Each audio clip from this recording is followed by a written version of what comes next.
and Device, there's a lot of voices on the team. Like Stown just said, him and Yabi speak a lot about the team. Blame as the IGL. You obviously give a lot of input and insight. So what's your angle been like for working on building this new roster with Blame and 2 new players? I mean, for sure, I feel like naturally I've taken maybe a little step back on some aspects of the game. I think I also am a little bit more calm doing that now with the quality we've gotten. It feels natural. I also do think CS2 plays a little bit differently with the orbing style.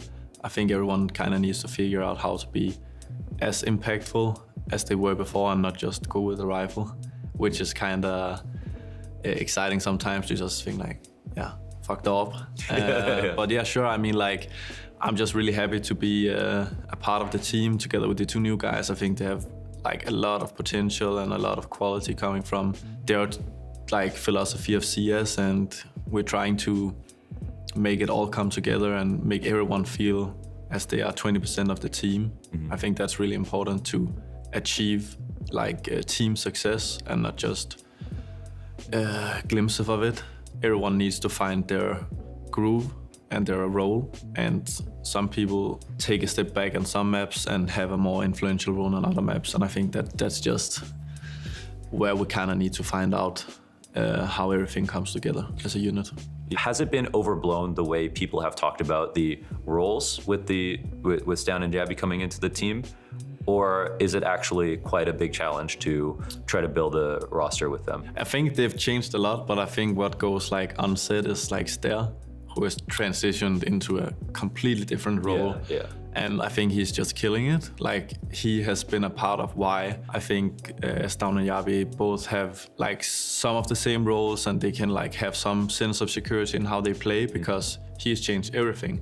So big credit to him. I think he's doing amazingly. And as you said, of course, it's both new roles, but it's also how you play those roles. I think like, yeah, playing, let's just say, Door on Nuke can be played 20 different ways. So it's also about fitting into the entire structure and not just holding that position. So I think it's, as I said, a little bit like the philosophies coming together and understanding how you move as a unit around the map that makes or breaks how your role is played and how good it's played. And I think that's just something that naturally takes time. So yeah, it's just a work in progress, but it's also a really exciting work in progress because we have so much quality.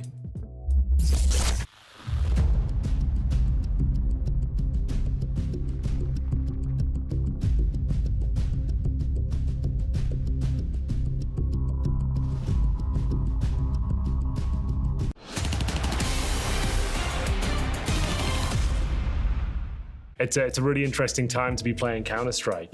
Just speaking to you, Taz, taking a break from competitive play back in March. New challenge as a coach now. Do you feel like you're ready for this challenge, this way we want to be in your career right now? This boy is ready. He's ready? This boy, yes. He's doing a good job?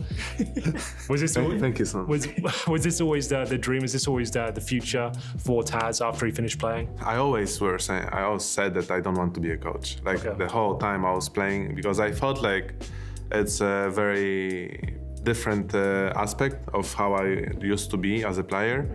But when I got contacted by G2, I was like, okay, this is the only team I want to coach. Like, basically, this was the only team that I felt like I can go in and I will understand the guys, and the guys will understand me because of where we come from, and it just felt natural to join this team. And I'm very happy now being a coach of G2 and having Philip being a coach of FaZe, and he already won a couple tournaments.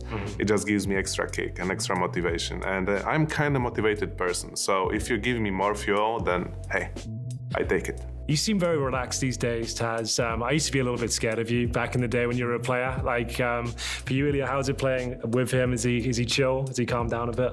You can say that. Sometimes. You want to have some fire though. You want to have some passion, right? I will leave now. He has a good balance. He's hard worker, and he's putting a lot of effort in the game, and he's helping the team a lot. And obviously, like, if you want to be a good coach, like, sometimes you have to be calm. Sometimes you have to be more, I would say, like, not strict, but in a good way, no? And he's having a good balance. But I don't scream. No, you don't I scream. don't scream. No, but I mean strict, like targeting and a mistake, you know. So It's like- you're doing good.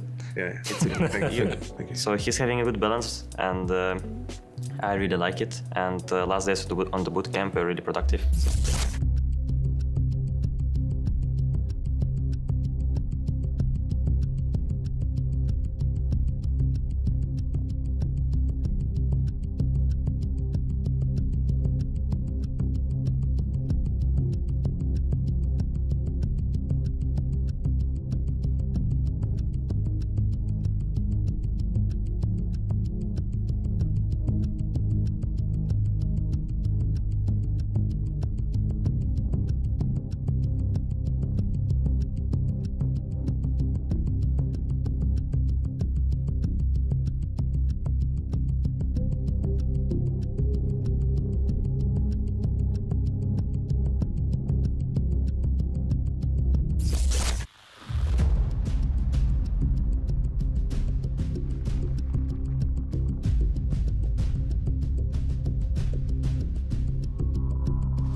We've got Apex and Mezzi. Boys, last time I interviewed you as a 4 groups when you just put on the black and yellow Mezzi. Different times, couple of trophies under your belt. First of all, how does it feel to be in the position you're in now? Must be amazing, right? Yeah, it feels good. I think, at least coming from my position, you never expect to instantly come into a team and win, but when you look back and think of, just look at the players that we have on the team, then of course, obviously these guys expect it. Obviously it wasn't the instant goal to just win, but we knew we were capable of it, and it feels good to win. What was your focus on the start of this season? Were you trying to find some downtime, some vacation, or do you know you had a lot of work to do?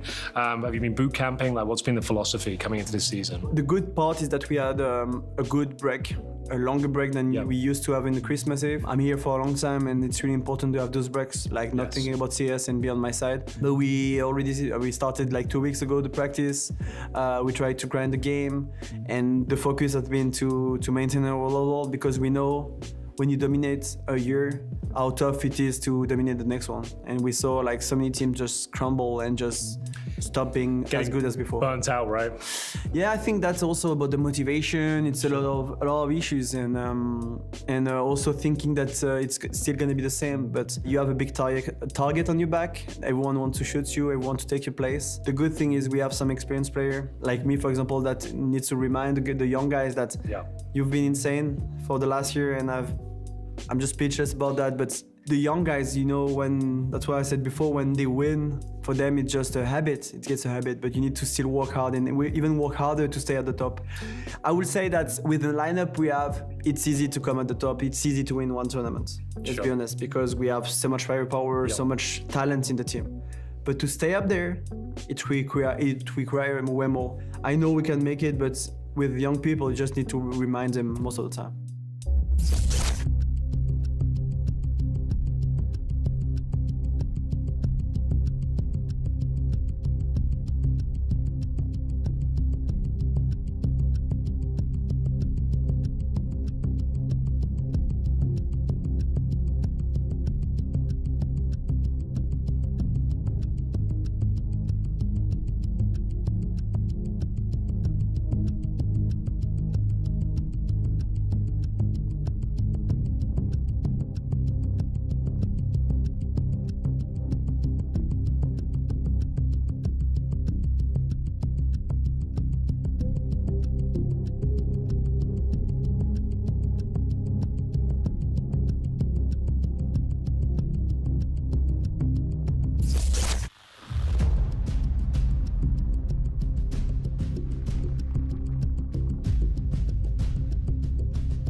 So I want to talk about pre-match rituals.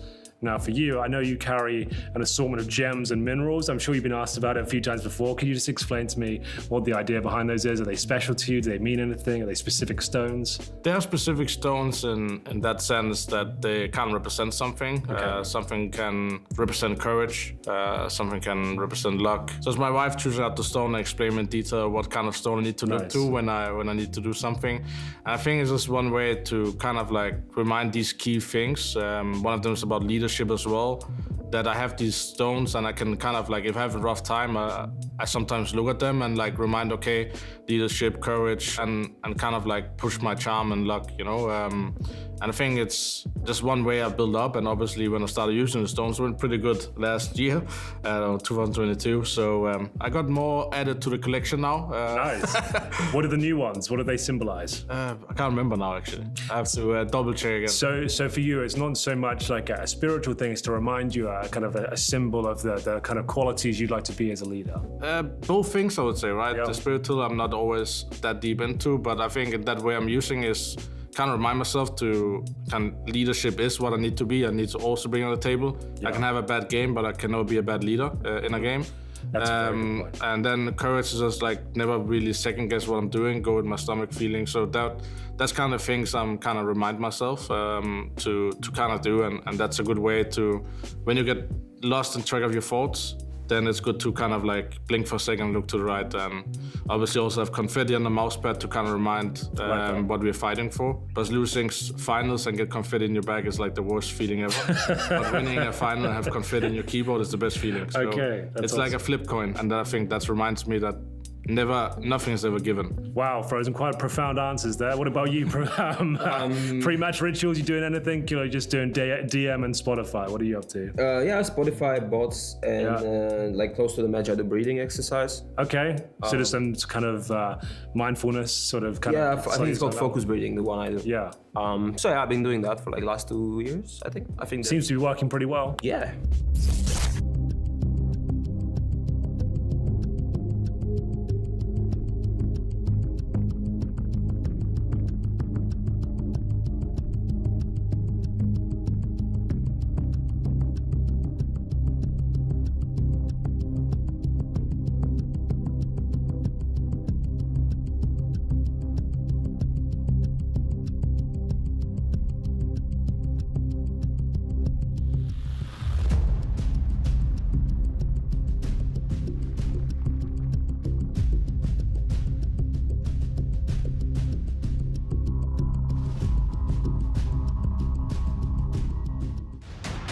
Welcome to the Blast Spring Final.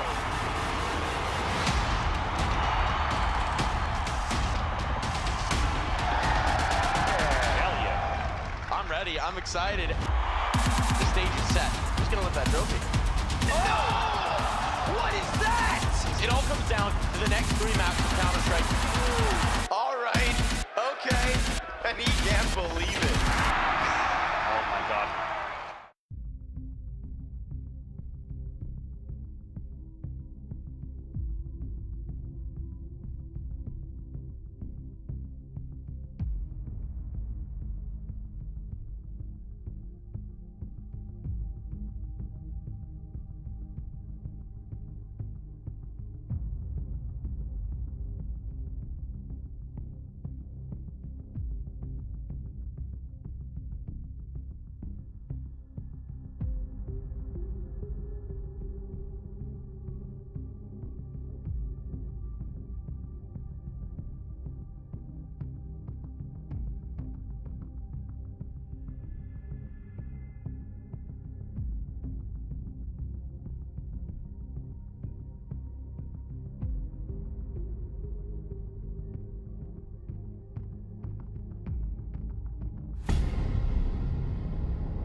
6 spots available in London, 4 have been claimed, and today 2 more will be taken by the teams that are competing here. Welcome to the Blast Spring Groups. It's the final day. My name is Tech Girl. I'm going to be your host, and joining me, Maniac and Pimp are in the mix. What a great start to the season. We had some epic Counter-Strike the whole week. We really had. I was very appreciative of Counter-Strike. Jacob, I just want to mention, you know what happened here, right? They decided we need a teacher. We've been out of control. That's what's happening now. That's because of you. I blame you. You blame me? I absolutely blame you. Why would you blame me for that? Because obviously you're the troublemaker. I've been behaving from start to finish. Oh, please, Pimp. Don't pretend that you're the innocent one. Yeah, they brought me in because they said that we need to get you in control. Thank you. I've been asking for that help for a while now, and finally I got some. Now we're just picking on yourself, Pimp. He's gonna walk off, and we haven't even started yet. I'll be 2 for 2. There we go. Let's talk about some of the teams that we've seen, the ones that have guaranteed their spots in the UK already. Vitality, I mean, Maniac will say all the nice things, so Pimp, you can weigh in on them. I mean, it's good to see Vitality qualify first and foremost. They are the best team in the world, so it would have been a shame if they had to go through the showdown where you can't be safe, you can't be sure whether you make it or not. So first and foremost, I'm happy they qualified.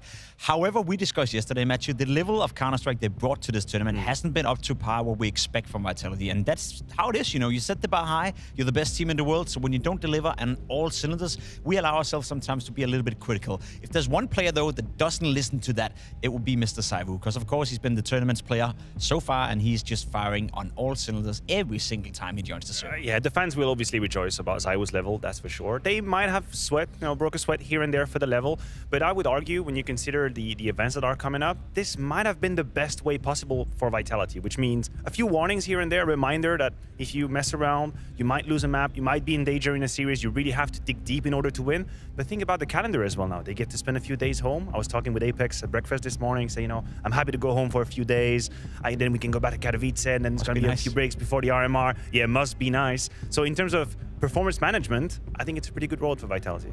100%, and I think that they got a little bit of a break coming into this as well. They did what they needed to do to qualify, and that's actually all that matters for them. Let's talk about Na'Vi, though, because I'm very excited about this roster. I think that it has huge potential as we move into 2024, Pimp. We're starting to see some of that potential. We always looked at Na'Vi thinking it could be a cool project. Maybe they were lacking a star player. They were lacking some I guess, something that could fire them up, something that could take them through games without just relying on the team play, without just relying on the calls coming out of Alexi B. And I think we're seeing more and more of that. In this tournament, it's been Bit who's been playing at a very high level. Emma have been supporting him as well in that department. So we're starting to see some of these individuals finally shine through. And I don't think we disagree, Matthew, when we're saying that the foundation of Na'Vi, the way they approach Counter-Strike, is solid. I absolutely agree. And I think one comical way to look at it is to think, oh, all you needed was your superstar to go away to perform. That would obviously be reductionist. That's not how I'm looking at it. But I think that the work that's been put in this roster and the gel between the players is starting to show. They've shown resilience. They were able to fight back in multitudes of situations. They have a relatively deep map pool. And they not only have one player, but a few actually that can here and there pop off. Ime is coming to light a couple times. Bit is delivering finally. So all of these pieces make me a believer in their consistency and a higher floor than what we thought. A higher floor than we thought. I very much agree with that. They beat G2 4 times in a row now. They beat them twice at this tournament as well. And it's not about G2, we're speaking about Na'Vi, but they also were in a group where G2 underperformed, where they didn't deliver. To me, that's disappointing. I expected G2 to be better. I expected Monis' team to help him out a little bit more. Just wasn't the case this time around. To be fair, I thought Na'Vi was in a group where lots of teams underperformed, so maybe something to note as we move forward with the rest of the season. Another team that when you spoke about performance management, just did just enough to cross the line. They looked very weak at the start of the week, and now they've qualified. That's FaZe. Yeah, and I think in not the same vein as Vitality because their trajectory is different, the context is different, but they had the same little wake-up moment, right? I think the series versus Gamer Legion in the lower bracket was a wake-up moment where you think, oh hell, like I'm actually one map away from being sent to the showdown. And it was great to see some of the individuals coming to life. I personally think that Frozen is a junction of motivation and also work ethic, because when you have a youngsters coming in, he's gonna give you a kick in the butt, tell you, no, let's get to the DM, let's talk about the strategies, let's talk about the maps, and then Lord of Mercy, Rain appears again and delivers good Counter-Strike. To me, Rain has always been the X factor of FaZe Clan. If he's having a good performance, we're talking trophy lifting phase. If he disappears, it gets complicated. I think that's fair to say. However, I think FaZe are very, very happy that they were put in this group because it's by far the weakest out of all the groups. Spirit showed up with a stand-in and a coach. Team Liquid have looked like not the best version of Team Liquid. Still some startup issues. They were looking better yesterday. I'd admit that. It was a good game against FaZe Clan. And Gamer Legion as well. Not to take anything away from them. I think they played some decent CS, but FaZe have lost 3 maps against Gamer Legion at this very tournament. That doesn't give me confidence heading into Katowice. That doesn't give me confidence heading into the RMR. So the level of Counter-Strike we saw from FaZe played in this group stage was not enough for them to do well at Katowice. However, we know them to be slow starters, so it's probably a good lead up into Katowice. We know how they are, and I feel like the series against Liquid is sort of a reminder, because you could look at the scoreline, you even watch the game, and there are very much moments where Liquid is about to take it. They're about to win that round. And then it's very FaZe-esque, winning incredible moments, multi-kills from a player that pops off. Twist was trying his hardest, but you cannot stop the FaZe train sometimes. I said this yesterday with FaZe. I was like, you don't have to worry if you're a FaZe fan, because they start off slow, but when it comes down to it, they know exactly what they need to do to get the job done. Finally, though, we do have one last team that's guaranteed their spot in London, and it's their first time here at Blast, Virtus.pro. I know how excited they were about being here, the opportunity to potentially go to the UK, and they did it. They took down Big yesterday. Different play style. I can't even use the word exciting. It's slow, it's steady, it's methodical, but it gets the job done. Who cares? They're winning, and they're looking good doing so, right? They only lost 1 map at this tournament to Cloud9. That's not a shame in itself. Apart from that, the team have looked very, very solid. What a wonderful debut it's been for VP. I think it's also a search of time in a sense that we haven't seen them at the top level ever since they were in that final at the major where they won. It's been a little bit shaky. There's been some roster changes that perhaps on paper didn't make sense. They found their groove now. They find their play style. They have the positions locked in. I think VP is a team that everyone right now needs to take note of, because I had them in my top 5 as a team that definitely could make the playoff. I like that. You're going high for VP. Listen, people love to hate them, but at the end of the day, they're winning. They're out there, they're qualifying, and even if we meme about their slow play style, when you really actually watch the demos, they have the ability to pick up the pace. Whenever they want to, they use the nades better than other teams to break out smoke walls, to get it in your face, and the trio of Fame, Flit, Jame, I mean, that's one. They don't really have to be shy about a whole lot of other players out there. It's one of the strongest trio there is in the game. The thing about Virtus.pro for me is obviously after the major, they win, they fell off. It almost feels like the transition to CS2 just changed the game. And of course, Norbert, there was that awkward, he's out, he's back in. He's arrived with CS2 as well. It just feels like all the pieces are working as they start the year out. We saw in the ratings right here as well, Mia is the lowest rated player. He had a time where he was unplayable in CSGO as well, where he could run around posting a 1.2, 1.3 rating at a lot of tournaments. So if your worst player, if your worst performer is Mia right now, the foundation, the level of individual output that you can possess on the server is very high. I almost wonder if Mir being finally able to thrive in that playstyle, which we have to say is very different from what he was used to, I almost feel like this could be the last step for VP to actually become a name we put in the conversation for semifinals, to being up there, to contesting against the very best. Because if you'd ask me today, do you think they can beat FaZe? Do you think they can beat Vitality? I would probably say no, but we're not that far away. Oh, you say yes already? This VP we've seen now? I think so. I think Vitality, with the way they're playing here, they'll get better for Katowice. I think that's going to be a rough one. But everyone else, I see Vitality as the #1 team right now, but I can't see a reason why I can't put VP in the conversation with FaZe, with Astralis, and with the teams just below. They are in the conversation, though, because they're one of the 4 teams that have qualified to London, and they're in the mix with the Vitalities, with the FaZes. That is where they're up. So now, 2 spots remaining. We've got 2 games today, and the winners of each of those games will be claiming those spots, and 2 teams are dropping down into the showdown. To give you a little bit of a taste of what you can expect, though, we have the Traded Play of the Day. Last night, we saw 3 of them. You've now voted, and we get to relive some of the epic moments from yesterday. Standout ones for you? Yeah, number 3, we go into it as a little bit of an AK action from Spinks. A beautiful clutch coming in with it. He's stuck behind a smoke, and somehow, some way, he finds both the Astralis players, isolate the duels, and wins the round. Beautiful 1v3 for Spinks. Number 2, we have Rain, the player that we have just mentioned in this phase, and that stop, that hold, that ace from under heaven. Absolutely meaningful and violent with the A4. This was such a joy to watch. Tom Cruise also made it to the tournament. Device finishing off with a sick AWP sequence against Vitality, enabling them to win the map of Inferno. 1, 2, he gets a 3rd one as well, and he's going to finish off with 1 more kill. Towards Ruins right here, he peeks out, he just almost can't miss. Highway to the danger zone. Convenient that we have Device, because he's one of the players that we get to see. We're going to speak more about him, huh? We are going to speak a lot more about him, but not right now. What we are going to speak about is what you can expect coming up. And of course, it will be Astralis up against, I would say, the surprise, seeing them big. No one really had put them as a team that they would see go all the way. And then, of course, the big one later on, G2 Esports versus Liquid. I'm sure the G2 fans are hoping that Nico does a little bit more today than what he did yesterday. There's some predictions that you need to check out. It's the GG Bet predictions where the talents has all got in the mix. So I'm curious. Let's take a look at Pimp and Maniac. You're going with the exact same picks as the bench warmers, which Listen, makes sense because we are the best at this. The only question was going to be the second matchup. This is how it looks like. Nobody could look me in the eyes right now and tell me Big are favored against Astralis. I wouldn't believe you. I would call you out. But I thought that the GT Liquid would create more of a discussion, more of a debate. It turns out it's only really Connor and Mohan. I think Connor and Mohan bottled it by picking Liquid. I think they absolutely bottled it, so they'll get the consequence of that later. I don't think that either of you have Banks on your team. I've been getting messages. You have it. He is insane. He messages till 2 in the morning with his strategies, whether he wants to play against the house or not. And now seeing that Scorny and Launders have gone with Liquid, there's a chance they can steal points, potentially win, then I am going to be shouted at for the rest of the day because Banks has got a big thing about winning predictions. Sucks to be you, huh? It does suck to be me. It's really sad. And now I have to work with you, Pimp. It's an absolute mess. I'm just kidding. I really like Pimp. We are going to go to a break, and when we return, we'll talk a little bit more about Astralis versus Big.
So much chaos and drama around this team, and 2 of the gents, one of them's on your screen right now, and now comes the other.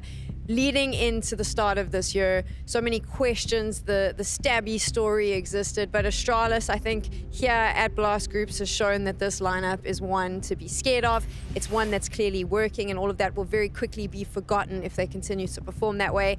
In order to do that, they're going to have to go up against Big and beat them. Big, of course, a team that no one really was expecting to do much. They beat Heroic, they beat Cloud9, and while they lost 2-0 to Virtus Pro last night, they took it really close to the line. A team that hasn't qualified for the RMRs, never mind the major, yet they arrived today and made sure that everyone will remember their performance here at Blast. I think the expectations have never been lower when you look towards the big clan lineup right now. As you said, they didn't qualify for the RMAs. They're not going to be at the major.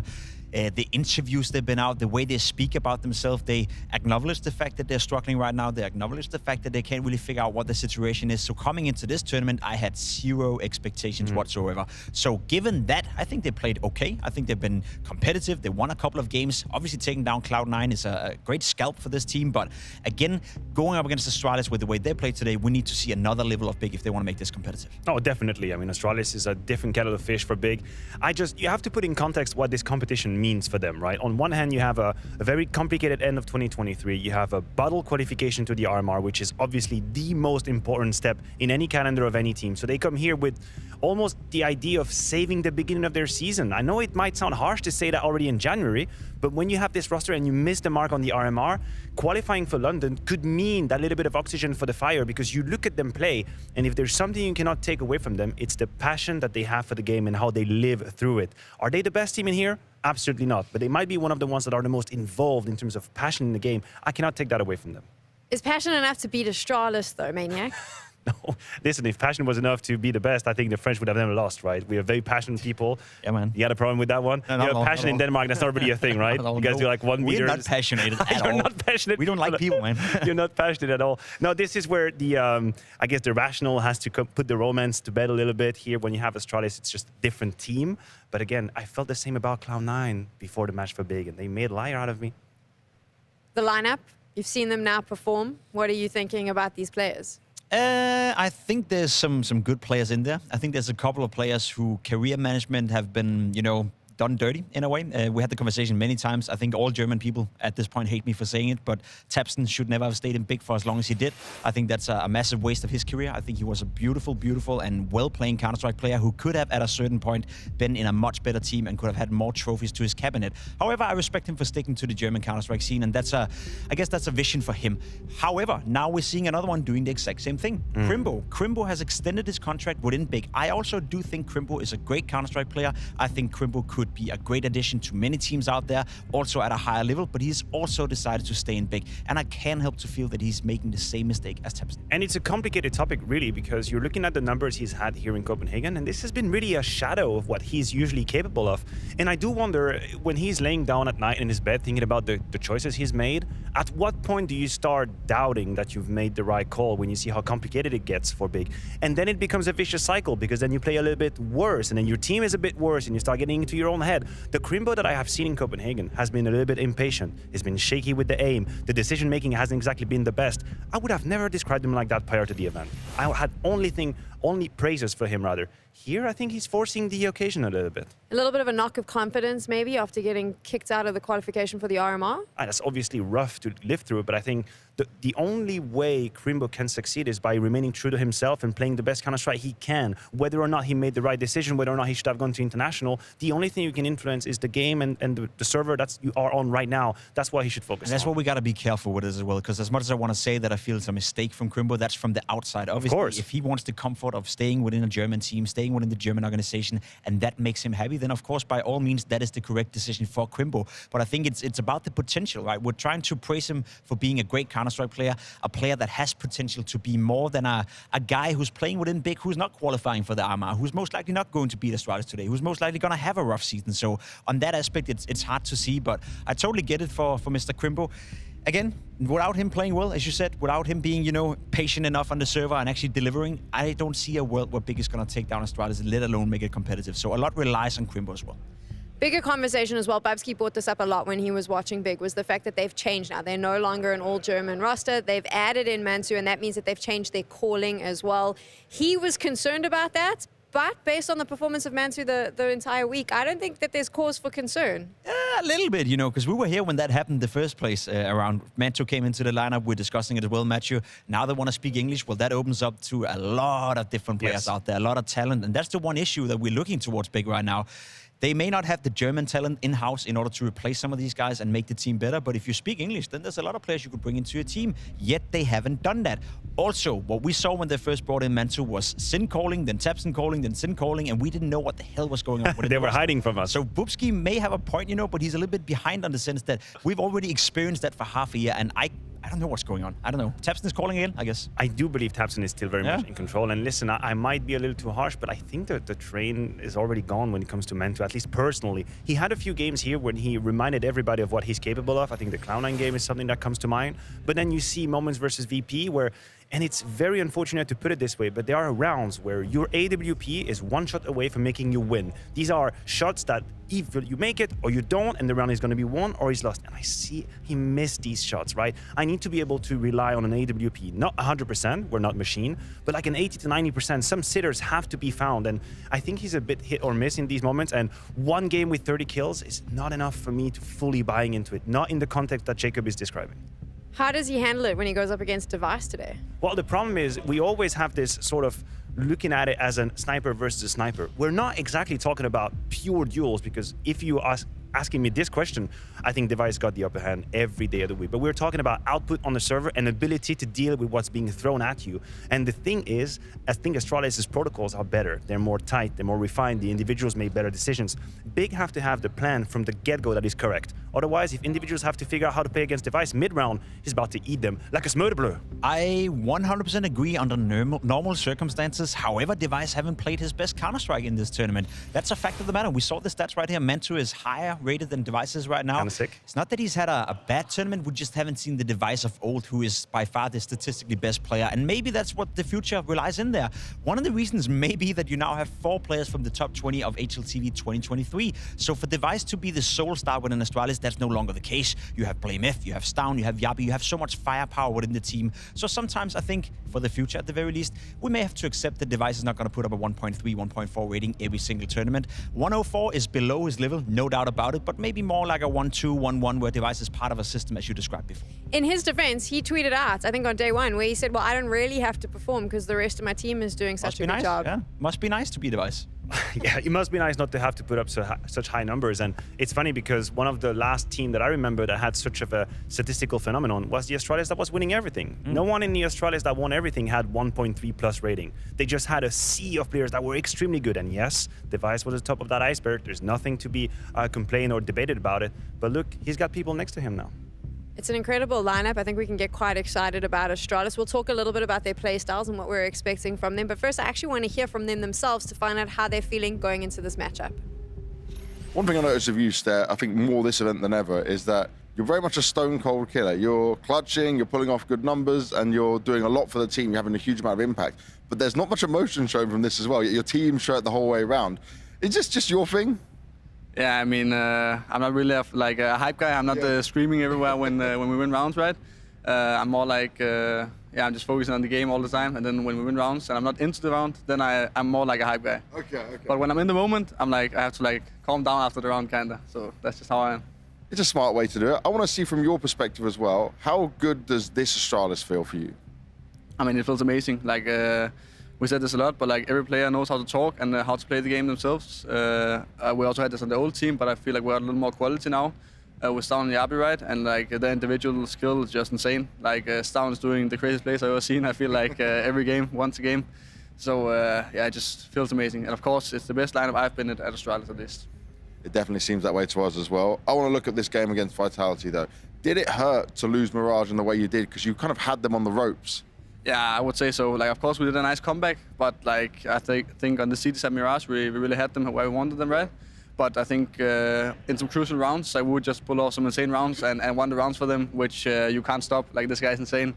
So I would say he pretty much won the game for them at that point when he won those rounds in Mirage. And if he didn't do that, I think we would have taken it. But that's how it is. Did it hurt you guys going into Nuke though? Was the mentality affected? Because you didn't really stand a chance on that map. I mean, not really. We reset pretty good. I also think like our Nuke CT, we played good, to be honest. Like it was always string rounds. Like we won one, they won the next round. And on the CT rounds we lost. Like we knew where they came, but they just killed us. Like they just won the duels, and if they do that, they'll win the rounds, of course, right?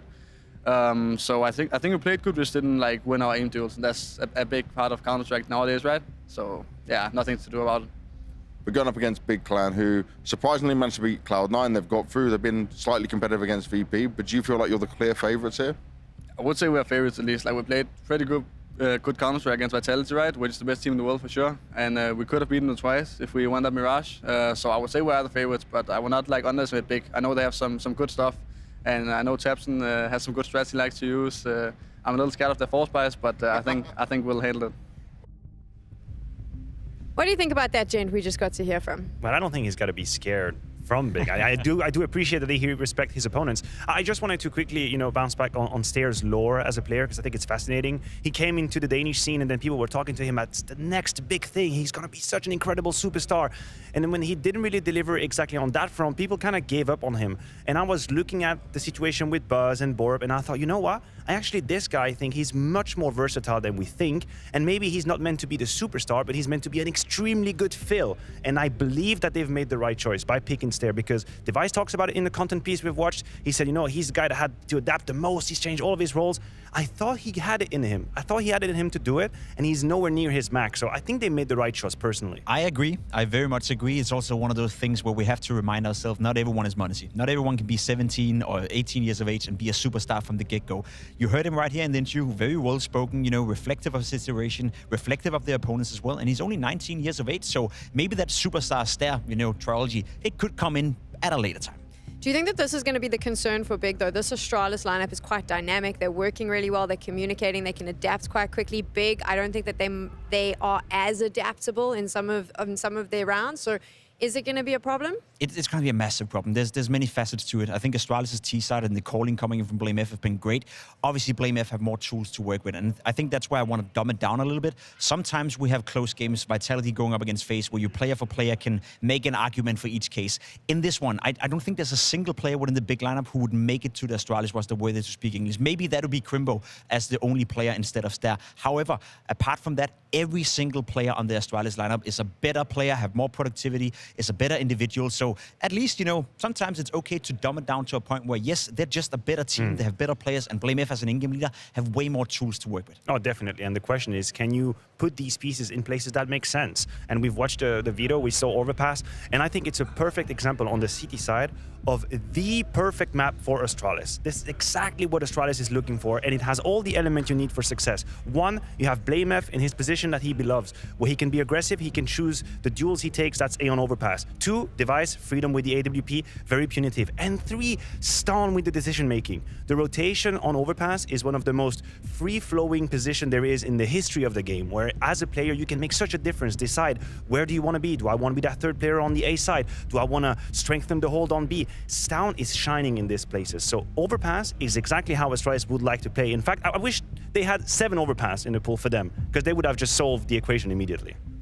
I'm curious because a lot of people, one analyst yesterday said that Virtus.pro is the best overpass team in the world. Do we agree, or do we think there's other teams that could potentially give them a run for their money? I heard Bobski say that, and it resonated well with me. However, I'll love to see Astralis take on. That'd be a great matchup. I think that would be the 2 best teams right now on overpass, especially when you look at it right. You have also Yappy on that T side. He made that lurk role just like Robs. He can control a game from the T side outside on B overpass, which very few players have the ability to do. So there's so many strengths to the Astralis players when it comes to overpass. However, we're going into Vertigo first, and for my money, that is the only chance of having a competitive game right here. If Big want to win this game, if they want to stand a chance of making this a 3-mapper and make it competitive, they have to show up for Vertigo from the get-go.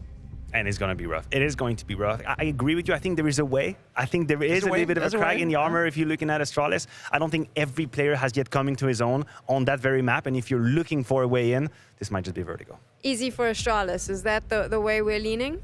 Oh, yeah, I don't think... Did we entertain the doubt? Did we entertain the idea that we didn't know where we were going to go with this one? No, I do believe that both Romance and Logic goes with Astralis. I think Astralis will be in London by 2 hours. I just needed to wrap it up and put a nice little bow on it, but there you go. The analysts are leaning in the favor of Astralis. I think a lot of other people are as well, but maybe Big can cause an upset. I don't think it's going to happen, but we'll have to wait and see. It's time to jump into game. Henry G and Anders are ready. We're going to give it our best shot, whatever happens, Anders. Yes, indeed, London calling for either Astralis or Big. Welcome to Super Sunday. It's been a long week of Counter-Strike. 2 games remain. I would say the one coming up next is the banger, but this one still could be good, Anders. Astralis the heavy favorites, but Big have turned heads and impressed at times. Yeah, I mean, especially Man 2's playing off the rails with the AWP was really exciting. The odds over on GGBet are kind of showing us what we expect. It's Astralis that are the favorites. I'm not too surprised, really. And honestly, just, you know, personally, I'm quite excited to be casting Astralis again. They've been another one of these projects that for a long time, in my book, has been a little bit annoying. It's been a little bit of, you know, frustrating to follow because, you know, they have a big name, obviously a big history with the game, and it sort of feels like they've been letting that down for a long time. But I feel like now they're on the right path again. Okay, then. Well, 2 slots remain for the spring finals in London. Get your tickets now. It goes down in June. We'll see who'll be booking their ticket to the Big Smoke in the next couple of maps, potentially. Astralis will be starting on their opponent's pick of Vertigo, presumably here on the CT side. No, they opt for the T side start, Anders. Okay. Interesting. That is a little bit interesting.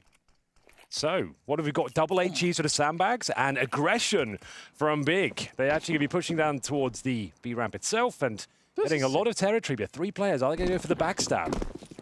If they can hold on to the A-bomb side for like 5 or 10 seconds here, then the backstab can work. But if they get completely wiped out, the smoke's already up and Astralis has slowed down their attack towards the A-bomb side. It's very bad news for the Danes because, like we said, there is a 3-man flank coming in. Sin with the kit as well. Bomb is going to be planted here. Let's see. Oh, we're just jumping for it. I think Blamev was looking for this exact thing, and now he's going to know. Let's see if they can guess how many people are coming. This is a weird scenario. Oh my god, the grenade on Sin. And that's a kit. It's lost now towards CT. Spawn absolutely getting chewed up here. The flank, it's a great idea, but it might not work. This is a super sick round from Astralis. The double nade towards the boost spot. Post plant as well. It's going to be a 3 versus 2 now. Final couple of kills coming through. Looks like Astralis are in cruise control as Mantu has to peel off. He knows he's got no chance of picking this round up whatsoever. That was Counter-Strike perfection. Lovely work there from Astralis, even with a compromised map. Big getting a ton of information. They're heading in towards the A-bomb site, but no, lovely execution. They held onto their grenades and got a perfect double kill, a kill with the double nade towards that boost position. Yeah, it was sick. And nothing Big could do about it. That is a comprehensive victory for Astralis here. Step holding strong towards the sandbags and Blamev to guarantee success here by taking down Crimbo. That's the way to kick things off. Lovely round from Astralis. And if the tournament is anything to go by so far, Anders, we might see a force fight indeed in the second round. They've gone for an old classic. MP9s across the board. And a map like Vertigo, lots of close-range fights and duels. They don't have much utility, however. We'll see if they can get up close and personal with the SMGs. Personally, if I make this call, 5 MP9s, we're crouching across the map until we meet someone. But they're going to go double peek outside of the B-bomb site. It's a trade. Crimbo could have been dead right then and there, but he's able to pick up the kill, run away. They can't really push forward to steal that AK. That would have been really fun if they could have at least got that out of Yabi, but 4 versus 4. Bomb not picked up on anyone on Astralis right now. I think it's dropped down below, so presumably someone will pick it up in transit and try and get here, get the bomb planted right away. That's still a fighting chance here for the Germans. MP9s, pound for pound, might be the best gun in the game. You can see a ton of damage being inflicted. No grenades to deny the plant, but they're making things uncomfortable for sure. I think they get this kill on Down, no problem. Ton of damage being inflicted here. They've got the man advantage now. No, they don't have the kit, bear that in mind. So they're going to have to operate very quickly here as the smoke starts to dissipate. Up against 3 remaining Astralis players. Yeah, hopefully that's something that Astralis remember as well. No defuse kit, or very unlikely. They couldn't know for sure, but just less panic, worry about the bomb, stop just spraying through the smoke at the moment. No smoke even to be found any longer. And I think that pretty much secures it here. They will steal away an AK. That's actually pretty cheeky. You know, you might be happy with that. Obviously, 5 MP9 is pretty sick, but 1 AK in the next round, who knows? Yeah, that was Yabi's. Over towards those B stairs. They've been very aggressive that side of the map. But Astralis fend them off, get the 2-0. Still saving an AK and an MP9. Doesn't mean it's a foregone conclusion that Astralis win the next round. There'll be a few bumps in the road. God be, it's been a stressful week, I would say. Lots of ups and downs here. Yeah. Some great games, some disappointing ones. Managing to 2-0 Cloud9. Not sure if that says more about Big or the Russian squad, to be honest with you, but that drew a lot of criticism for the Cloud9 setup, didn't it? Like, a lot of people were saying, okay, this no AWP thing. It felt like the last straw. You know? It really did. Just like, come on now. That's the test. You lose to Big, it's a problem. No, but speaking of Copy, he was so happy for that that particular game. It was sick to see. Nice flashbang. What a setup. Blamev, no problem getting that kill. It's delivered to him. No problem at all. That was one of the players with the SMG as well. It's up to Mantu to maybe try and salvage it. So far, so good. Astralis certainly the heavy favorites to make it to spring finals happening in June. In my home city, Anders. London, UK. Imagine that. We've had some really great crowds and some really fun tournaments in London. So I'm glad that we get to go back there. I feel like it's about time. Don't get to see nearly enough of it. It's going to be a lot of fun. That's happening in June. If you'd like to come join us for the ride, tickets are available. For now, though, Astralis trying to book their place in said tournament. It's a bit of a B stack here, unfortunately for Big. Might just be holding on to this AK-47 as this is a done deal. That bomb planted, I don't see a world where they bounce back, but it's gun round coming up next. They'll have an AK-47, presumably, if they hold on to it. And the Mantu AWP, which, to be fair, has been very good, right? You've watched a lot of his games. You've been impressed by what Mantu's doing at this tournament. Yeah, and, you know, for him personally, I think he took... Did he take a whole year break? It was close to it at least. Like, he was out for a really long time, and typically when players come back from that, they don't look really good. You sort of feel like, oh, it's I not wasn't that great. super gassed up for his return. I thought it was kind of questionable. I was like, so Big are a German team that are going to stop speaking German for this guy that's been out of the game for a while. I was skeptical, right? But to be fair to him, he has looked superb this tournament. Like, he's really found some very impressive form. He's actually got better numbers than Device going into this series. Take from that what you will. I don't think it says that much. It is, I think, for Astralis, everyone's just playing so well. There's not that many frags available to them. Bear in mind, Astralis kicked things off, beating Vitality 2-0, Anders. Yeah, and then they couldn't quite make it in the rematch, but it was a real fun time. We enjoyed that one. Yeah, it's been quite explosive start for this Astralis lineup. Well, they opted to start on the C side, and so far so good. Running the gauntlets down will ascertain some mid control, and as we mentioned, Mantu's AWP, it was patrolling middle, but was being the operative word because now it's wide open. Crimbo needs to be on high alert here as they're actually making their way through towards elevators. What in God's name is this? How is he at the A bomb site behind everyone?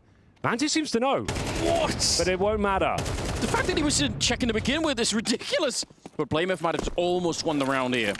That is such a devastating stab in the back of the A defense. I was just trying to get there, see if they do anything more. But now that they know, you can see Blamef is looking for him, and he's very low on health already.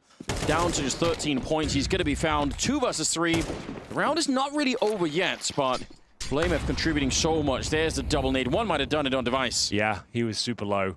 Yabby looking to get back stabby potentially, as we will see him with that MAC-10. Behind enemy lines once more. He's going to get Crimbo, no problem. I say that. The angle was a little bit awkward for him. Sin, what have he got for us? Nice dink, 85 damage to Yabby. Down to Stare to pull this one off. They've actually done very well to hold on to the situation here, Big, all things considered. Sound cue's given away, but time is of the essence. Stare. Has he made the right maneuver? He certainly has. He's been so good in the clutch time and time again this tournament. Banks got to interview him and asked him, like, well, how come you're so calm and ice cold? He doesn't seem to celebrate. He just says, you know what, I just want to focus on my game. I just want to make sure I deliver the performances required for my team, and he's done it once again. But you have to say the star of the show, Blamef, helps himself towards middle, walks into elevators and gets a double kill in the back. Like, Big did very well to even hang on and bring it back to a 1 versus 1. But it's all for naught. We go 4-0 with a devastating backstab from in-game leader, Blamef. And, you know, typically when a team like Astralis here start on the T side, the logic that you're sort of pointing towards is this ability to dictate where the battle's going to be. Like, you get to make all the choices on the T side, like the one that they just did. So even if you're on the less favored side, you have a lot more freedom to play around with. And sometimes that can just feel nice at the beginning of a game. It's a little bit unorthodox, but I kind of like it, and it's paying off for the moment. Bro, they're just calling a perfect game so far. Like, this is exquisite. Like, the first gun round, you go for an unorthodox mid-take. Yeah. You've already battered and bruised the A side multiple times with your execution potential. Your pistol was superb. This is a team that looks locked in for London already. There is a double HE there on Big. I wonder if they can coordinate it in time to stop the bomb plant. Or, no, they're going to be out of position for it. Otherwise, that might have been interesting. It is a bit of a fake, and An unusual bomb plant spot here. Can be very tricky if they actually go for the retake, because they can defuse without anyone on the stairs being able to stop them, but... 3-man boost? Let's go. Grimbo taking down Stout. That's a rarity. That's pretty sick.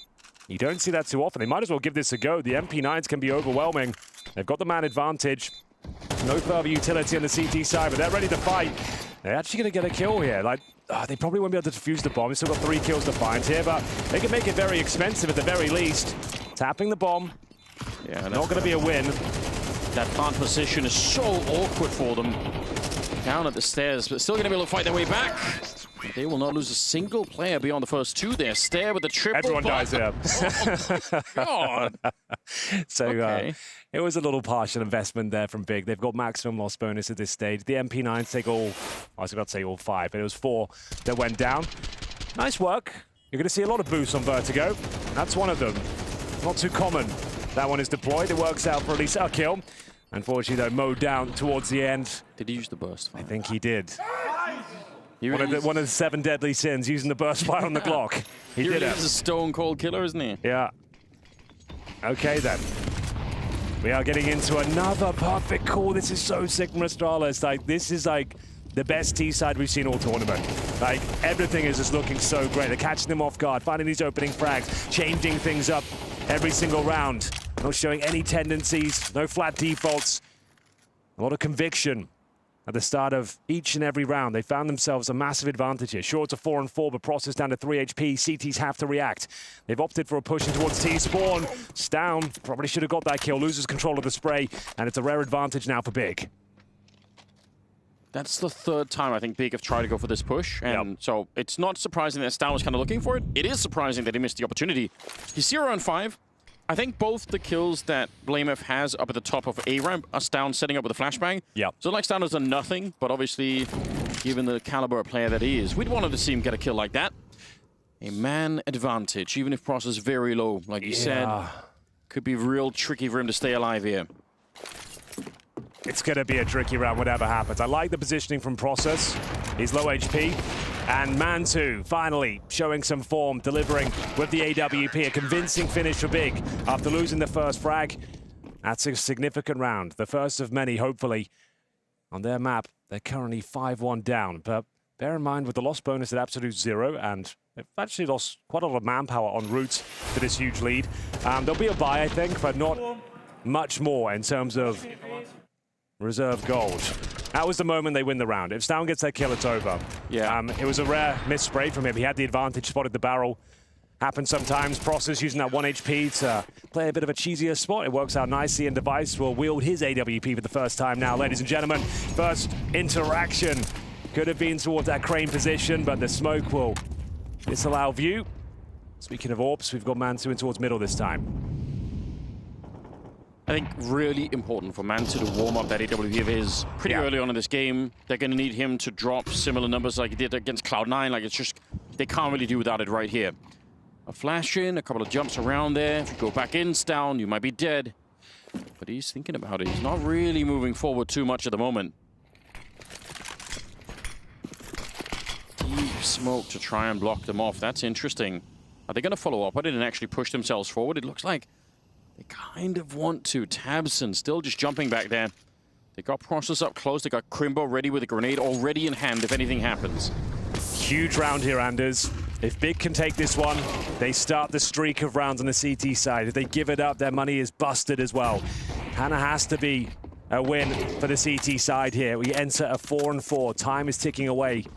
We've hit the 40-second mark here. The majority of the firepower is over towards the A side of the map. A straight-up wallbang kill from 100 to 0 HP. Tabson has been removed from the equation. That will be their cue to execute on towards the bomb side, but Man2 has rotated in, currently patrolling the scaffolding position. Molotov will commit him to the fight. He helps to fall back instead. He's still here and should be able to get this first kill, no problem. Will he get the second? Not quite. Stair just runs him down. They knew he was coming from that direction. They heard the burn marks. Oh, the bomb gets planted, but Stair, he would have died to the Molotov. He's Sin instead with the M4 doing it. Somehow, it's back into a 2-2. They line up for each other. My God, that's a lot of damage. Might be better to not even use the AWP at this point. And they are wrapping around. All they need is one good position against him. You could see them doing it. He's got no idea yet. Device, they've made the right call. They have the kit as well, and they're going to be able to win the round.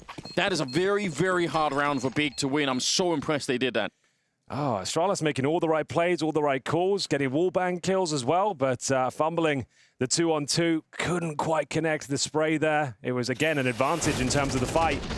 But it will be Big winning the must-win round there. Like we said, there was so much on the line.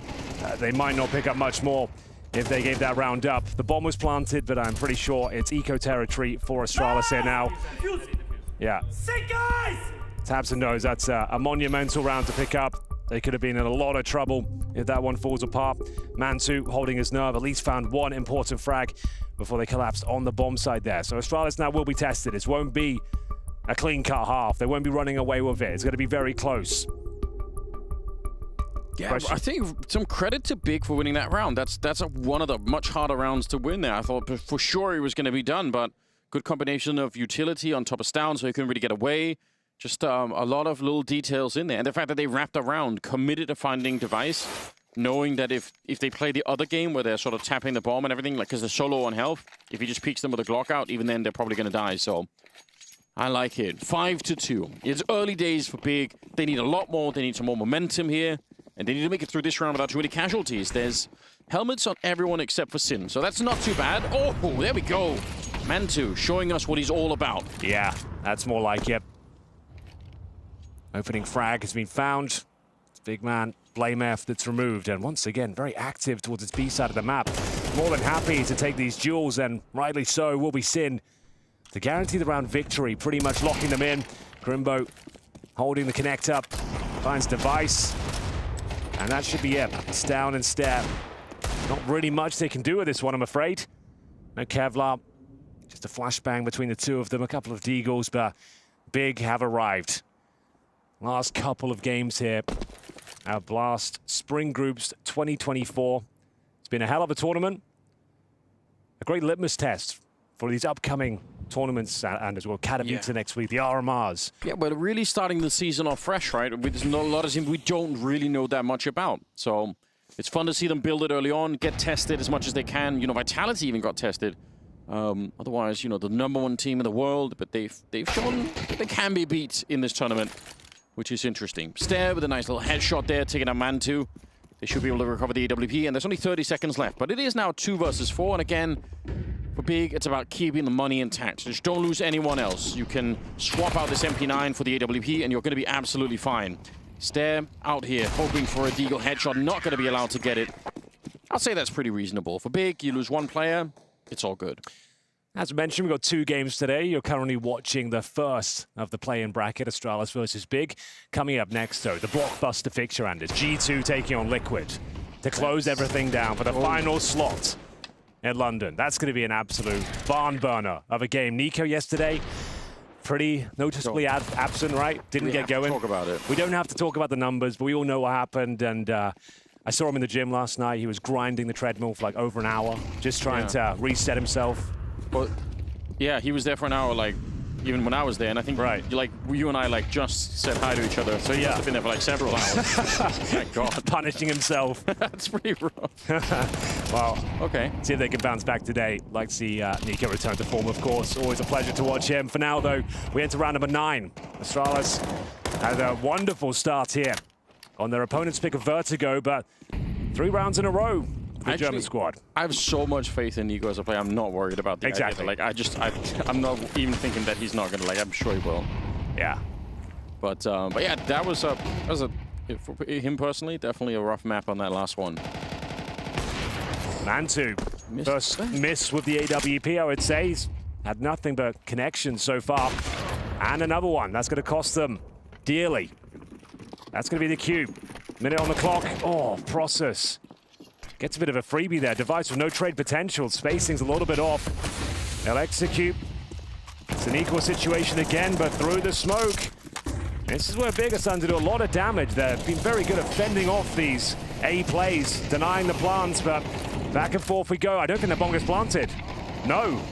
It doesn't. That is a big problem there. They were ready to fall back, get into after-plant positions. Now they might have to sacrifice another player to do it. This is brutal, Anders. The rotation out of B is really far away because Sin started to make his way there. But actually, he doesn't even go that way. I thought he was going to go down below. Yeah, one more smoke to set it up. Stairs actually hunting to create some space. 10 seconds on the clock right here in process. That might just be the kill that does it. Crimbo get another one. Great discipline out of Big. They knew they had them locked in, but they didn't really push forward. That's what Stair was looking for, but this is working out. Big, they're back on their feet now. They're allowing Astralis to have the ramp. They're not being too combative on this side of the map here. They're happy just to have these defensive protocols, deny the plant, double nades, incendiary, spamming the smoke. Their spams for the smoke seem world class. They're getting damaged, boatloads of it, every single spray with those M4s. Astralis having a rough time over there. I think a rough time in general after picking up a massive lead at the start. They are relegated down to just pistols. As we get to the closing stages of the first half, ladies and gentlemen, Tech9's pretty much across the board here. And Mantu, he's read it very well. A couple of misses in the last 2 rounds. He gets the information they're heading towards B. Doesn't quite connect the first shot, however. So it's going to be the river of flames towards B. This is a classic execution. Mantu's just burning. Yeah, he is. They need to get out right now. There's so many grenades landing on the bomb site here. Put some distance in, put the M4s to use. It's Sin to go down next. Tech9's have made a bit of an opening, and they're going to go for a quick bomb plant behind it. Stair going down. Shot through the wall somewhere. Yeah, they keep getting these wall bangs, these smoke spams, and they've probably got a fighting chance on the retake. Got the man advantage here, but you never know. Astralis can be very tricky to deal with in these sort of scenarios, especially when Stound's alive. Excellent shot with the AK-47. He's now thrown into the clutch. 3 players to find. The bomber's on his side, though. He can nail the first one. He might be able to pull this one off. It's a great effort, but Big will tie things up. We go 5-5. As they continue their streak here, looking very good on the CT side. It was a woeful start. Bear in mind, there was 0-5 down, so this has been great. And after losing the opening frag once again, another successful retake, Anders. That's what they've been doing ever since they came online. Oh, you know what I really hate about this, though, Henry? I can feel myself emotionally getting pulled back into the Big believing orbit, and I've been there so many times, and I don't want to be there anymore. They just get so close to winning these maps every single time. Then there's one like absolute nightmare round that comes through. The thing is, Astralis are playing a really great game, and Big are actually matching that. Like they're actually making this is really impressive. I think this is really cool. Like this makes me excited to watch Big, and that hasn't been the case for a long time. So I'm like, yeah, let's go. If they can keep this up, this can be a really fun team. Yeah, don't crumble it now. They've done an excellent job to recover this half. Yeah. Takes a lot of mental fortitude to recover a 0-5 deficit against Astralis, who are calling a tactically perfect game. But winning these retakes, denying those plants, great utility. And we'll see if they can actually take the lead now.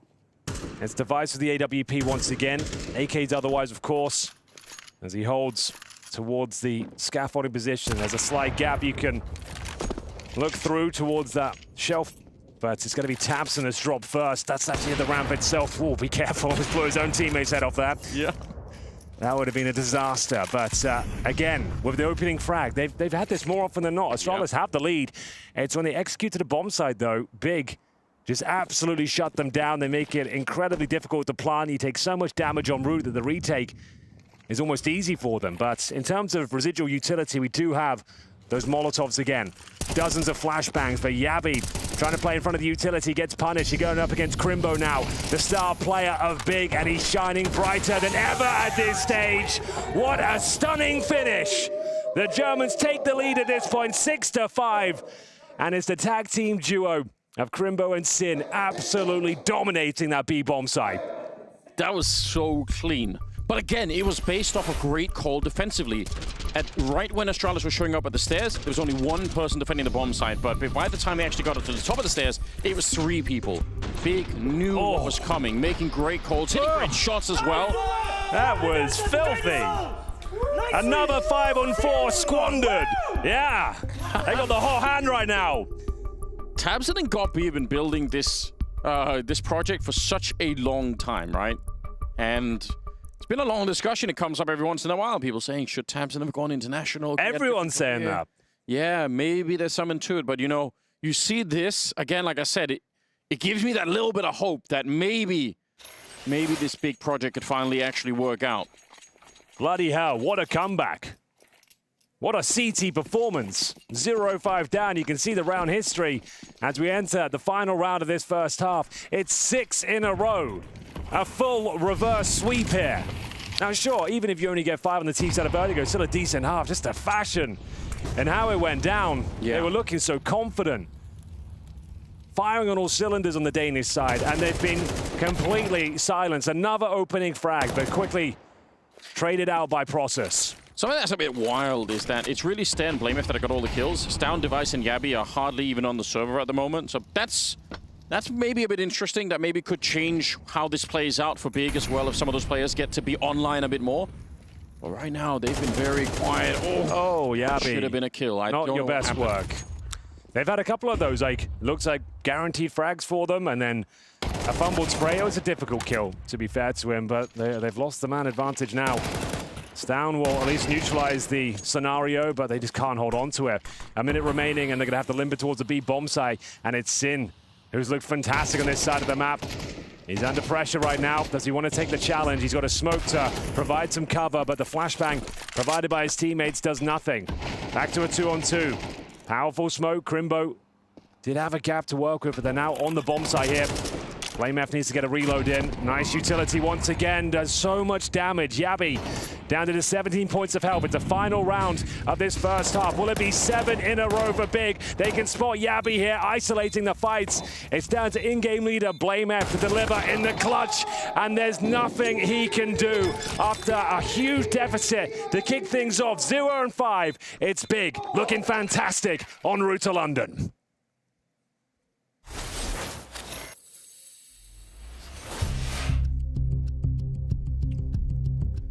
Well then.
Welcome back to Super Sunday here at Spring Groups 2024. You are watching the first game of the play-in bracket. Astralis taking on Big. It was a wonderful start for the Danes. I was making comments such as, this is one of the best T-sides we've seen all tournament long. They're up 5-0, Anders. They go on to lose 7 rounds in a row after a rock-solid defense is set up, courtesy of Amantu AWP as well. Some amazing picks. Process showing fantastic form once again. He's been stellar all tournament long. And we get into a very important pistol. Astralis need to post around here. It's been a while as they take a lot of damage. Stown and Blame F pretty much removed early on as Process gets the opening kill. Smoke might slow them down, but not even that. They're going to be coming right through. Stair landing a shot here. They need so much more. There we go. 3 kills. Stair's doing all the work at the moment. That's 17 kills. And he's such a young player. Finally goes down. 1 versus 3 here for Crimbo. And he's made it past the first post. I mean, he can get something done. He's got over a minute left. He's looking for a potential backstab, but unfortunately, almost getting shut down right off the bat here. We'll have the bomb. Try and see if he can relocate himself. But this is a very, very hard round for him to win now. Crimbo, the most clutch player, though, on the big roster. The star of the show. Smoke goes down with just love a plan here. Does Yabi want to force the issue? Does he take the bait? He does, but he nails the shot there. They break the streak. 7 rounds in a row against them, but that's now both pistols in favor of Astralis. No bomb planted suggests a full eco in round number 2 for Big. It was Stair that found some footing here. The round was starting to fall apart. Everyone was getting dinked, but he takes matters into his own hands. Gets a nice hat-trick. Yabi to close things out, and more importantly, denied the bomb, which was the main objective there for Crimbo. So, as mentioned, should be the eco here. A P250 and a couple of Deagles is about it. And some open runway here for Astralis. Should be able to pick this one up, no problem, he says. Seeing Device on 2 kills after an entire half plate and Stout on 4 is wild. I was not expecting it. And again, they had such a brilliant start. So at the beginning, it's not a big problem. But obviously, when you end up losing 7 rounds in a row, you want to rely on some of those rock-solid players on your team to do a little bit of work. Sins found a headshot here. Stown sets up a goal. Oh, Thompson catches it. Never mind the grenade. And that's going to be a bomb plant right now. There's nothing they can do to stop it. Could be a bit more than that, Anders. This could be an eco victory. These bomb sites are incredibly difficult to retake. Stair knows it. Trying to pull back the man advantage before it's too late. Last bullet kill. In towards Tabson, doesn't feel comfortable to reload. Stuck behind the generators, gets a fresh mag inside that M4A4. 3 players to find. They've got the advantage, but it's certainly not comfortable out there. This could be the full eco victory. Device at the backstab. He has got the kit available to him, but they're ducking and weaving around the bomb site. They're making things so difficult for him. I think it's enough, Anders. They're going to steal the round away. The second round, full eco victory with the B bomb site play. Device will get 1 frag as he exits.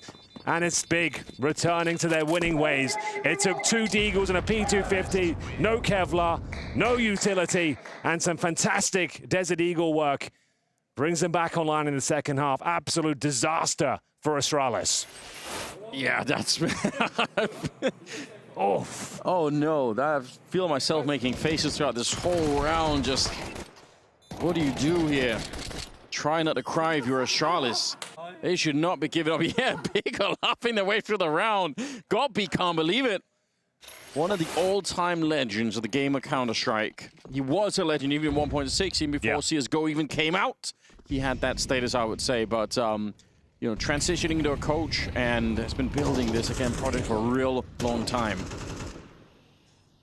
8-6. And Big, they had no business winning that round, but Astralis unable to hold on. Man, nice little flick. He wants more, and he's going to get a lot more of it. Almost a triple. Stown and Stair finally able to stand up to him. It might be too late, though. All right, Yabi, what have you got for us? Can they steal the round away here? The Desert Eagle sprays wildly towards the Big clan, but unfortunately, not quite enough damage inflicted. 4 on 2. Big starting to look very comfortable here on Vertigo. Bear in mind, they were 0 and 5 down if you're just joining us. They would then go on to win 7 clean rounds in a row on their CT campaign. Lose the pistol in the second half. No bomb planted. You think, okay, a chance for Astralis to stretch their legs here, get the momentum built up once again, and they lose to bloody Glocks. I think it's the 7 rounds that they lost. It's because so many of them, it's actually Astralis getting the openings. Like, they had great positions. It's not just that, you know, they were unlucky. Like, they actually had many chances to win those rounds. That's what makes it really painful. And they obviously lose the second round here.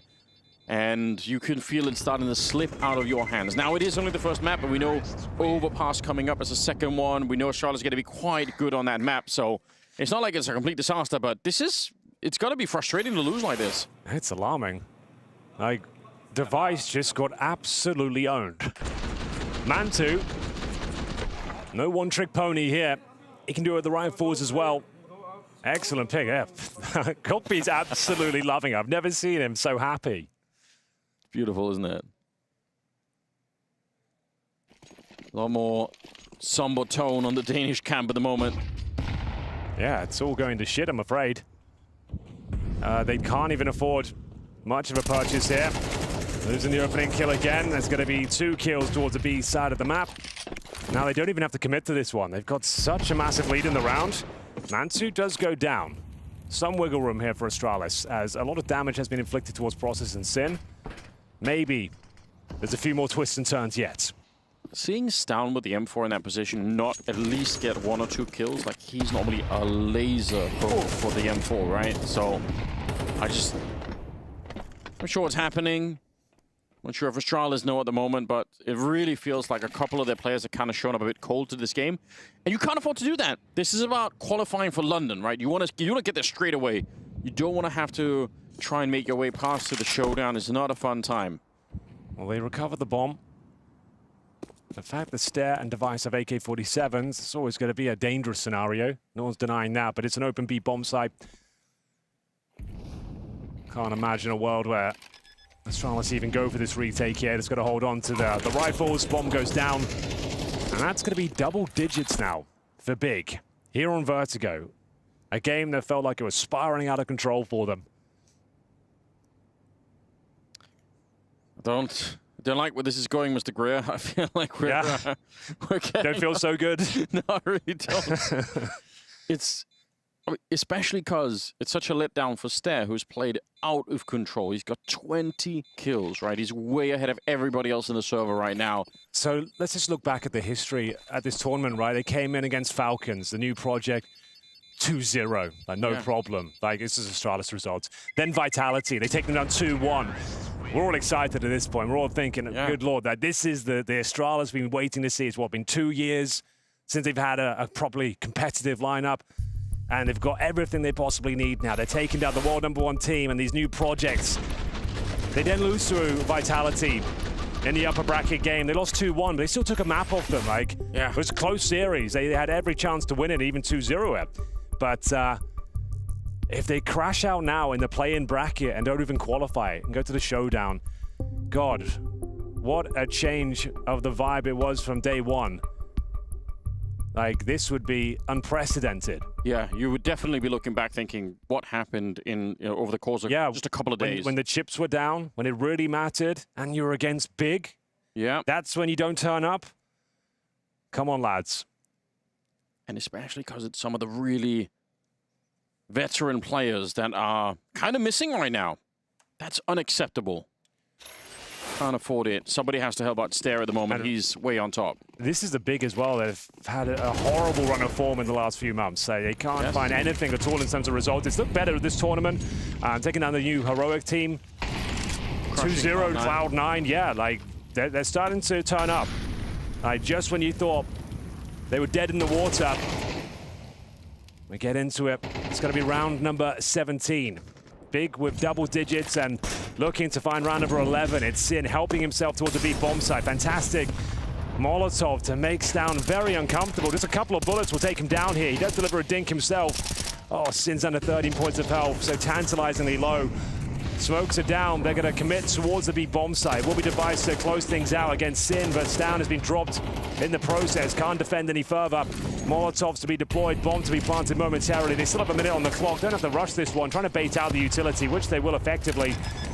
Oh, great grenades. Device is down to 27 points of health, and Mantu more than happy to challenge with the AWP.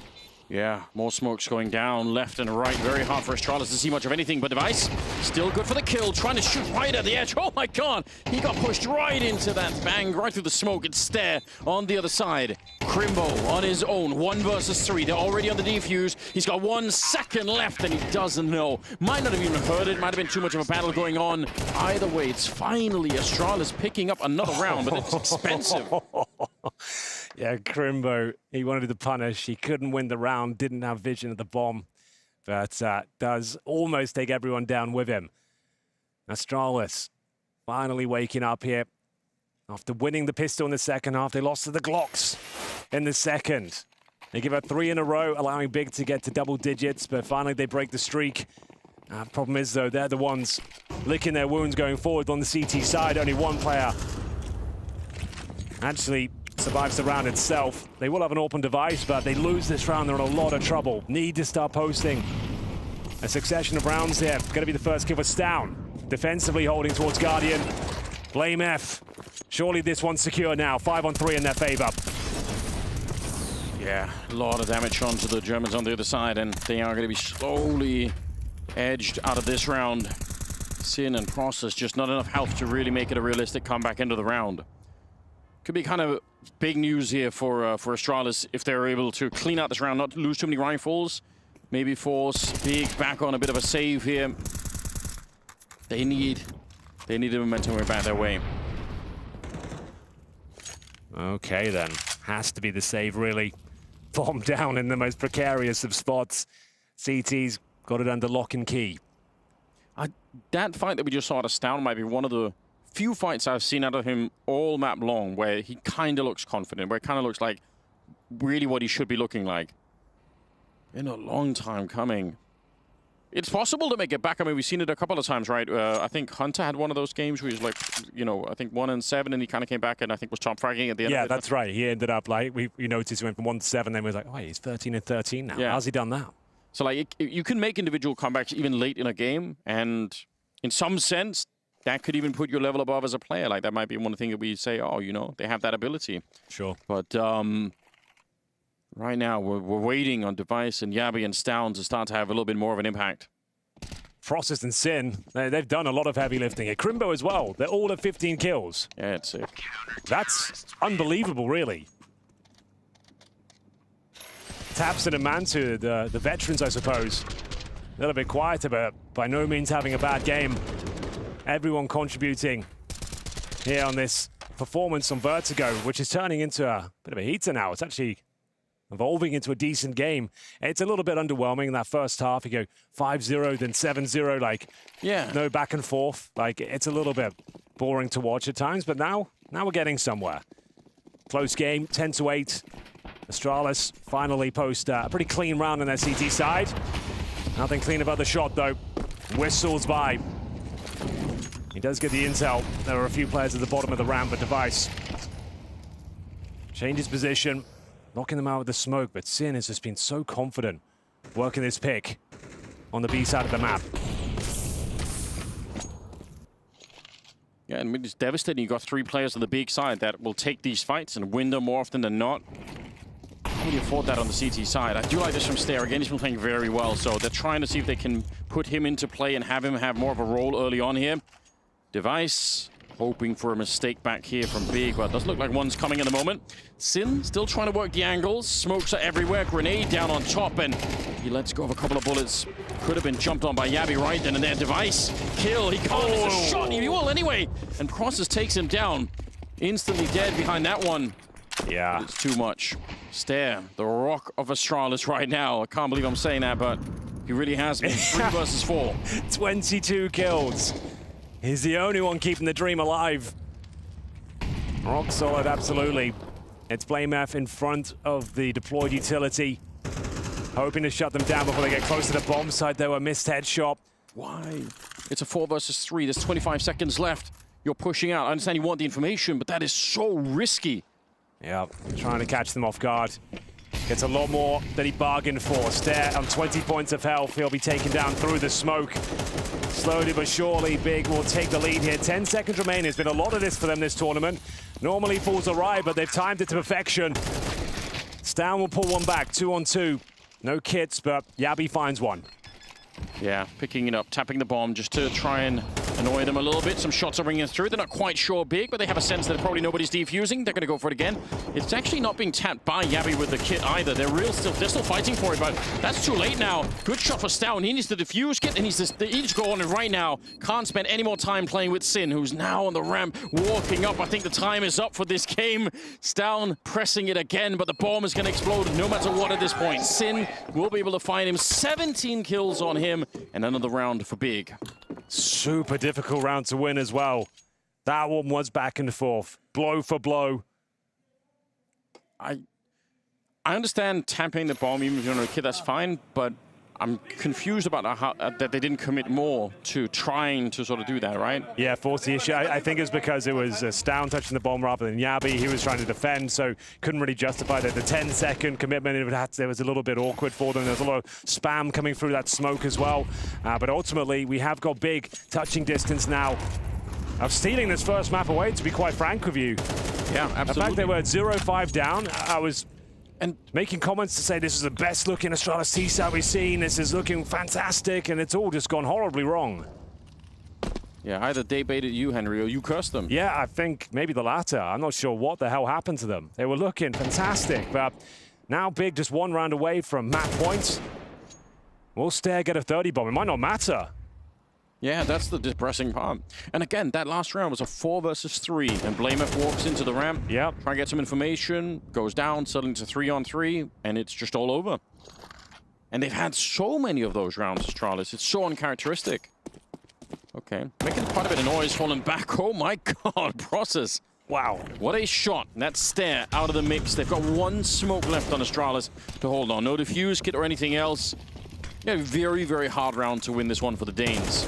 Oh, yeah, you're dead on. They're just getting picked off. Like, there's no contest. They're not even fighting back in these duels, Anders. We might be all said and done here. Map point should be locked in. Getting pulled limb by limb. We are going to see Blamef on the other side of the map. Astralis are dead in the water here on Vertigo. Crosses will go down. But doesn't mean too much at all. They're going to have 4 opportunities to close this one out. The money currently sits at 0. Loss bonus, actually not that great for Astralis either. I think they're going to get 1,900 or 2,400. So either way, not a great amount. They have to save this AK-47. Probably going to need a tactical timeout, I would say, to discuss their options. But Big have got so much open runway here, Anders. They can just go for a knockout blow, B-rush, you know? Yeah. They can just execute on the B-bomb site, overwhelm with utility. It's going to take something quite special for Astralis to bring this game back to life. Really interested to see what the money looks like. Blamef will survive. They've had success everywhere. There's an entire part of the map they haven't even tested Big. That's the middle. They haven't even tried to attack that. They could even do that. Just put 3 or 4 people in the middle. Astralis might not expect it. They certainly won't have the weapons or the grenades to try and stop them with. I'm simultaneously shocked by Astralis disappearing from the game, but I am impressed by Big. It was a hard-fought couple of rounds that they had to win, especially at the start of their comeback on the first half. They've got nothing to work with. Yeah, it's about as grim as I expected. They've got the saved AK, but like Desert Eagles and MP9s otherwise. Device, I think, gets the first here. A much-needed opening frag, but they can't hold on to the advantage. He'll be dropped by Mantu's AWP. He was trying to salvage the AK if possible. Ultimately, though, Anders, a 4-4 heavily favors the T side on any map, especially Vertigo, where you can group up and the CT defense is spread so thin. And we've got little to no weaponry. I'd love stats on how many 4-5s Astralis lost in this game. I feel like it's way above average. Yeah. Maybe we'll find that out. Let's see, I think Stown started to walk back towards the B-bomb site. There's a little bit of investigation happening on the CT side. They are pushing down below, so if Stown can stay alive, again, it's basic communication. Just don't challenge, wait for the teammates to show up. I think a missed jump for Big. That's a little bit awkward. Might have slowed them down an extra couple of seconds. Might be all they need at the moment. Blamef, he's seconds away from getting the spray down. It's a big double, and that should be enough to win the round here, but maybe not. Is it? Sin and Crimbo trying to fight their way back. It's just Sin, 35 seconds, and he's sandwiched in. The bomb is still behind him. He doesn't have it picked up at the moment, so he has to, at some point, go back to the stairs. it would have to be a miracle for him to win this round. Okay, well, Stown has done very well this year. Get the hell out of that. Rotate through spawn. Join up with the AWP of Step. Needs to be careful, though. Oh, no. He's actually going to die. I knew as soon as he pulled the trigger on that deagle, it was going to go horribly wrong for him. The thing is, it's an open plant. There's no time to plant now, so the round has been won. He knew Stown was going to be lurking somewhere there. It's a win, sure, but certainly wasn't comfortable. One player survived. You can hear there's the golf clap from the Astralis side there. You know, it's kind of cool, though, for Sin. He actually gave himself enough chance that if Stown would have come in from that direction, exactly, he would have been able to kill him. So it's actually not a bad play for Sin. Okay. Now it gets interesting. That was the must-win round, of course. It was with one saved AK, Deagles, MP9s. This one, a lot more to work with. They've got rifles here, the AWP of Device. Speaking of which, he's probing in towards middle. As I mentioned, they've got so much to work with here in terms of the buffer. They can go for these fast set pieces, try and find the opening picks, but Stare continues to frag now. 23 kills established for the young Dane. 19 years old, and years above his experience level right now. Yeah, he's gone into the smoke behind the sandbags as well, so pretty tricky stuff, but it is red. Man 2. Nicely done. Stown walking in, continues to pressure, and maybe you didn't even need to. Again, that's 4 on 5, now turned into a 4 versus 3. Nice little flick there for BlameF. Yeah, he's continuing the pressure. He still wants to go for it. 3 versus 3, moving forward. Every single time they've tried this, Big have been waiting, and they get the kills. Can they close things out now? Setting up Crimbo towards middle. Yabi trying to bait him into a swing with the sound cues. Actually, he's going to try and get behind him. This could be it.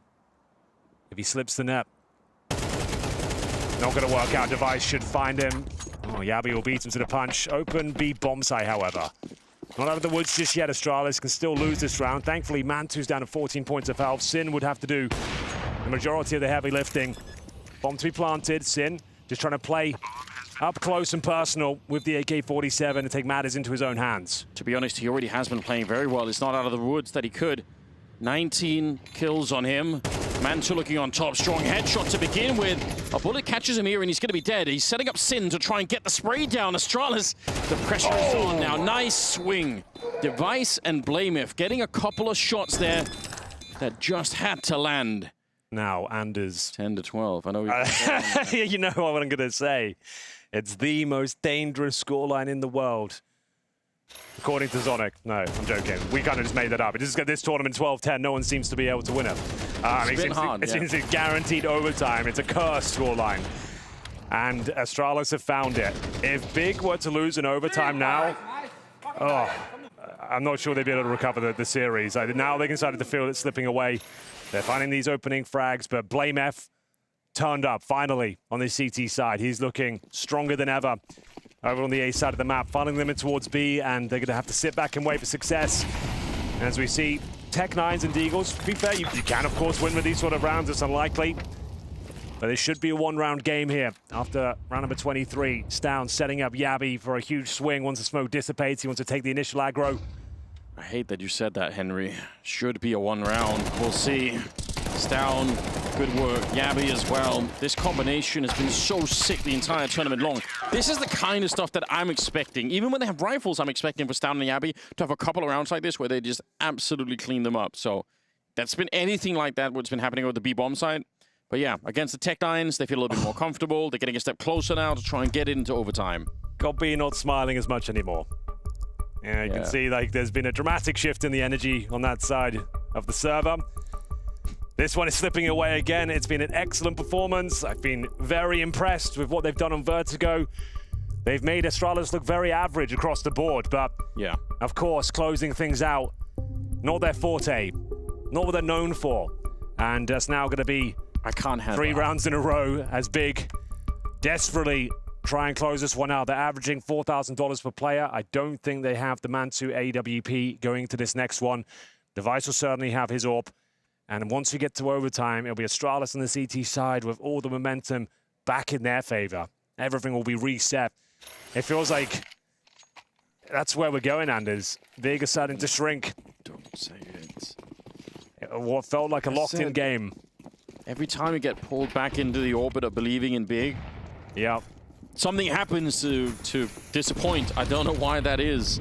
Yeah, well, I don't want it to happen now. It was 12-8. We find ourselves in the final round of regulation. Astralis on track for overtime, and that's how you get there. You take the game to them. I'm curious to see if Astralis will hold on to this 4 and 5 for even like 15 seconds. I want to see them keep this up. Stown he's everywhere on the map. It's going to be so hard to read. Crosses might be dead instantly. He's kind of looking for it, but Stown is dead with the headshot. He's picked them apart here. 5 versus 3. What a sick little maneuver that was. Final round, and balls of steel.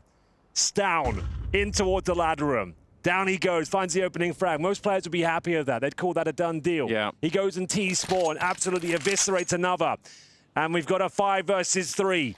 Big with the 12-8 scoreline. Slowly but surely unraveling at the seams here. 45 seconds. Is there anything they can do? Crimbo's down. Mantu, tabseN, and Sin all at the B steps here, taking heavy damage. It's down with his third. He still has 100 HP. Sin will pull one back. Stan wants the ace. He's not done yet. He doesn't even want to let you into the bomb site. And he fumbles the spray somewhat. Significant damage. Should be absolutely fine here. Should. 20 seconds. Be the operative word. Devices needs to lock him in here. They can't waste time trying to challenge him. Yeah, they have to go forward and fight. There's no way to win that one. Stan blaming for the last couple of kills, but what a round from Stown. Going into overtime, it's happening now. If Stown's recovered the confidence, it will be devastating to Big. He was missing for almost the entire map. Oh, this will be the worst way to lose as well. Yeah. You recovered a 0-5 deficit. You looked fantastic. Everyone was contributing. It was like Sin having a miraculous performance. Crimbo up there at 22 kills. Process turned up. Everyone's looked great. Maybe tabseN a little bit quieter than usual. And you had 4 map points when everything's on the line. And it comes to overtime once again. Big. Say it ain't so, Henry. Need to bounce back now. Can they find the first round? We've got a reset, of course. $12,500. They go for AKs across the board. And they're going to be trying to make their way through the A ramp. What a weird game of CS we've been treated to kick things off here in the play-in brackets. Down, finally silenced by Sin. Yeah, but he's so mad at the moment. Stown just moving forward, looking to fight. Might have been too much this time, though. Let's see if Big can capitalize on that early kill. Device moving forward. It's a really good swing that he's had, but a grenade to set him up would have been even better. Looked like he had the timing. Looked like they weren't ready. They were scrambling to get back from that corner. 3 versus 5, but Man 2 on Process are a bit low.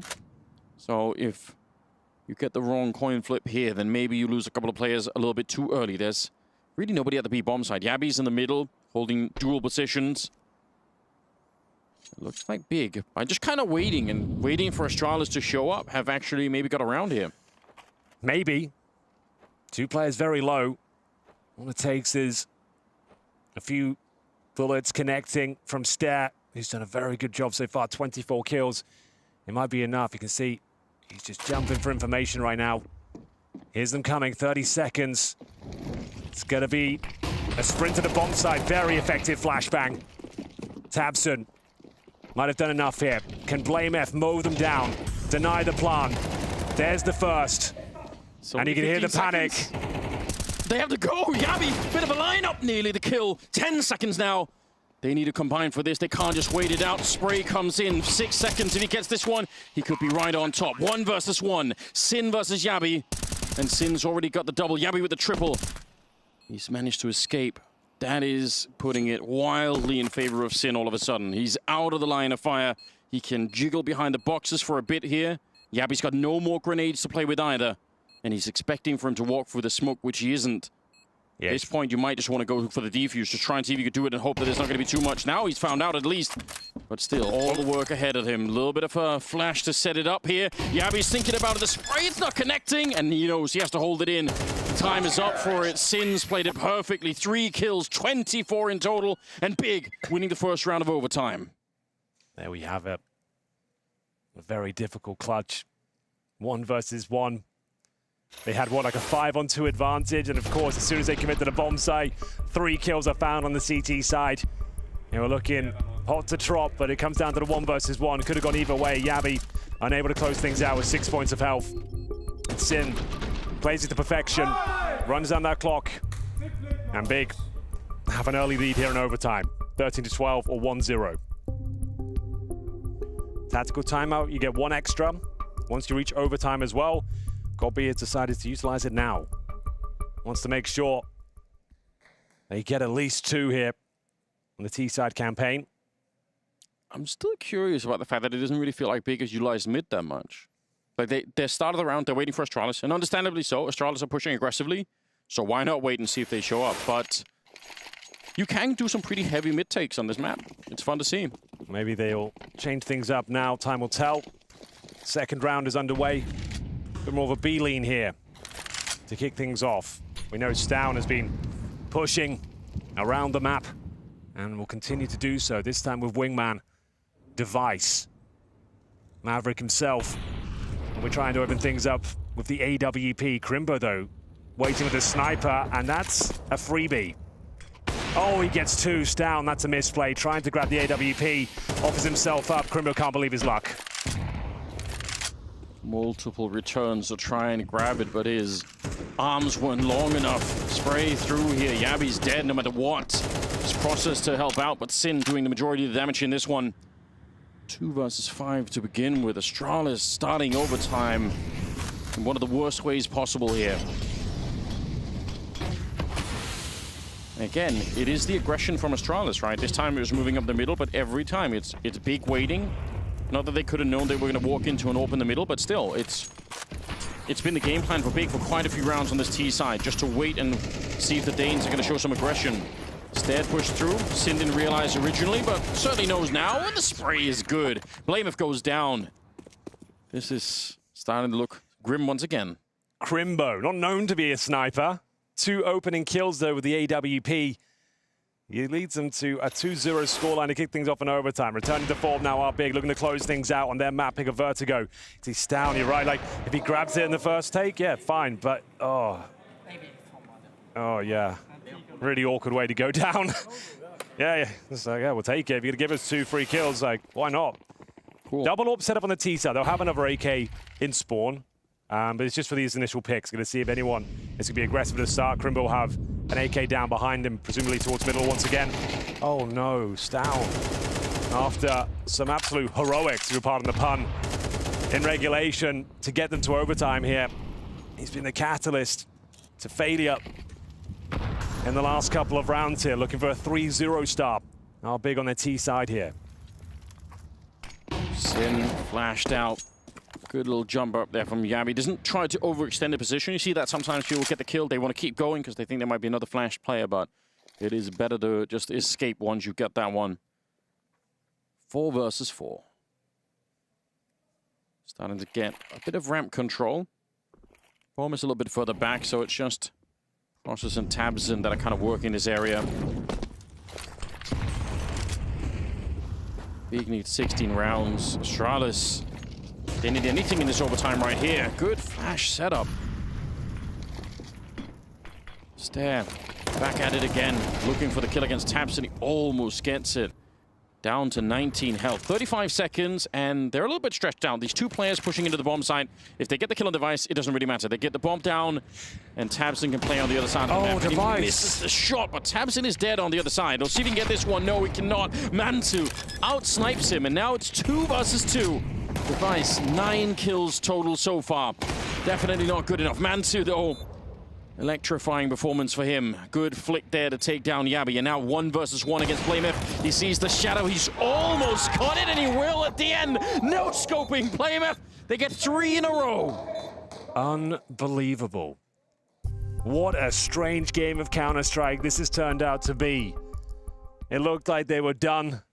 They'd fell off after giving up a 12-8 lead. Going into overtime, though, they find the 3-0 start. And it will be big with, again, 1 round required, Anders. 3 opportunities to do it. As they switch over to their CT campaign, let's have a look as Mantu got this final kill. Jumps around. Oh, it was just a straight up no-scope towards the generator. Right in the gut of Blame F. We'll see now if this is where it comes to a halt. Can they close things out? 3 opportunities to do so. Mantu with the vision on the first player, and Stare, who gets tagged down to 45 points of health. Pushing him back from the A side of the map. They're going to focus towards middle. Astralis not shy of this area, Anders. No, they were loving it, but remember, they won the first 5 in regulation. They lost 7 in a row on the T side. They completely forgot how to play, and now they've run into Mantu. This could be the beginning of the end. He does miss the next flick here. They're putting on some pressure, but more backup is going to start to show up from the middle, from CT spawn, from the B-bomb side. They're trying to get here. They've realized that Astralis have a lot of players. They're trying to pincer the B-bomb side at the moment. Spam onto Yabi, and he is gone from the round. 5 versus 3. This is looking very decent at the moment. Crimbo and Sin, they've locked it out. Defeating Astralis on this map. There's nothing BlameF could do about it. He's completely sandwiched into the middle. And the bomb is in the site. He has to go this way, and they know it as well. Here comes the flash. Surely they're going to counter 3 and peek him all at the same time. BlameF trying to fight every which way, but it's not going to matter. A 16-12 scoreline on the opening map.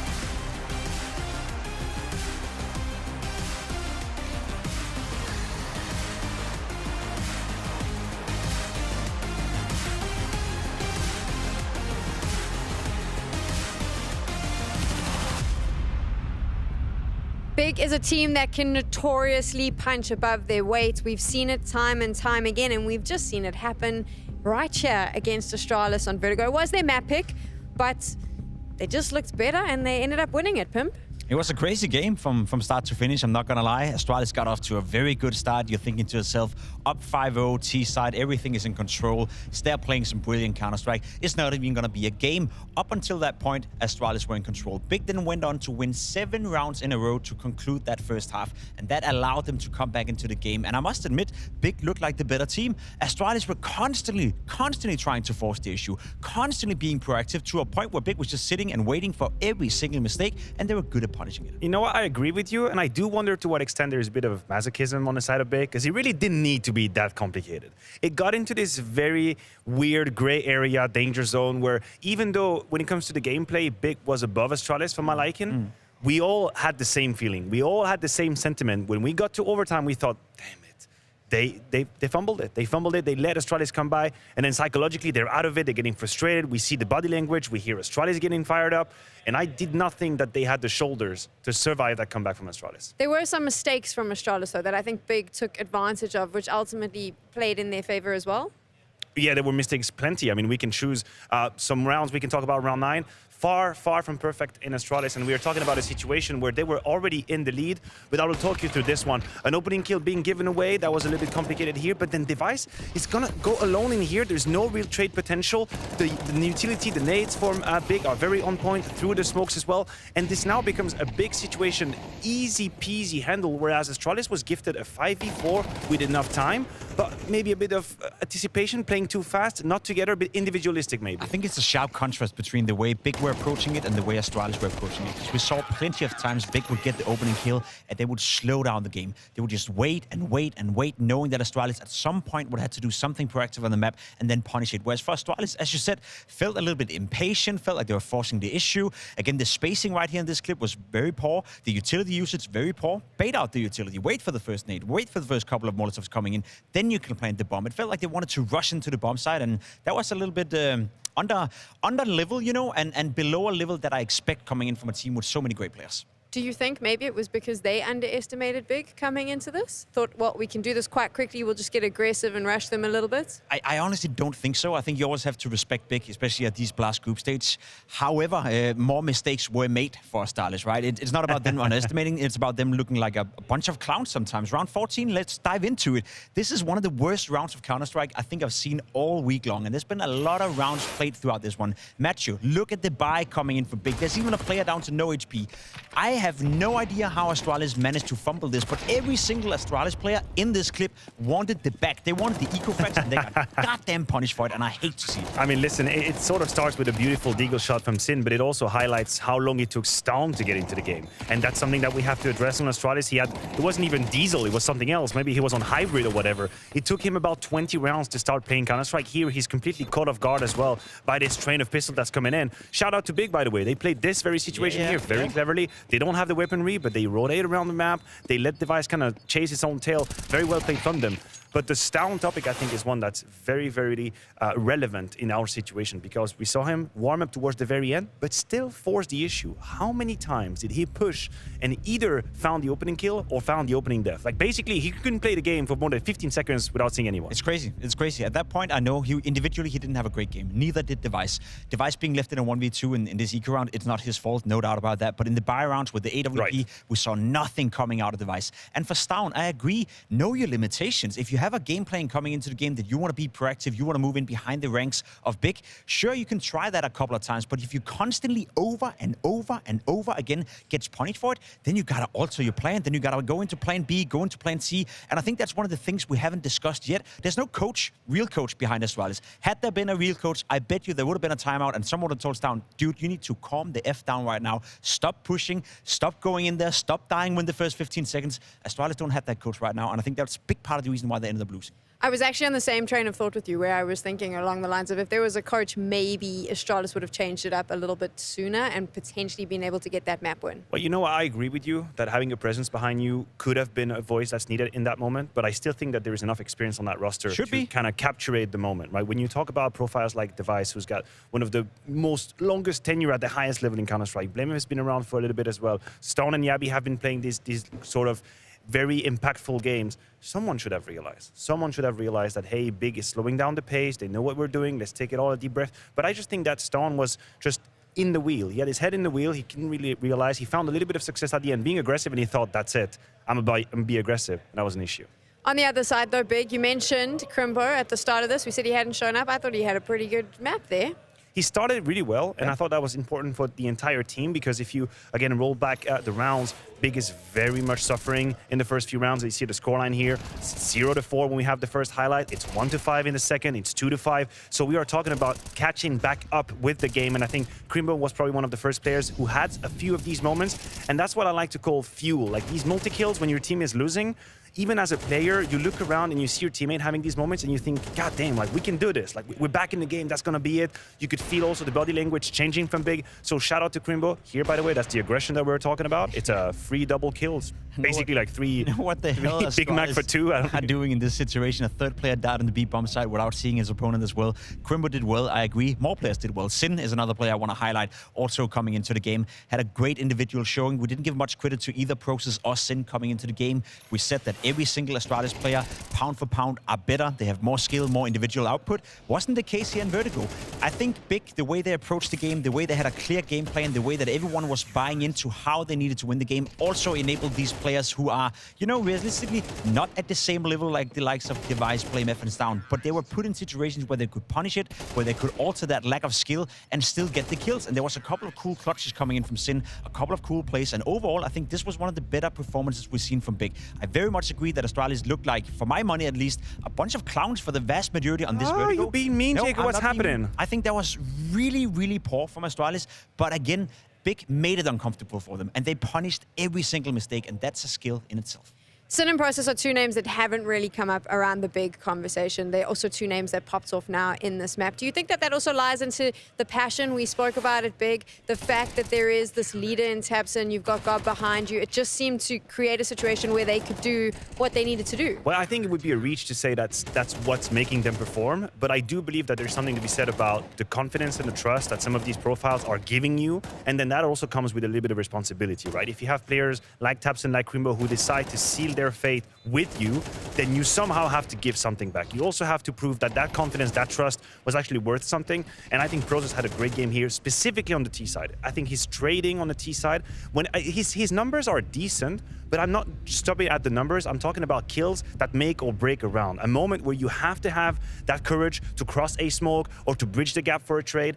Process is not really someone that strikes me as shy or afraid when he needs to, and that is very valuable. This is the third day in a row we've seen Big come in and be very well prepared for their opponents. They come in and they know, especially on their map pick, exactly what they need to do to shake them up. Who is responsible for those calls? I think Gobby and Tapson are the two players, coming together, creating that game plan. I think Sin perhaps also have a bit of a say. He used to be the caller, second caller within Big as well. I think for Big, for my money, it's a team. They're coming in as a team, and they know they have to win as a team. Individually speaking, match them up against pretty much every single team at this tournament. Big are not the greatest players out there. They have to win in different ways, and I think that's exactly what they did here in Vertigo. And there's a beauty to it as well. Team play sometimes beats talent, and that was the case here in Vertigo. And listen, I think we're missing a mark here as well in the fact that Big almost threw that game. It is a reality that we're missing to capture here. There was a moment in this game that was make or break purely both in the game and outside the game. We can have a look at round 25, and I think this is where all of the fans from Big out there, Zonix, if you're watching, my man, I know you were sweating in that moment because this reflects the tension from Big. They had such an advantageous position, a 5 versus 3, and they waited the time for 45 seconds to get here to a butt-clenching plant with 5 seconds left. A 1v1 that could have gone either way. It's 12-12 scoreline. Astralis had just made a comeback 4 rounds in a row. And what you're reading here, what you're seeing, what you're feeling, it's stress. It's adrenaline, noradrenaline coursing in your veins. Had Big lost that round, I guarantee you the game was over. They stayed alive. This was my thing, though. There were a lot of errors on both sides. I just think that Big was able to capitalize more on Astralis' errors than the other way around. I 100% agree. Astralis won both pistol rounds. They couldn't convert the second. Had they done that, they would have been in a much better position. I was disappointed in the performance from Astralis. There's no doubt about it. However, for Big, I think they came in, they played the opportunity, played as a team, got a map win, and now we have a game. We do have a game, and we're going to be heading to Overpass to see how it plays out. We are going to take a quick break, and when we return, we'll chat a little bit more about that map.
Big versus Astralis now on Overpass. How does this one play out, Maniac? It plays out pretty shortly, pretty quickly. We are going to map number 3. That's going to be it.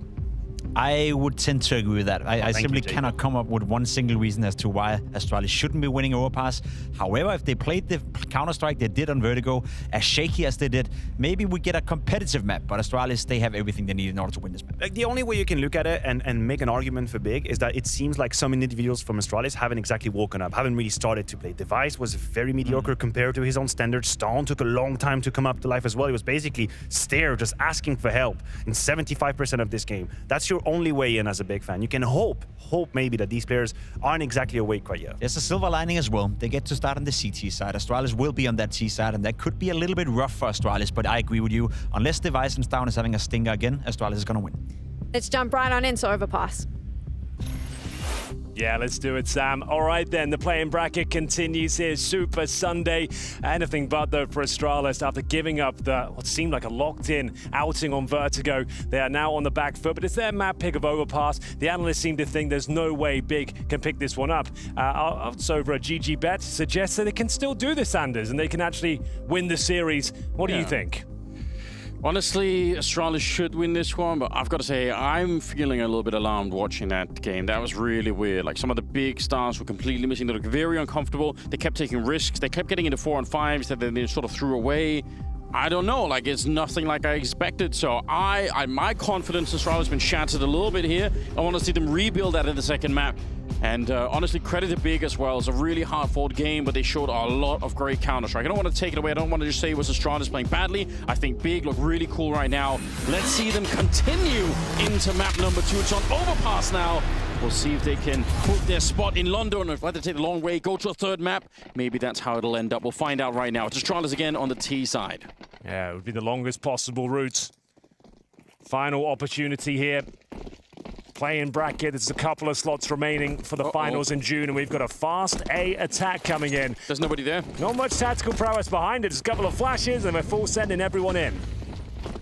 Absolutely nobody there from the Big side. They were 5-man stacked at the B bomb site.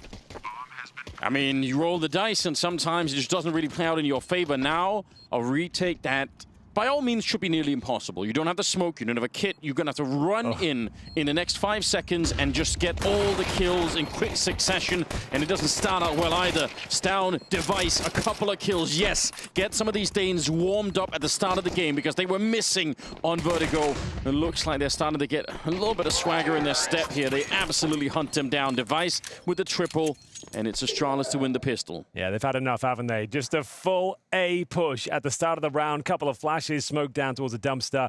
Bomb planted, 5-on-5 retake. Does nothing for Big. They don't even find a single kill. Will they be forced by in the second? That's all left to be seen, but here you can see Stown, Device working in tandem here, mowing them down with the Glock. Good backstab to close things out.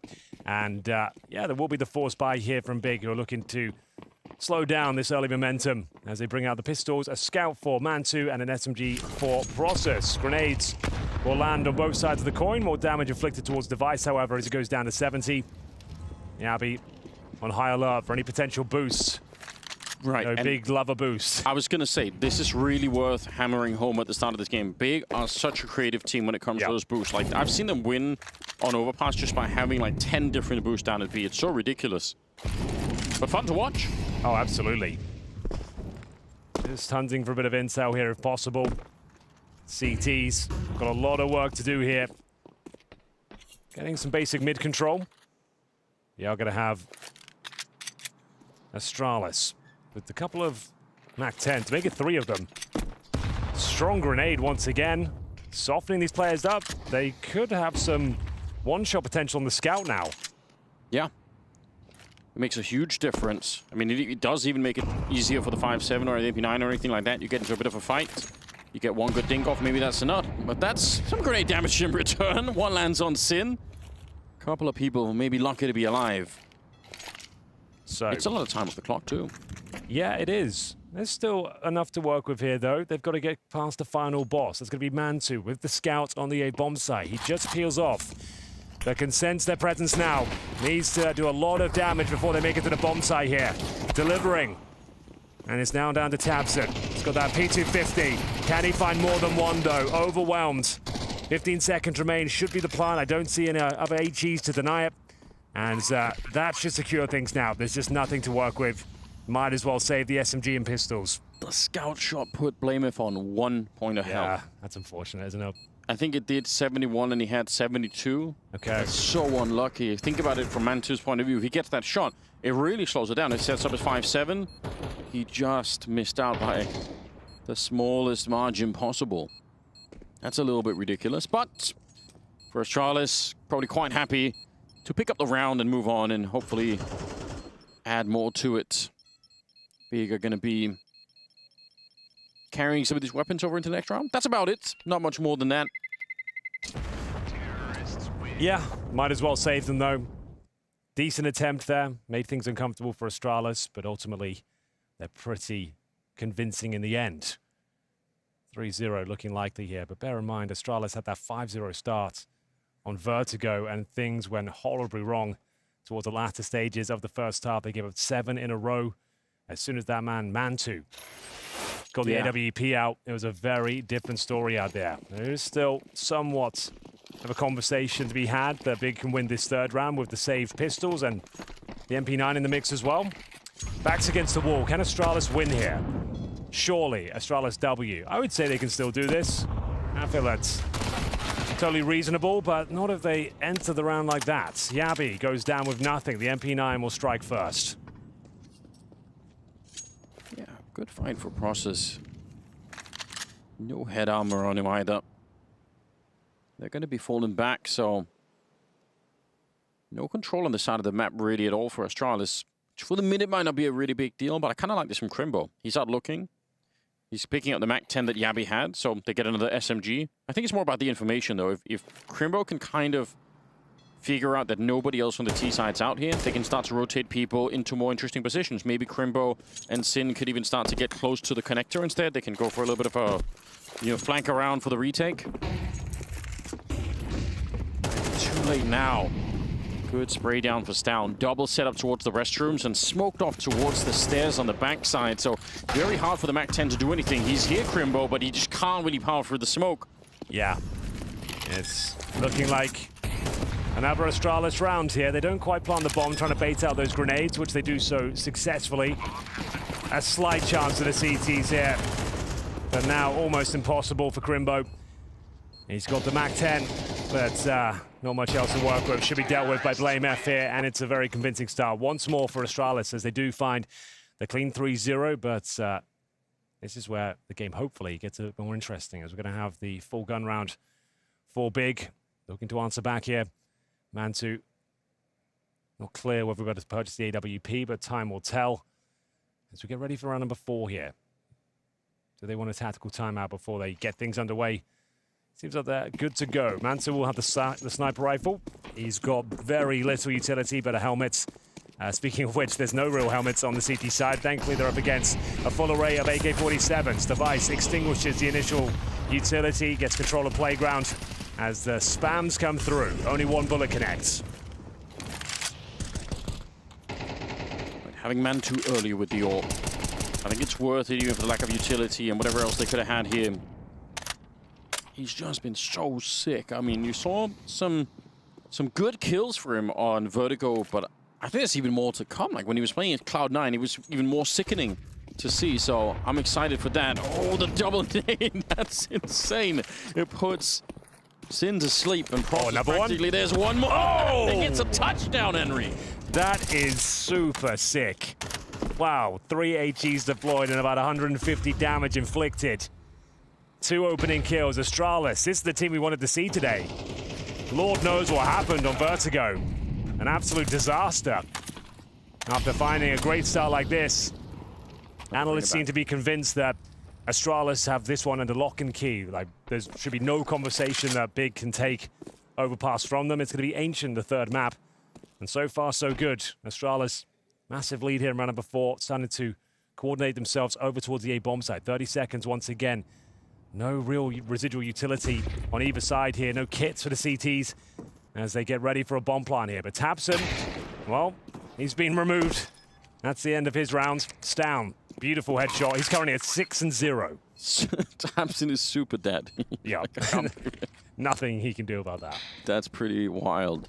I was getting a bit worried because I thought what was going to happen there was that Man2 would rotate back, and like you said, they had no smokes to block off the stairs. I think there was a timing window where that could have happened, but Big feeling uncomfortable. They really didn't know that Astralis had ran back. I think for a minute it looked like tabseN or Crimbo up at Heaven there were jumping to look down towards the squeak door to find out what was going on, but they just couldn't really see anyone. So Man2 trying to hold on to the AWP. Gets a bit dicey now. Running, the blast about to hit as well. See if they can do anything more. Device gets one and the bomb will do the rest. That is really, really expensive for Big. Oh yeah, truly. It is going to be the idyllic start for the Danish Dynamite of Astralis. It's down. Beautiful performance so far. Yet to die. It was Yabi finding his opening incisions towards the B bomb site. A beautiful display of grenades there. So much damage inflicted. Finding those picks before they even saw anyone. So it'll be the first tactical timeout for the German squad. They can feel this one unraveling once again, just like it did on Vertigo. They'll manage to bounce back there, but yes, they have maximum loss bonus, but that's only $3,400 with everyone going down, Anders, so has to be the partial buy. I can't imagine a world where they force the issue here and actually go all in. Quite the change, but again, like they did have a really, really good start, obviously, on Vertigo, so we're not going to get too carried away. We want to see Astralis keep this up, especially against rounds like these. 2 MP9s, 3 MP9s, in fact, and a couple of upgraded pistols, so... Yeah, you don't usually see this in the partial buys. Normally they're focused on the Deagles. But like I said, 3,400 into the next round. They can justify the investment as long as the money stays around $1,500. Oh, Yabi. He does spot him crossover in the end, but it's Crimbo with the opening kill. tabseN, an opportunity to find the second, but Stairs seems to have the read on this push towards Connector. I think that HE from BlameF probably blows the AK way towards the T side, so it might be a little bit tricky for anyone to try and pick it up. Otherwise, that's something they'd love to be able to do. Some jumping MP9 tricks. Haven't really seen any of the wild boosts come out of Big yet, but surely just a couple of seconds away. Yeah, I think they're trying to do it now. Presumably we'll try and jump on over. So this is a filthy little maneuver and a sound cue given away, so we're not going to see it realized. But still, look at tabseN. We have got tabseN and T-Spawn. If he can find the timing here, he's got a free kill on Device as well. Oh, timing's a little bit awkward. He's going to have to utilize the range of the SMG now. Goes for the kill any second. It's a nice connection, in fact. Pushes him in towards the B bomb side. 30 seconds.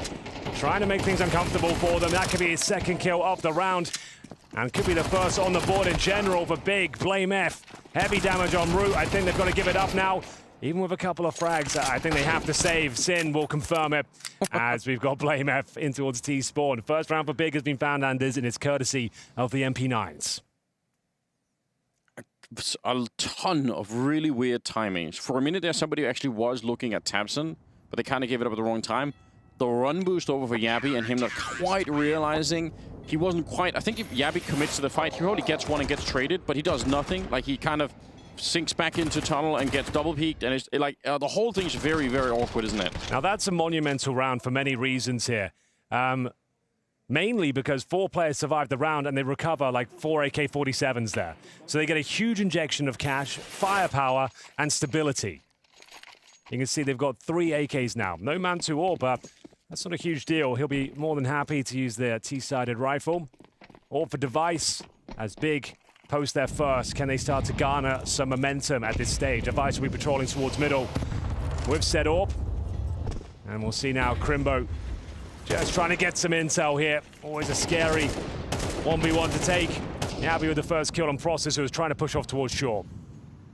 Yeah, while the spam was coming through the wall, you know, you're dragging away a bit of their attention. You're hoping that no one's really watching, but they definitely were. Sin, they might know where he is. The flashes are everywhere, and Yabi, the one to get the kill. The trade is still pretty good. tabseN will get one return. tabseN. Oh, tabseN, he needed that. Crimbo, he needs some backup right now. He's completely exposed. Yabi's completely overrun the bomb site, getting 4 kills, but now a bullet away from death. Man2 on the other side. Oh! 9 ace and winning the round for Big. Wow. Just when it looked like they'd thrown the round away, a missed spray from tabseN. Yabi finds a double kill on the B bomb site. A missed play for Astralis. Look at Crimbo's position at the end here. This is so sick, right? Yabi, that's his 4th kill. Oh, Mantu, sorry. Look at it. There's a minute left. They could definitely have slowed it down. They could have taken a little bit of a breath. Right. They don't have to run at him like that. They could have just pumped the brakes. Yeah. Wait for his reaction. What's he going to do next? Everyone's challenging. Everyone facing. And they lose a 3 versus 1 to Mantu, who had the AK-47, not an AWP. He's got that now. He recovers it from the cold, dead hands of Device. Yeah, get out of there, tabseN. Still not out of the woods just yet, but it is looking good. Big will be up against pistols. No Kevlar here. tabseN, though, he has not had the best showing in this series. I think he finished with 8 frags in total on the first map. But they've got it over the line. They're currently a map up. If you are just joining us, do not adjust your sets. It was Astralis who squandered a 5-0 lead on Vertigo. And now, if some way, somehow, Big can win Overpass, they'll book themselves a one-way ticket to London for the spring finals in June. Get your tickets now. We've got 2 slots remaining, and it's looking to be a very stacked tournament. I think what's worse, if Big booked that ticket here today, they'll do so and also reveal Astralis have some real weaknesses. And that's obviously some of this project kind of looked like they weren't having at the start of it, but I think Big has found something. I don't know how they're making Astralis play this way, because again, they've been very, very disciplined, but seeing them fight in some of those huge man advantages, plenty of time on the clock. They've got the 3-1s, they got the 4 versus 3s, they got the 4 and 5, like the 4 and 5s, like they've had so many of them on Vertigo. And they can't hold on to them. Crimbo, the absolute star player of the Big outfit. Playing on that rock towards long, Elige. You'll often see him up there. Always good for a frag, that position. And he dismounts for now, though. Mantu will be joining him, patrolling this A side of the map. Timings elude him somewhat just as they make themselves known. He falls off the angle. And Device seems to be aware of the prospect of Crimbo here. Oh, playing in front of the rock. Does a little bit of damage, pushes him back. Can't quite find the kill, though. Cheeky little getaway for Device. Waiting now for Crimbo, just jiggling it. Some backup is coming in, and that's good information for Crimbo, honestly, right? There's 35 seconds. He's just spotted 2 people at the mouth of long here. Stown gets a kill on him finally. We're down to 27 seconds. Can they hold on? Molotov on the one side. Yeah. Buys him some time here to focus towards the bathrooms. Or does it? Stown walked right through. How does he do that? I have no idea. What a mad move from Stown. That wins the round. Yeah. Did he take damage? He must have done. Maybe there was a slight gap, but it's a great call there. Like I said, that was a protocol from Mantu, who was getting overwhelmed, waiting for backup to arrive. He assumes those 7 seconds of flames will buy him time to find a couple of picks towards middle, but it's a great read from Stown there, pushing the flames, finding himself 3 kills in total. He took down Crimbo initially from the bathrooms, bear in mind as well, so that's an excellent round from him. Money should still be pretty decent for the big side, as Yabi is all the way in T-spawn. Process seems to be aware of it. Does he know? Does he spot something? What a standoff. Oh, yeah. I don't know how. Wow. Maybe that's something Yabi's done in a practice game, something that Process remembers about his tendency. Normally, people tend to kind of keep going. They go on the other side of the stairs. The Process is looking at right there. That's where people like to save, but well done. I guess saving the 2 rifles. Still, the move from Stown is absolutely round-winning. Just as the Molotov was there, he just walks right through. That's it. He was just in front of it, right? And they have no idea. They don't get the sound cue. The incendiary is very loud. There's a lot of shots going off the other side. So, Astralis 5, Big with 3. They've got the AWP once again as they fully invest into round number 9, getting to the closing stage of this first half. A resurgence from Big here. Would love to post a positive scoreline towards the end of their CT campaign. We know Astralis are specialists on this particular map of overpass. They slow things down. Device with the AWP down and connector. Will be a escorting stare through the hallways. And it's Crimbo once again jumping. Trying to get a bit of intel here. Oh, nice bit of spam damage. Takes stare down to 81, which is significant against his M4s now. That means there is one tap potential. Going to be run boost out long, it seems like. Tabson will call it in. Again, that's pretty decent information. You know, there's going to be a couple of people out there. See if they can run it down and put some pressure on. Already, it looked like Crimbo was being called back, but I guess Tabson, the captain of the team here, saying, you know, I'll do it for a couple of seconds more. There we go. Crimbo. Does he have any grenades? With him, he does have a smoke and maybe a little bit more, but they're getting dangerously close. Let's see if they punch through. They did it last time. Stown just walked straight through. Astralis setting up to attack the bomb site. It's Stare with the opening kill, but look at the timing here. Process shooting Stare in the back. Crimbo still holding onto the site himself. 27 seconds. Oh. Starting to run out of defense, and Process getting shot in the back. They did not know that Yabi was still out there. Sin alone versus 3, and the bomb being slowed down, being stopped for the minute. He got the kill on Blameth as well. I can't believe it. Out, and nobody gets a tick on Device. If they had the AK, he would have won that fight, but instead Device stays alive, and Astralis putting some pressure back on Big now. Another dangerous 3 versus 1 there was available for Big. Yeah. It was a convincing start to the round. Great control from Astralis, finding those opening picks, but then applying the ointment. The defense starts to wake up. Sin starts to punish. Device upgrades to the AK-47 and does close things out. Flushes him out with a Molotov there. Would have been a monumental clutch for Sin to win. Device. I'll take it. It's not that long ago that Sin was just an academy player that was kind of almost on stand-in loan for this organization, right? I think it was Sin and Hype that were the 2 players that were brought in for a second there. Sin got to stick around, and right now that looks like a pretty good choice. Yeah, Sin's been great. Good rounds. Yeah, been rock solid this tournament. So's Process as well. It's been an interesting tournament.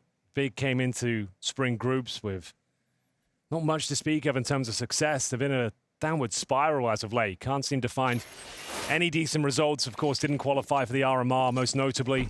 Yeah. And disappointing now that you see them. I'm like, come on. Yeah. I kind of want to see them try a bit more. Round 10, and they're going to take a partial investment. Auto shotgun. The auto shotty. The XM1014 has been deployed. Now we're excited. Haven't really yet had a real shotgun highlight. But you're right. That just means everyone's waiting for it. Yeah, you could make history, you know. You could be the first to really do it. There's one. Oh, at range. He's taken down the bloody hell. He threw away the shotgun. Why? Why would you do that? Oh my god. All right.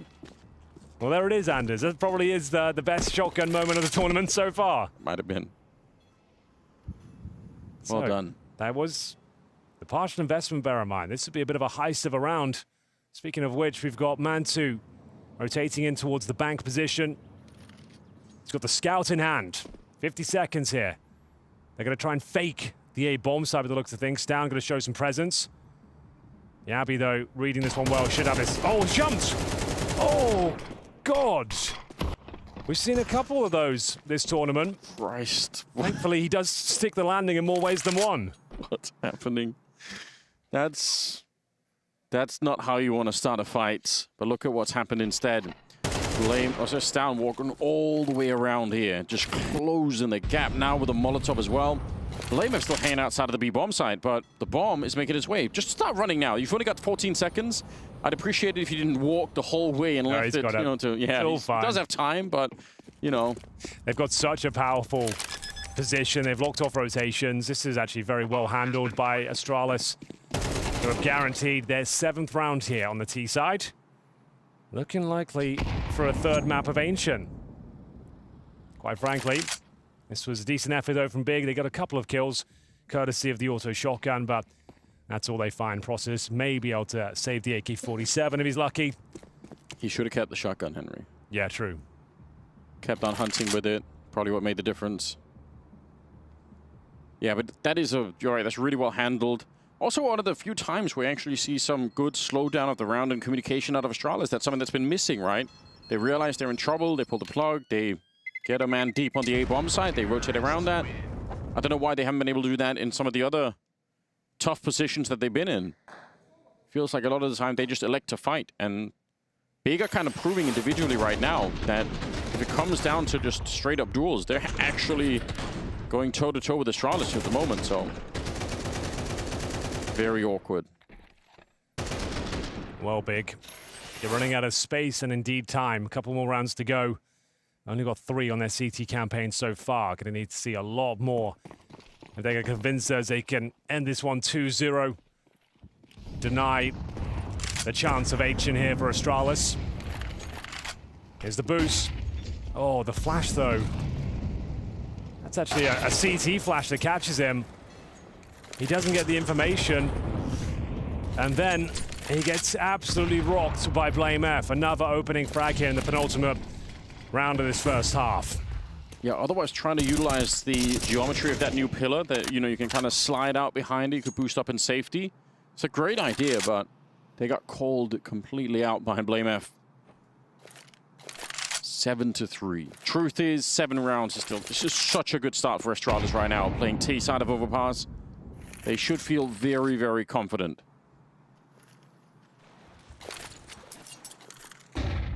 Yeah, just going through the motions here.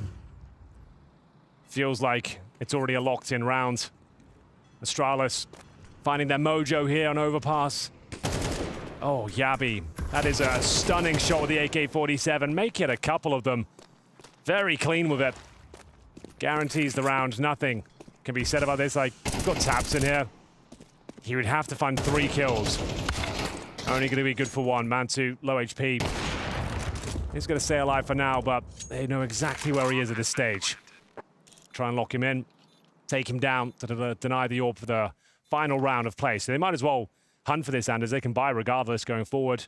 Yeah, it's going to be worth it. You just need to make sure, because he definitely cannot rebuy the AWP, so do whatever you can. Yabi making quick work of it. That was the Yabi that we were expecting on the first map. Yeah. Hitting some of those shots. I mean, that's kind of what he does. Went missing for most of it, but good to see him back on this one. Well, ladies and gentlemen, if you're just joining us, welcome. This is Super Sunday, the play-in bracket here at Spring Groups 2024. There are 2 slots available for the finals remaining. One of them will go to one of these 2 teams, Big or Astralis. Best of 3 here. It was Big that picked up the first map of Vertigo as their pick. We're here on Astralis' outing of Overpass, and it feels like we might already be done. Ancient feels like a certainty at this stage. The final round of the half. They've got the auto shotgun once again. For Masses, AWP, almost no utility. They feel like decoys out there. Oh, they could just get the... Oh, that's crazy. I did not think they have enough weapon or enough money for it, but fair play. Not that it might not make a difference at this stage. They're losing a couple of players, playing aggressively towards the A side of the map. Sin will get another one, but Mantu's lost the AWP for now. Hello. Famas will do a bit of work here, but a 2 versus 3. He's given them a lifeline. He has. It's not impossible. With the 2 low HP players, the shotgun actually is maybe an ideal weapon for the job. All things considered. We'll see if we can find the right bit of timing. That's still something that is going to be critical here. Moving forward. Oh, they just walked past. There we go. Okay. How long can he hold his nerve? Doesn't want to risk it. Takes down Stair. And maybe they can find a 4th round here. Huge maybe. I thought he was going to run straight for B. I was going to say that might have been a bit of a mistake. 30 seconds to bring the bomb out long. Don't know if they're going to know about that. This is still not done yet. Device... It's got a lot of grenades. If they can get the bomb planted and Device can sort of be in the after plan and find the right nade, there's definitely a way to play this one, even if they have the health disadvantage. Smoke goes up, and they're going to go for the bomb plant on the backside. Process. He's done good work to keep on track, so he might be able to get this kill almost for free against Down. If he peeks over at long, he could be dead right away. Edge of the smoke here. Process. Oh my god, I can't believe it. Needed to get that kill. Looked like he had the advantage. He'd been hunting him for half the round then. It's on Sin instead. Not usually the AWPer on the team. In a 1 versus 2, walking in, volunteering himself to the crossfire, and he can't get the shot off even. Device stealing at the end, a 9-3 to close the half with.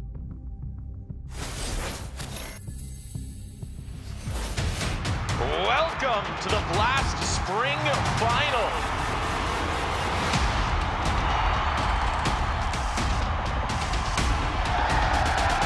Hell yeah. I'm ready. I'm excited.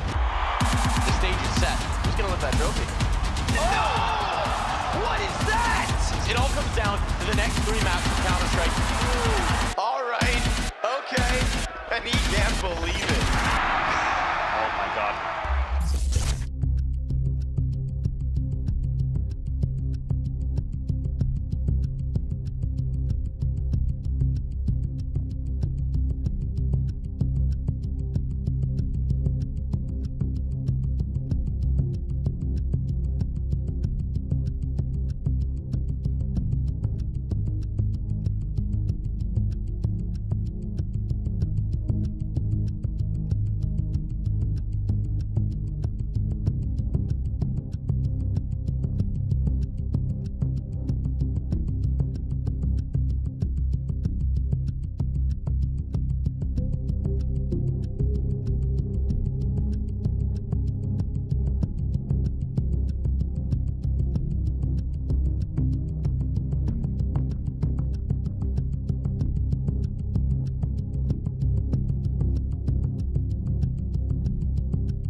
Ancient waits in the wings here after Astralis resuscitate their series with a compelling lead on the T side here of Overpass. They've absolutely dumpstered Big, posting a very nice 9-3 scoreline, 4 rounds away from the 3rd and final map. They're still the favorites in this series if you ask me, but maybe there's something to be said here still on the 2nd. Big, it goes without saying, they need this pistol victory and to garner some momentum early on in their T side campaign. It all starts with 4 sets of Kevlar. Sin is a utility player with a couple of flashes and a single smoke. Oh, wow, okay. 2 players ready for that challenge towards Monster. It's down, he goes down very early. That is a long range for the Glock to have an effect, but it could be done, of course. A lot of bullets connecting on him right away. They want to go for a swing. They set up with a flashbang. Let's see what the USPs can do. They're having a hard time finding anything. Good job so far for Big. Device, the first one to try and answer back, and they're putting some pressure, hunting down. Yabi wants, I think, wanted to save Blamef, who's practically dead. 3 kills for Process. See if he can land the ace in the pistol. Looks like Tabson might steal that away from him, but Blamef almost getting wallbanged down. It's a good idea for Tabson. Kind of telling him, you know, we know exactly where you're going to be hiding out. 1 versus 4, and it's not even a chance here for Blamef to get anything done. Big win the pistol on the second half. It's a great start for them. They needed it, and even then, the road back is a long ways away. Oh yeah, absolutely true, but just what the doctor ordered there. A really nice and convincing pistol. didn't have to work too hard for it from a strategic point of view, as the initial challenges coming from Monster. Astralis getting rocked by Process, who picked up 3 kills early on. They managed to find a cheeky frag on Stown. A re-aggression here from the CT side led them to utter destruction. As the B bomb side is cracked open, it's Big putting their best foot forward here in the second half, winning the pistol. Can they negate the force buy though? They are going to have Blame F tucked away in the connector. Nice grenade, but even better shot. Are they going to check the corner? They are. Should be a trade regardless, even with Blame F finding 1 frag. But I appreciate the fact that they didn't just pretend to check it, but really checked it. Like, jumped in there. For whatever reason, one of the many corners on the map that's kind of lazily checked, where people just kind of pretend to look. It's because in CS2 we've got that wheelbarrow there now, and it's elevated. It's just a little bit deeper than people remember from CSGO. Because Overpass, of course, one of the maps has got a full remodel. Yeah. Not just a retexture, like, it's a new look for it. A few important gameplay changes, notably towards that connector. So, 4 versus 3. Bit of a gamble stack here from Astralis. If they do finish up at the B bomb site, they'll just be saving the little they have, which will be 2 pistols and an MP9. Scoreline's currently 9-4 here in favor of Astralis, but looking good for a 2-0 start. Big on the T-side campaign. Maybe even the 3-0 if they can find a couple more players here. This round's locked in. Astralis will not be going for it. Yeah, not the most eventful end to the round, but hard to blame Astralis for trying to keep what little they have alive, stay relevant in the next one. There's that other corner by the bench up at the restrooms that people always fail to check. Or they, again, they kind of lazily check it. Yeah, that's true. It's interesting how that I'd say plays out.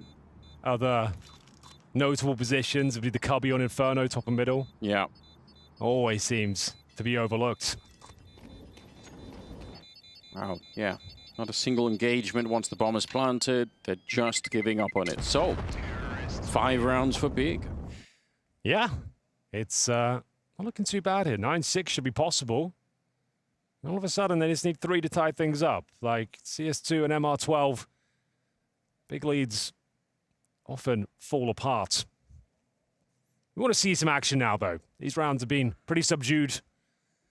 Yeah, get us on back. Overpass. We haven't had any fireworks on the server for a while now. Pretty standard stuff. Teams just winning the rounds they should. Closing things out, a lot of saves. Speaking of saves, we've got 3 MP9s here.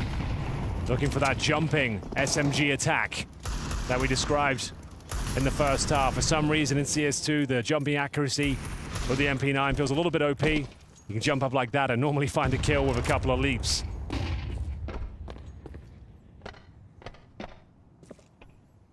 Yeah, I remember the first time I saw it, I thought, okay, it's gonna be like the one time I get to see something that ugly, and then people kept doing it and it kept working, so hopefully people find hard counters to it, but Astralis not gonna be getting any luck fishing at that point at the moment. Yabi trying to get the swing, and it's still a trade that's gonna be favoring Big at the moment. Bomb is a little bit further away, but they've got plenty of time. They don't really have to hurry. They know that Astralis don't have a lot of utility to slow down anything. They can play this round a little bit more carefully. Maybe the only real threat is the long position for Device. If you screw it up and you swing onto the bomb site and nobody's really checking long, could be a serious spray down happening. All right, Blame F, what have you got for us? Another interesting corner of the map. Device and Blame F looking to work in tandem here. Should be able to get that kill, but now Isolated needs to get a reload in. Doesn't have the bullets or the firepower to really do much more with that scenario. This wasn't an investment, bear in mind. Oh, 15 seconds, okay. Oh, okay, I was about to say, if Crimber goes down as well, they're in real trouble. That smoke would segregate the duels, but they managed to come out on top. It was expensive, though. That's why it's worth saving the SMGs after the force buy, even if it doesn't look super compelling. They've kept them very modest on the T side here. The money is not flowing too nicely. Lose one round, they could be in a lot of trouble here. And the guns will be drawn out by Astralis now. So Might be worth a tactical timeout at this stage. It's a very important moment. They're not going to go for it. Helmet watch for Astralis. Just Device without one. Be vulnerable to that Mac 10. And we are going to see a bit of a B-lean here to kick things off. It's going to be Crimbo. First duel with that Galil actually goes cleanly in his favor. Needs to try and hold on to this lead, though. That's a huge frag. Takes down Yabi at the B side of the map, and they're going to use that advantage by the looks of things, Anders, to fully execute in towards this B side of the map. Actually gets completely wrecked there through the smoke. Mac 10 leading the charge. Yeah, he's solo from that earlier battle. Flashes are really good as well. Hard for the defense to do anything. Here comes the Mac 10 jumping on top of Stair, who was already wounded in the earlier battle. Device and BlameF. Again, the smokes are going up here. They don't have any more left on the T side, but it doesn't really matter. They're going to get the bomb planted, and Astralis should save right away. If they could somehow take down these two weapons, it would be huge. Yeah, but they just don't really have the resources to justify it. They're trying to establish their own finances, build up a bed of rounds. If they hunt for this too hard, Device probably picks them off one by one. They might just have to allow him to save the AWP. Doesn't look like they're hunting too hard for it. Going to be leaving through Monster as a unit. And it's the Mac 10 Anders, even against the helmets. Entering the bomb site, Process finds a couple of kills. Bomb goes down, 4 versus 2. No choice but to save here. Will be BlameF towards the playground. Device. He's holding towards the bank. And 4 players will survive. Just a 2-round game here. 9-7. It's by no means over. There's a real argument to be made that Big could 2-0 this. Dan, given how the first half played out, I'd be really, really shocked, but I don't disagree. I mean, the way that this is shaping up, who really knows? I think the one thing that was really lacking in the Astralis defense, obviously it sucks to get that low through the smoke, but they also didn't have any nades. They couldn't slow down the B attack once it was going on. Flashes kept coming over. There were no counter flashes, there were no counter molotovs or anything, so a little bit of an issue for Astralis in terms of the economy of the game right now is that Beak's executes are pretty good, and Astralis just don't have the utility to stop it at the moment. They do have the Device orb, though. Yeah. Is that going to be enough? Will it make a difference? We'll find out soon enough, because they're leaning towards this side of the map. He's got some backup with him here, but it's a start. And of all the people they could have killed, Crimbo has been getting some good openings the last couple of rounds. We'll pick him off, but they want to power through Device. Gonna get traded, and it doesn't even matter. He got the first 2 kills, but it's overwhelming. They wanted to pounce in the B bomb side before Device had a chance to reposition. He's in a pretty exposed position there. The fact that he's towards Monster, and sure, you might be thinking, let's go towards A, let's leave him there, but no, you'd probably be leaning in towards his advantage there. He'd be reading that well. They want to make sure that he's in an uncomfortable spot, surrounded by flames, taking flashbangs as he's repositioning, and they did a very good job there. That's a huge round for Big to take. Once again, 3 players surviving. It's going to be 9-8, a 1-round game after a terrible first half. 9-3 deficit. Looking good, though. This T side has been favorable for them. The loss bonus is very established on the CT side, of course. They're going to save an M4 here. They'll have a healthy buy. Device has got more than enough to purchase the AWP again. But you can feel those golf claps starting to get a little bit louder. They don't want to get too carried away, though, on the Big side of things. They've still got a lot of work to do here, but they have resuscitated this second map. Great stuff from Process. Look at that flashbang from Mantu. Nothing could be done. Device of 2 kills. It's not enough. Can feel this one slipping away now. Yeah, the stress is starting to accumulate on the Astralis side. Slowly but surely, they are absolutely feeling the pain of this game once again. And this time, Astound, Yabi, Device, they got plenty of players that are playing well enough at the moment. BlameF, one of them, a good double spray. He was flashed on both, but had just enough of a glimpse of where they were to be able to get that double spray down. That's pretty sickening. Yeah, that's a beautiful sequence from BlameF. Device should be good to get this kill as well, which he will convert. 5-on-2.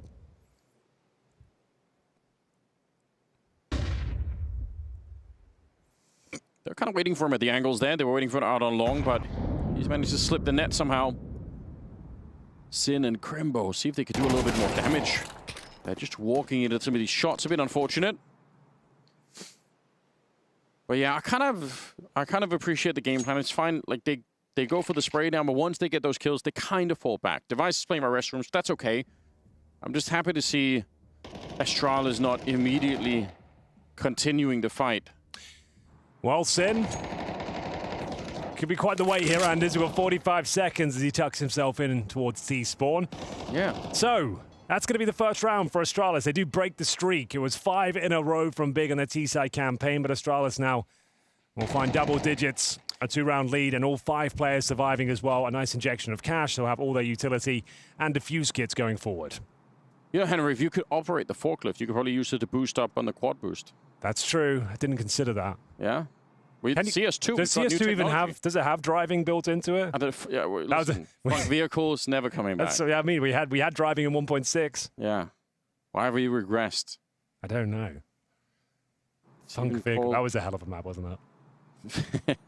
What a time. Jeep. Did you ever play that Star Wars one? Yeah. Where he's like, you can drive the massive transport vehicle as well. It's amazing. Some of my best memories. Yeah. Honestly, that's such a shame. We just don't like the community side of things. It doesn't seem to be like even thriving in CS2. We don't have like any zombie modes. Surfing doesn't work. There's no KZ's busted. There's no scripting languages available. It's a real shame. Like the fun side of Counter-Strike is there. It doesn't have to be a super stressful competitive game all the time. Mr. Valve, please. Yeah, please. We just want to have fun. There's millions. Just a little bit of fun. There's millions of us. We just want to have fun. All right. Well, we'll see if Big can have fun here in round number 19. Hopefully it gets a little bit more interesting. Like all these rounds have been very one-sided. Looking for the flower bed boost on the CT side. Mantu, nothing there. Device actually playing beneath it.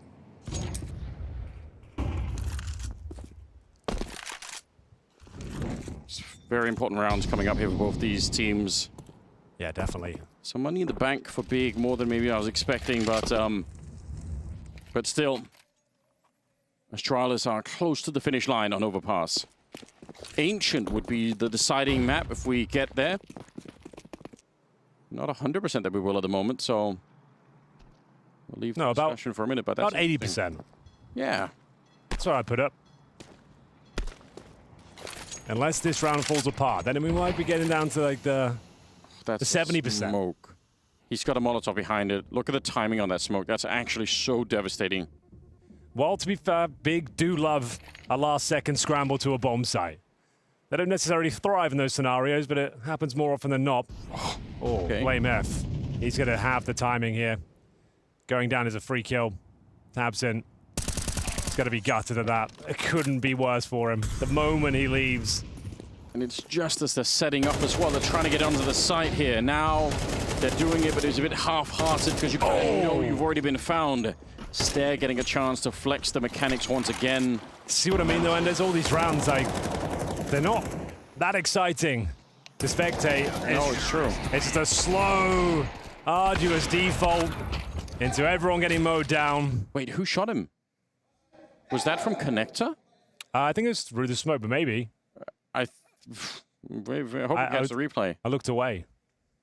I don't think you could do. I think it might have been through the connector. I guess we'll find out. Flame F. Flank timing is absolutely crazy. Obviously, Stair. But it's just so hard for Big to even get in here. Look at this third shot. Beautiful. Yeah. Destroys Grimbo towards Monster. And now, Ancient is looking likely. As you mentioned, though, Big do have cash, but they will have no further timeouts in regulation. Last chance for Gobby to contribute from a strategic point of view. Things looking pretty calm. Astralis with the 9-3 first half. Some bumps in the road here in the second. Lost 5 rounds in a row. But once they've become established, they're looking like they are hot to trot to take us to Ancient. Which way I hope things get a little bit more interesting. Like, sure, I appreciate it's a close game, but even on Vertigo, it was like 5-0. Yeah. Then 7 rounds in a row for the other team. It's just like, it's not very inspired. It's long stretches where it was obvious who was going to win the rounds. All right, then. Early on. Let's see if they can keep their head above the proverbial water. We are going to have a Deagle for Crimbo, AKs, and an AWP for Mantu with no helmets, notably. Process makes his way through connector here. No significant damage just yet. How can they bring this one back to life? Need to try and avoid map point here. That's a Molotov. He can sneak in front of it here, Yabi. I wonder if he's gonna try to do that. Looked like he was thinking about it. There's a bunch of T's outside. The bomb is back in connector, so Big are not fully committed to the plan just yet. I don't know if Stairs spotted that out. There was a guy looking straight at him. Gonna be a boost slowly coming over. They're gonna go the safe approach. You boost behind the pillar, you peek on in the spray. Oh my god. Blamev is very, very lucky to live through that one. Process gonna be put to the test, and so far so good. Headshot on Yabi to take him down. 4 versus 5 and 45 seconds left. Okay. They still have a smoke available, a couple of flashes. I think all you can really justify here is smoke in heaven. Flash over, hope for the best. Hope that that 4-on-5 advantage you have is going to be enough to trade out these kills, because you don't have the Molotovs to flush them out. It's going to be Blamev down to 17 points of health as Crimbo commits to the bomb site. He'll be tip of the spear on this operation. Can they breach the bomb site? Oh, right in front, Stown with the kill, but Crimbo, he gets a good one in return, and he will clean it up. Device coming in from behind. He's going to get caught as well. Nicely done. They don't lose a single player in that attack to the bomb site. And unfortunately for Astralis, the only one with grenades left was Device up at the restroom, so he couldn't have done anything to slow them down. Well, that is the benefit of kind of committing to a bomb site with like sub 30 seconds. You can be pretty confident the CTs have already expended most of their utility. We had the spam wards and the boost at the start, waiting for that CT aggression towards short. Process takes down the aggressing CT. It collapsed in the bomb site. Man2, good awareness to find Device in the end as well. Clean sweep pretty much. Only one player goes down. That's good stuff. Bear in mind, they've got no further timeouts here, so they're alone. Astralis will use their first. As now the conversation starting again. What is going to be the response here? Do Big have a trick up their sleeve, a pocket strap potentially? This would be the time to deploy up just when Astralis are adjusting their setup. I mean, they are the kind of team to have that. Like, they are a really sneaky team in that way. They prepare an enormous amount for specific opponents. Well, the reason I think they always have these showings where you think, wow, this is a really sick team. So, Anders, if they win this round, the loss bonus will be 0 for Astralis. They're fully invested right now. It will take the game to 11-10 with an eco available. This is it. Big are gonna 2-0 this. It has to start here. This is the round that decides it all. Yeah, a glimmer of hope for them. They can do it. They can see it. Just beyond the horizon at the moment for Big. Definitely something they can get to. Process started to move up. They've cleared out quite a significant portion of the map. Playing a very standard 4-1 setup here. When Astralis were on the T side, it was Yabi playing outside of the B bomb site. And they're taking some control, but Astralis, they do have a bit of defense towards the restrooms. That's slowly moving forward. You can see this little duel between Blamev and Device covering each other. They're so close to each other right now. It's going to be Device with the first kill by the looks of things. Easy.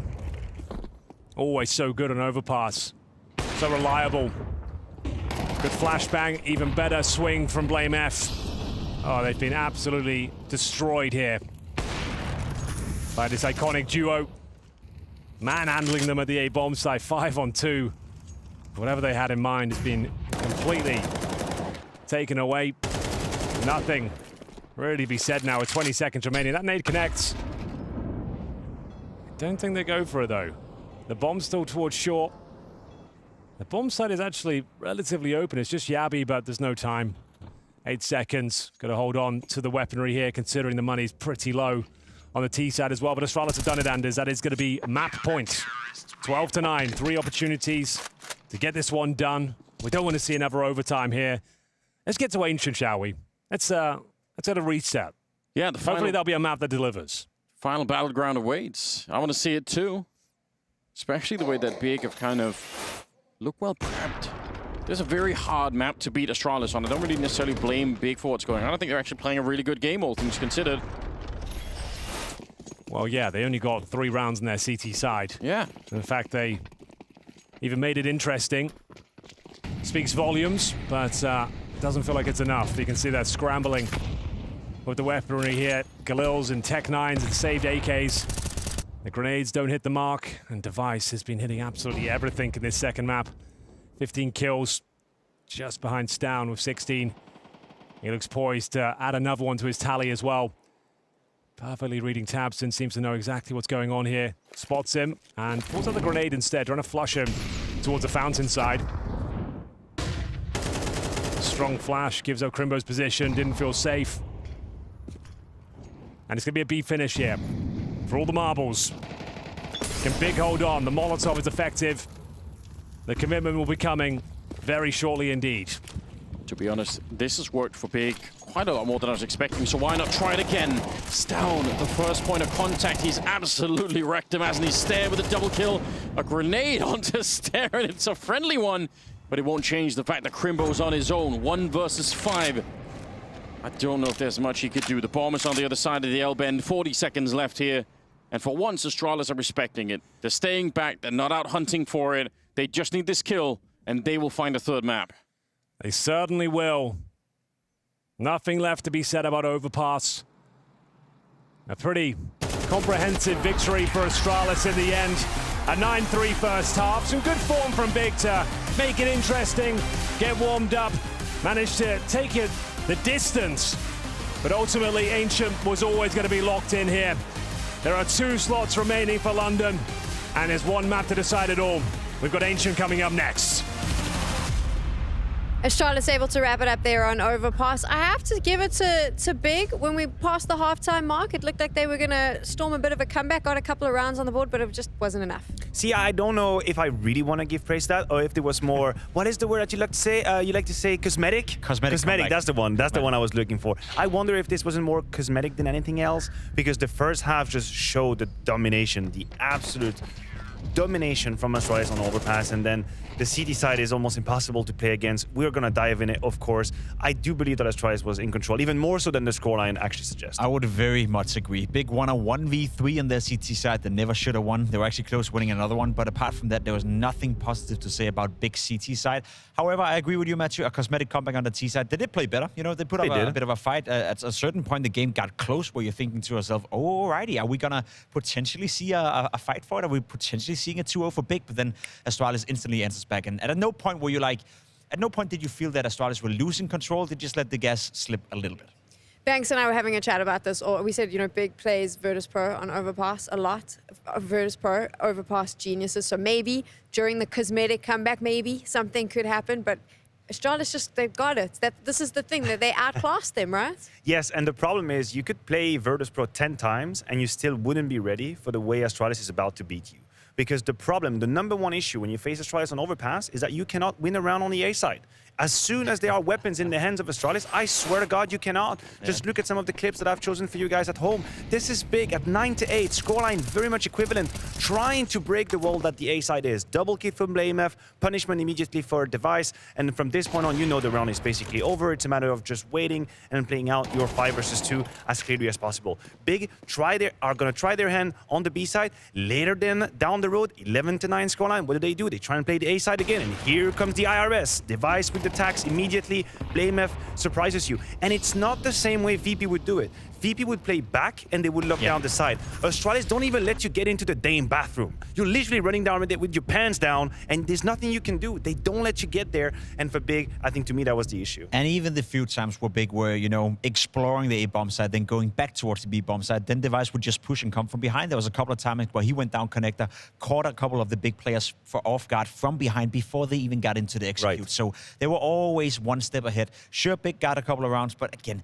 it was never close. It was never looking good for Big. And it's an information game, right? The way you win on Overpass on the T side is to scare the CT enough to force your rotations down to not know where to go. That's how you win. You basically make them feel like, oh shit, is it gonna be an A execute? Come on, Stone, we need you, and then bam, you hit the B side. But Astralis never got to that point. They either destroyed them or they pushed in the back with BlameF in connector, with Device being aggressive. So the fog of war doesn't exist. They can just very easily make the deduction. Oh, they're going B. Let's just be ready for it. And that's all the praise to them. all the praise to Astralis, but they just weren't that good before on Vertigo. So I'm curious, there were silly mistakes there. I understand it's a different map, but then they come here and they just look like such a well-oiled machine.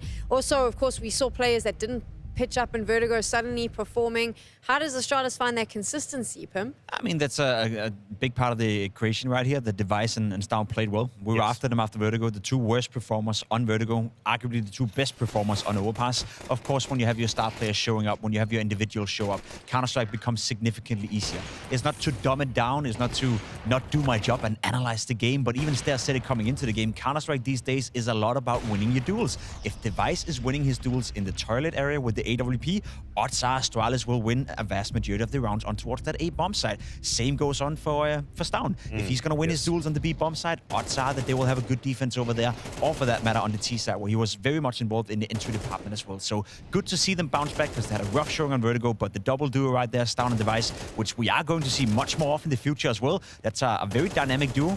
They played well. And I have a feeling that this segment could be true to almost any Overpass we would say about Astralis, right? Because I think it's fitting so well, their system, the structure that they're trying to make work. And also, you have to give it not only to Stown, but to Device, more to your point, Jacob.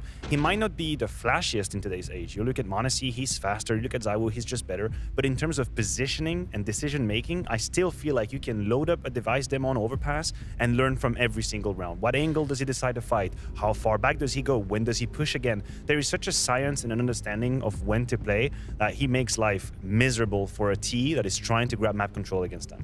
Bigger picture look for Astralis now as they move into the rest of the season. When you take a look at how they play on Overpass, when they give Stown and Device that space, they pop off. Things are really good. How do they take what they're doing on Overpass and ultimately do it everywhere else? Well, you can't really, because Overpass is very special in the way you approach it. I think it's one of the maps that is far away from the likes of Mirage and Dust 2 and some of the maps that you can argue have the same tendencies in it. So you can't really replicate that. However, I do think it's great to have for Astralis a home map, somewhere you can go where you feel safe. There's not a lot of great Overpass teams out there. We spoke about one of them being in VP, but there's no many Overpass specialists. So if Astralis can become that, then you have a good foundation, at least for your best of threes. Yeah, as I said, there's a couple of elements you want to have in the mix in your recipe. One, you need to have Blamef not in a rotating position, but very strong and very efficient in his role. And then you need to give movement and decision-making to Stown. I think this is where he shines, where he can decide. Of course, Blamef comes in with input. He's the IGL. But as a rotation, you need to make some calls here and there. You need to make split decisions. Where do I go B? Do I go A? Where do I help? And I think on Overpass, he's got the map down to a T. Big's momentum gone now. Do we think that this is kind of game over for them as we move on to the third match? I hope it's not the case. I hope it's not the case, because winning Vertigo and surviving Vertigo was already such a big relief for them. I would have never, ever given them Overpass. Not an absolute chance under the sun. No way. I think for them it was always clear that if a victory was going to happen, it would be through 3 maps. And I don't think Big is a bad Ancient team. No, I agree with that. I think the feeling within the Big camp as well is that it's going better than they expected. They ended up winning Vertigo. They didn't put up a great fight on Overpass, but at least they got some confidence farmed on that T side. Confidence they can bring into Ancient. So I think if you're asking Big right now in that huddle they're having outside, I think they're pretty satisfied with how this game is going so far. We will chat a little bit more about Ancient right after this.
welcome to the Blast Spring Final.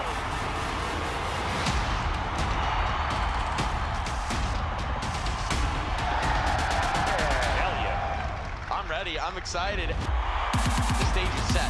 Who's going to lift that trophy? No! What is that? It all comes down to the next 3 maps of Counter-Strike. All right. Okay. And he can't believe it. Oh my God. There are 4 spots in London already claimed, and now there are 2 more up for grabs. Astralis and Big are fighting out for one of those spots, and one of the teams are going to be dropping into the showdown. It's currently 1 map apiece for both of these teams. We now move to Ancients, and we've seen Big on it this tournament. They look okay. It got them to this point. Astralis, how are we feeling about their Ancients? Well, the thing is, I wanted to analyze them a lot on Ancient, but they played about 15 rounds against Falcon, so that was pretty quick. I was left hungry. Their T-side was absolutely superb. This was a game where Falcons didn't show up, so I didn't really know what to make of it. But I just want to pivot the conversation quickly on experience. Like, this is the map that has the most consequence for both teams here in Copenhagen.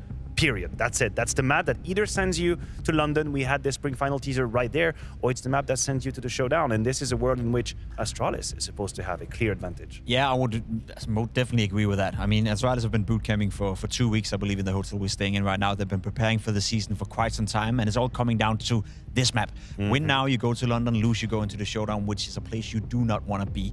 Astralis have looked great on Ancient, what we've seen at this tournament, of course, against Falcons. So have Big, so to say. You know, they did beat Cloud9. I watched some of that game, and one of the things they were able to punish, which everyone else have been able to punish as well, was the lack of a Shiro within Cloud9, the lack of an AWP presence. I think Big were allowed to move around the map more or less freely without getting punished, without fearing an AWP coming in their face. That's not going to be the case against Device. That's not going to be the case against Astralis. So yes, you may fool yourself thinking Big have won against Cloud9. They are a great Ancient team. Yeah, they played well, but the fashion they were winning that game in, they cannot replicate and do the same thing against Astralis. They'll have to find a different way, and I'm not sure if Big have that, you know, depth within the playbook in order to play against different styles of play on Ancient and win against quality teams like Astralis. I have to agree with you. I feel like the Big victory against Cloud9 had more to do with the fact that they just abused the fact that Cloud9 didn't have an AWP in play. That's very different now when you're going up against Device. Yeah, it will be. Although I will say, out of all the maps out there, Ancient wouldn't be the one where I would literally point you towards when it comes to Device. I think overall, it's rare to see an AWP really take over completely just by the way the map is done. But I would more focus on BlameF. And the reason I would go towards BlameF is because just as we saw Big lose track a little bit of the map when they were CT on Overpass, I fear it's going to be much of the same on Ancient. I think the lack of experience shines through in mid-round situations, 40 seconds, 45 seconds, 3 versus 3, and there isn't exactly an A plan on how to behave. You have to rely on communication, building a mind map in your head of where the threat are, where the timings are, and on Overpass, they could not keep up, and this guy on your left-hand side, BlameF, is going to be lurking into window, lurking into donut when he can. You will lose track of him, and I fear that Big is going to be too hard to handle in that sense. Tapson has been absent for this game so far. From an Would you say he's been absent? Yeah, maybe not. You know, that's not what I would say, Matthew. Right? But a 0.6 KD and not a great individual outcome coming in here. Ancient is one of the maps I feel where he's a bit more comfortable at. It's a map that he can definitely call fast threats as well, and that's what I want to see from Big. I want to see them start off fired up on that T side if they were to start over there. At least bring up the pace towards Astralis. Again, if Big want to stand any chance of winning, they need to be firing on all cylinders, and it also means the man on your screen right here, Tapson, will need some sort of individual output. Otherwise, there's too much on the side of Astralis. Could you not argue, though, especially with Big, they tend to come in quite prepped for their opposition. They watch a lot of the tape. They have like some fun and interesting counter strats that they like to throw out. They work sometimes, they don't work all the time. I mean, they've got to have done their homework knowing that this was a potential map that was going to come up. Matt just said it, right? We only got to see, what, 15 rounds of Astralis. That wasn't a lot. And also not a lot on the City side. And that's kind of the issue. We are going to, I believe, have a knife round to decide where it starts who. So we don't have that information. I don't have it, at least. But let's entertain the idea that Astralis is on the City side. I don't really know what kind of weaknesses I would point towards. I think Stair maybe had to adjust a little bit to his new position. You might sometimes punish him. But even then, I don't have enough data to go about. So if it's Big, I know they rely heavily on preparation. This might not be the best for them. I suppose, I mean, they can prepare against BlameF. They know his play style. They know what he's called before in the past. You got to hope that some of that transitions through. Yeah, but the problem is the way BlameF plays Counter-Strike is not just the first intention lurk. Like, it's not like he starts the round just thinking, okay, guys, listen, I'm gonna go have a coffee here, over there, and I'll be back in a minute. It's whenever he feels like there is an opening for it, he's gonna go for it. And sometimes he'll be more patient, sometimes he'll be more aggressive. Even if we like to make the meme about he's just lurking around all the time, not doing anything, this is far from the truth. Like, he will select his timing, he'll play more aggressively, he'll try to analyze from his team's comms when to go. So yes, you have to keep an eye on him, and I think it's the job of not only the players alive in Big, but the dead. The dead players in Big have to be able to hit that tap button, look at who is alive, and always update their teammates. Blame if it's alive, be careful, nobody's got behind you. That's a relay of information they need to have going on. It's also one of those games that's going to change the history of how we look at the two teams moving forward as well. We have both of them coming in towards Katowice, of course. Astralis, I think, winning here. We can conclude that they played good Counter-Strike. They took down Vitality.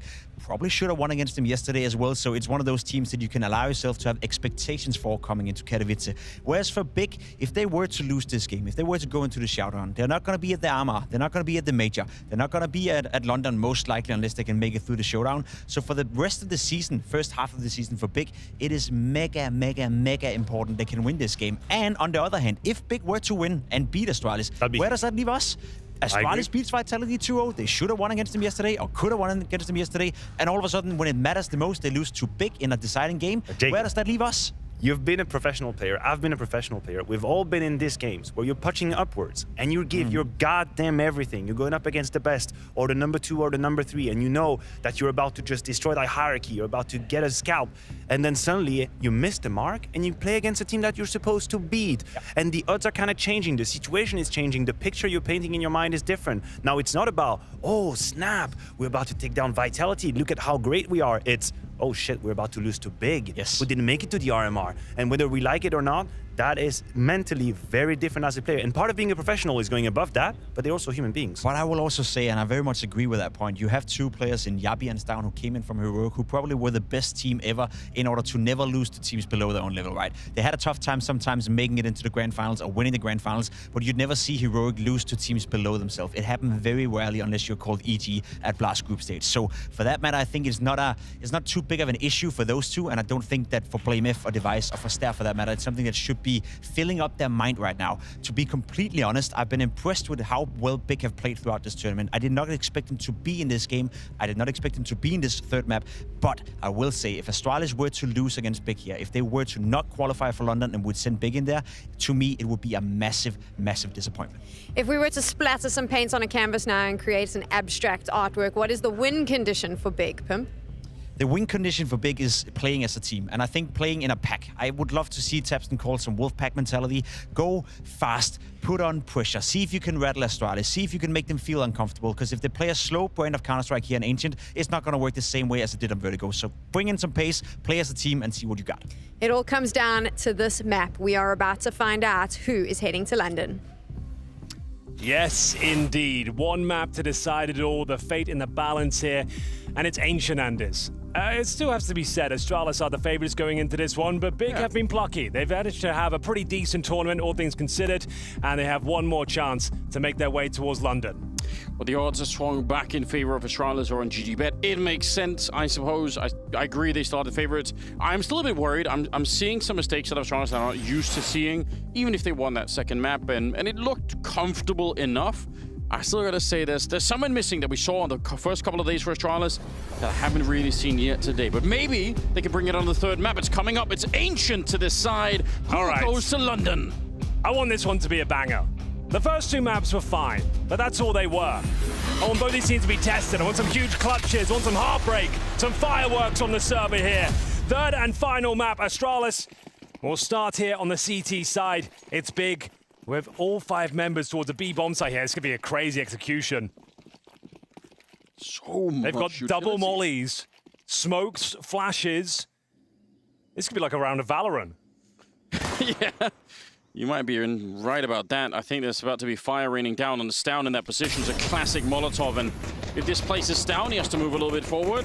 Now, let's see. They're rotating over. That's 4 people now at the B bomb site, and with the flank coming in, they talked about on the desk. It's BlameF out for the hunt. Big, they're in more trouble than they realize. You said you wanted heartbreak. You might get it early on here, Henry. If they execute into this one, it could be an absolute slaughter for the Big organization. Look at the timing for BlameF. Oh, no. Grenade in hand, Crimbo! no! Not gonna get to throw that. He's dead and gone. That's everything they had planned. Completely sabotaged there. BlameF knows it as well. He just runs away, trying to push them back into the A side. Yabi ready and waiting in that position. Should be able to find the first one. Makes a bit of a meal of it. All of a sudden, Big are back in the driving seat. They've got the 4-on-3 advantage with the bomb down. And Mantu's flanking them as well. If they want to retake this, this is better lightning fast. They need to go immediately. The more time they spend, the worse it gets. I can't believe it, but Big have fought themselves back into this round. Somehow, in spite of getting flanked and almost running into the stack, it's panic on the bomb site. Stare on his own, out of bullets, and he actually stabs tabseN, but he doesn't have the time for it any longer. The kit, even with that, is not going to be enough. It'll be Big to win the pistol round, unbelievably so. Okay, well, Stare, the fact he gets a knife kill, of course, it gives him $1,500. He's now got 3,800, Anders. He's $100 away from M4 and Helmet in the second round. So that definitely throws a cat amongst the pigeons. Didn't see that one coming, but what a recovery of a round here. Just as they're executing, BlameF with this backstab, you think that's round over. Everything they had in mind completely has to change. But no, they make their way back in towards A. They find every frag en route. The bomb goes down. A very strange round there with a knife kill coming through as well. That does make things a little bit more interesting. We're going to see an M4 for sure. Stare has opted for the M4A4, not a silencer. And it will be boosted up here. This is exactly the sort of play you need to make. But it's well read. Crimbo sees it coming and sends an absolute orc grenade over towards the B bomb site. Yeah, and they don't have lifesteal on the other side either. Oh, nice. You know the reference. I appreciate that. That's good. I'd love to see Warcraft mod in CS2. But now, it is going to be the opening frag for Process. Looking for the 2-0 here. Oh. You can see they have the information with that weird lighting and donut. Yeah, I was going to say Scrawny's somewhere molding, seeing the floodlights. Oh, they absolutely cleaned it up. They get a team kill on tabseN just for the banter. They'd already pretty much won the round. That's huge. Oh, yeah, get fired up, boys. Because they've had pretty rough starts here. Like, they went down 0-5. I feel like that chemistry, I think Jacob was tweeting about it, between tabseN and GOB, that gets me fired up. Like, it transfers on when you're watching. Like, you're just excited to see them work together. You want to see them do well. Yeah, you do. You want it to work out. It's been a rough year. A rough couple of years, maybe, for Big in general. Actually, speaking of which, Jacob painted a really good picture, right? If they lose this one Big, if they go looking to London, having lost the RMR as well, like, it's such a bleak outlook for Big. This is such an important match for them. I like that little way to frame the game that we're going into here. That's important to remember that for the organization, so much rides on this. And going through the showdown, I mean, yeah, that's such a tough and this will be their 12th map at this tournament, Anders. It's been a long old week of Counter-Strike for them. So many narrow defeats and... No, absolutely no way. Okay, they're not going to lose a that 2 versus 5 to pistols. Jabi had no health at all when he got the double kill. This should never be happening. Oh, no. Yeah, not like this. I think that's the home safe still. Oh, God. Why? It's under control. It's fine. Yeah, it's back under control. It's all going to be fine. It will be tabseN and Crimbo. They've got 100 HP each. They're Molotov as well. Looks like the CTs are going to hold onto the rifles here, but it is 3-0. Still significant. Against Astralis with Deagles, Anders, like, they're some of the world's best players. They've got 4 of the top 20 of 2023 within their ranks now. Yeah. Like, there's some very skilled players here. Like, you're always going to take casualties when they've got Desert Eagles. So, not the end of the world. They win the round. And they've got residual cash here as well after some clean performances in the previous. Well, that fact that you just mentioned about them being in the top 20 is one of the reasons why I think this has been a weird best of 3 for Astralis, because there's been so many weird misses for some of the star players that they've set it out. I mean, I would say Yabi coming through to the A-bomb side of the pistol round, like, he probably could have shown up and got a pretty clean USP headshot, and that would have changed everything. But they've just been missing every once in a while. This is obviously really sickening, but yeah. Just a couple of more kills coming out from Astralis here, and it might make a huge difference. Deep breath for the side of Big. Can't believe they're luck. They've actually got a decent start here. 3-0 in the third and deciding map here on the play-in bracket. 2 more slots available. The spring finals happening over in Old Blighty, London, UK in June. Get your tickets now. As we see, round 4 underway. No orb for Device, and a bit of a contact play here towards the A side of the map. Mantu and Sin potentially gonna try and crack things open here. It's gonna drop a lurk smoke. Blame F with the Galil though does a lot more than that. He'll find Process through the smoke, deploys a flashbang and wants to retreat with the advantage. Yeah, really good to get out of there while you can. Oh dear. Down pressing his luck.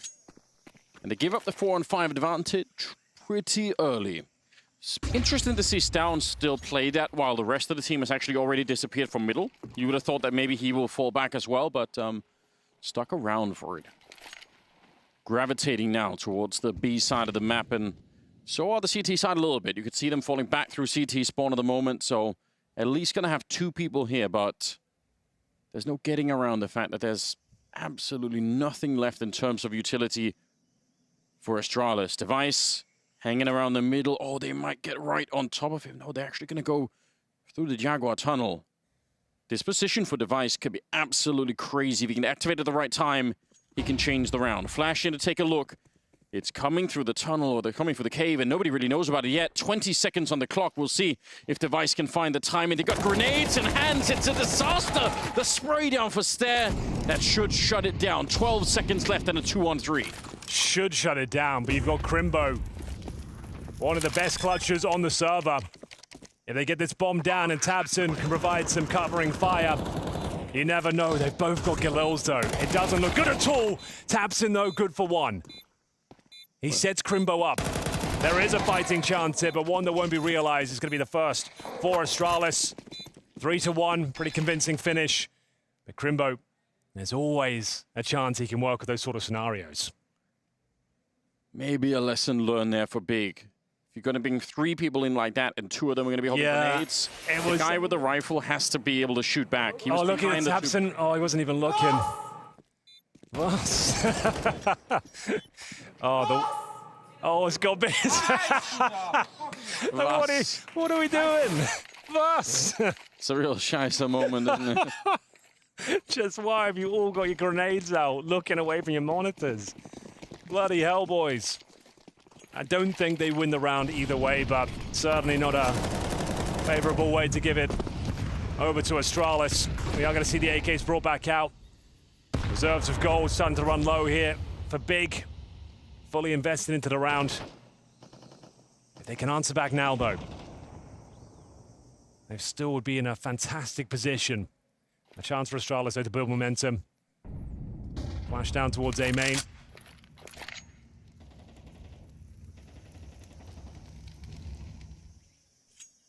Yeah, they're not feeling it. They were kind of leaning that way. They saw something or felt something that made them change their minds Big, and then back to try and fight for a bit of mid-control, which the setup is really good for it. Some decent damage being output here. Device that's cleanly through the smoke. Couldn't see a thing. Process explodes in the middle. 50 seconds on the clock, and they're not really that far across the map at the moment, Big. It's a little bit uncomfortable. Is there any way Tabson can win out this duel against Device? He's going to take it. Wide swing. Nothing goes in his favor. A little bit of damage inflicted, but 5 versus 3, 30 seconds, and this might be a sign of things to come. After winning the pistol, Big set themselves up for a tremendous half, but running flat in these gun rounds. Once again, limping in towards the B side with 20 seconds remaining. Someone would have to pop off to even stand a chance here. The bomb will go down, I assume. But can they do anything else with this? Oh, the bomb doesn't go down, Anders. Oh, it's getting really ugly out there now. Crimbo can do nothing but save. Oh, can he? Apparently not. That was a rough one. No plant, no real frags. And it was just a matter of time before they gave the round over. That's going to be the eco now for the German squad. They'll have absolutely nothing. Here's Device getting that cheeky kill through the smoke. The config special, they call that one. Frustrating that they did not even get the bomb plant. Nice, Beagle! Nice, Beagle! Oh, let's go. That Device fired up. I mean, they've been put under a lot of pressure for Big. I understand why they're feeling a bit emotional about this one. No bomb plant, no rifles. Well, yeah, like, They had the 5-0 start in the first map, right? On Vertigo. Yeah. They squandered it. So They yeah, really did. They've been tested now. They had to fight tooth and nail on Overpass as well. After another 9-3 start, it went pretty much the distance on the second. So it's not been a comfortable series by any stretch of the imagination. Astralis are being tested to the very limits of their ability today. Big, though, not going down without a fight. Stunning headshot from Process. He's delivered a lot of those this tournament. So good with the Desert Eagle. But they've got no Kevlar, bear in mind, no utility. Can't imagine a world where Astralis offer this one up. It'd have to start here. Sin can't connect. Full B control for Astralis. Pushing. Big in towards this A side. Dink, though. And another.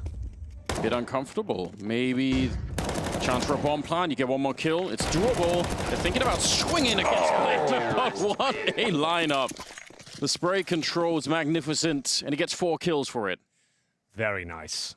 BlameF is always such a valuable player on Ancient. His T-side lurks are going to blow your mind, Anders.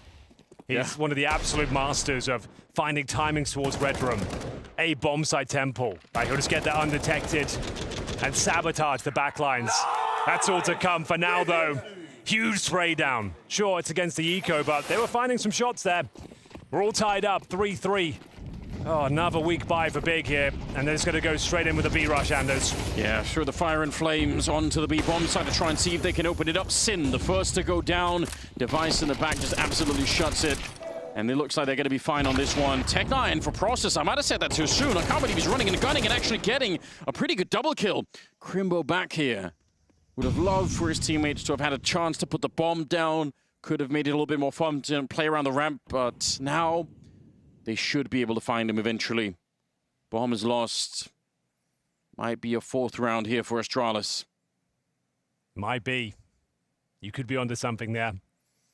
Crimbo has got Deagle, Kevlar, and Molotov, if that's worth noting. The bomb's down in B. Best he can really hope for. Get a kill on a plant, maybe.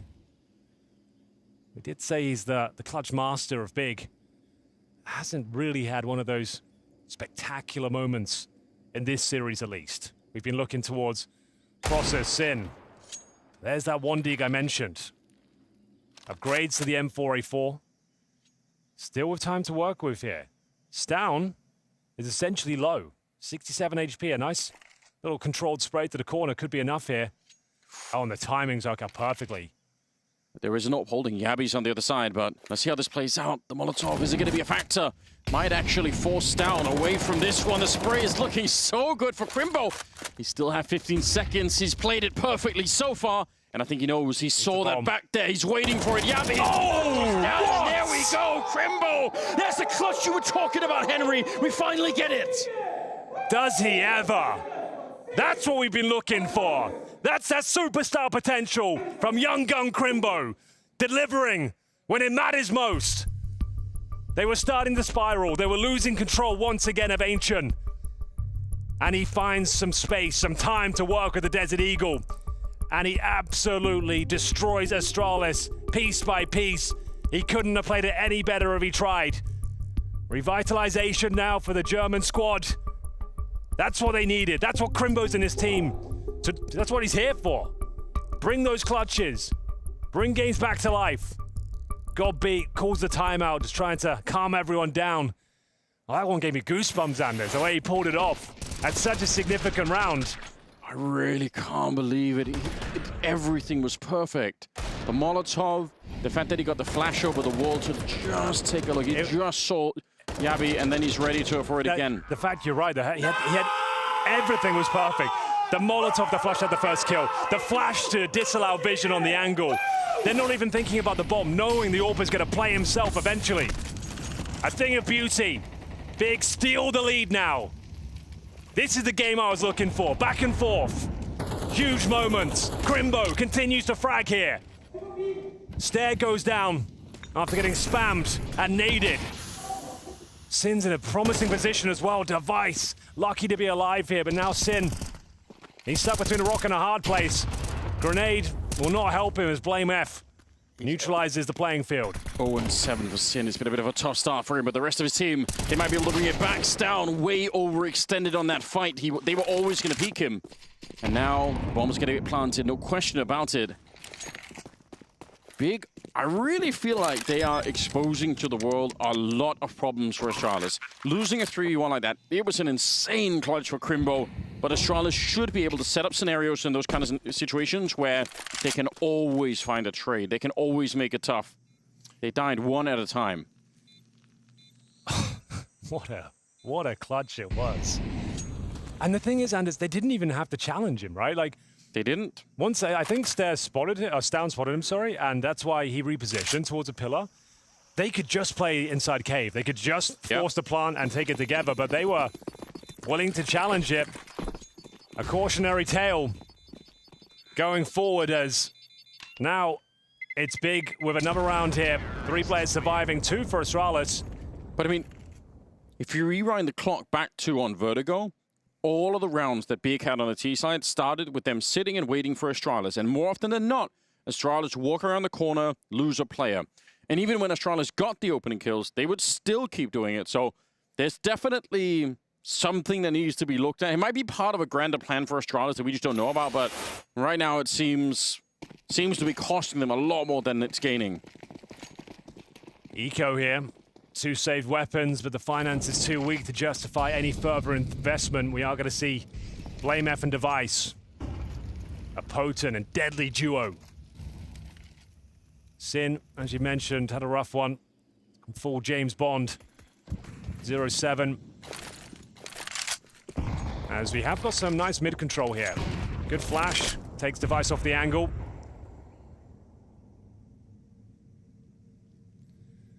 So they've got to have some spacing here. Need some trade potential. Another strong flashbang, that's what it's designed to do, and Process handles it very well. That's one of the rifles removed. Need to find BlameF next. Bit of a gap shot potential here for Mantu, maybe. He's got the right idea. And he's got the kill as well, taking on Yabi. So uncomfortable all across the map for Astralis. BlameF, definitely someone who can change the rounds, but I think, again, Big are showing great discipline. They got a 45 seconds. They know there is a chance that someone like BlameF could try and sneak out. They're waiting. They're doing pretty much everything that we didn't see Astralis do in some of these situations. And when they finally go, they group up. There's a chance for a trade. This is very nice. Pretty much a perfect round. You're up against Device and BlameF with AKs and M4s. Sure, there's pistols otherwise. Still a difficult round to win. And they've made nothing but pitch-perfect maneuvers so far. You can't poke holes in this round. This is lovely. Big will guarantee the round with the plants. Stown potentially saves the AK-47, but has been detected. Sin, he's already got his first kill. Would love a second. Double the frag total. And Stown might not be long for this world. He feels like he's being surrounded. Holding the double doors, you can see. He could be flashed in a second. Mantu can flash over the double doors for Sin. There it is, doesn't quite connect. Sin might pre-fire this corner though, and indeed, we'll find the kill. Wow, they've got a pretty convincing lead here, Anders. 6-3 after the Crimbo. Fantastic 3 versus 1 and the partial buy round. That changed everything, didn't it? Yeah. It's cool to see Sin finally get on the board. Again, it could be very hard when you don't have that first kill. Also, you know, the prospect of having a German James Bond just, you know. The German James Bond. It's a bit rough, isn't it? Round 10.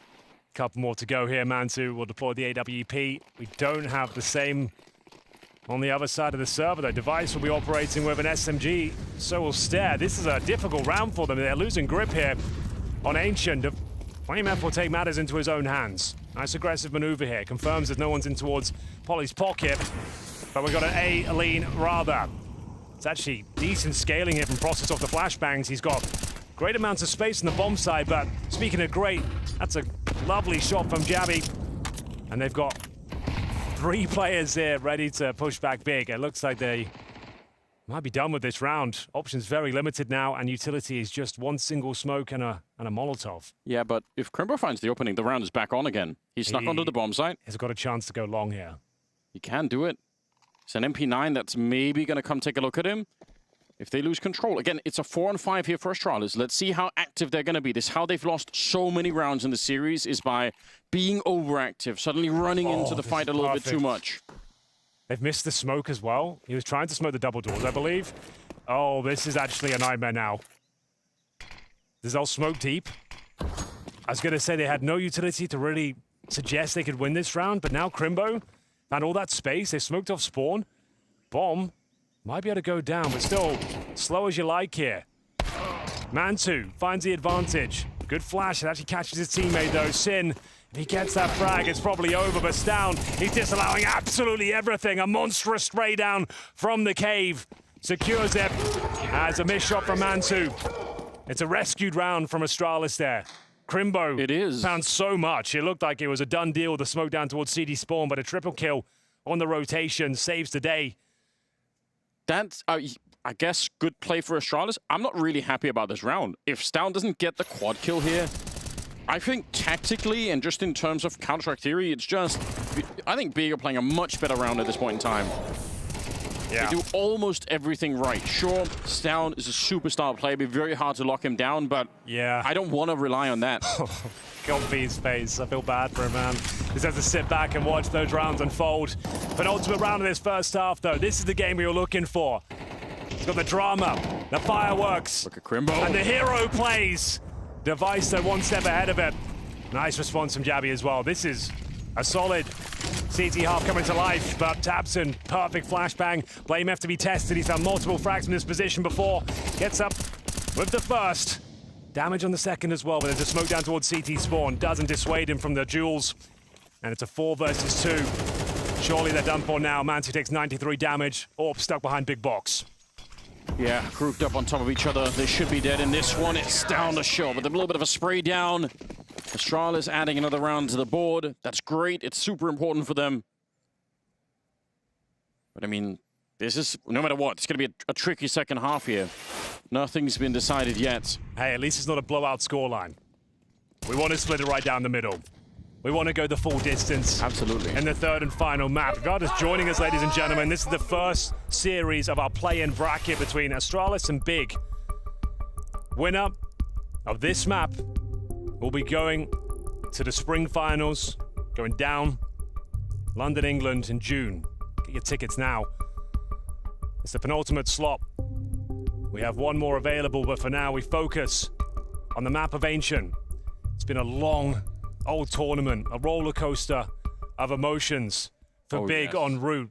So many amazing moments, a lot of disappointing ones. They kicked things off with a 0-2 defeat against Virtus Pro. Bounced back, a nail-biter against Heroic. They won that 2-1. Stunned the world by dumpstering Cloud9 2-0.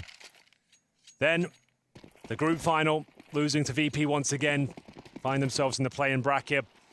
A final chance here to avoid the showdown.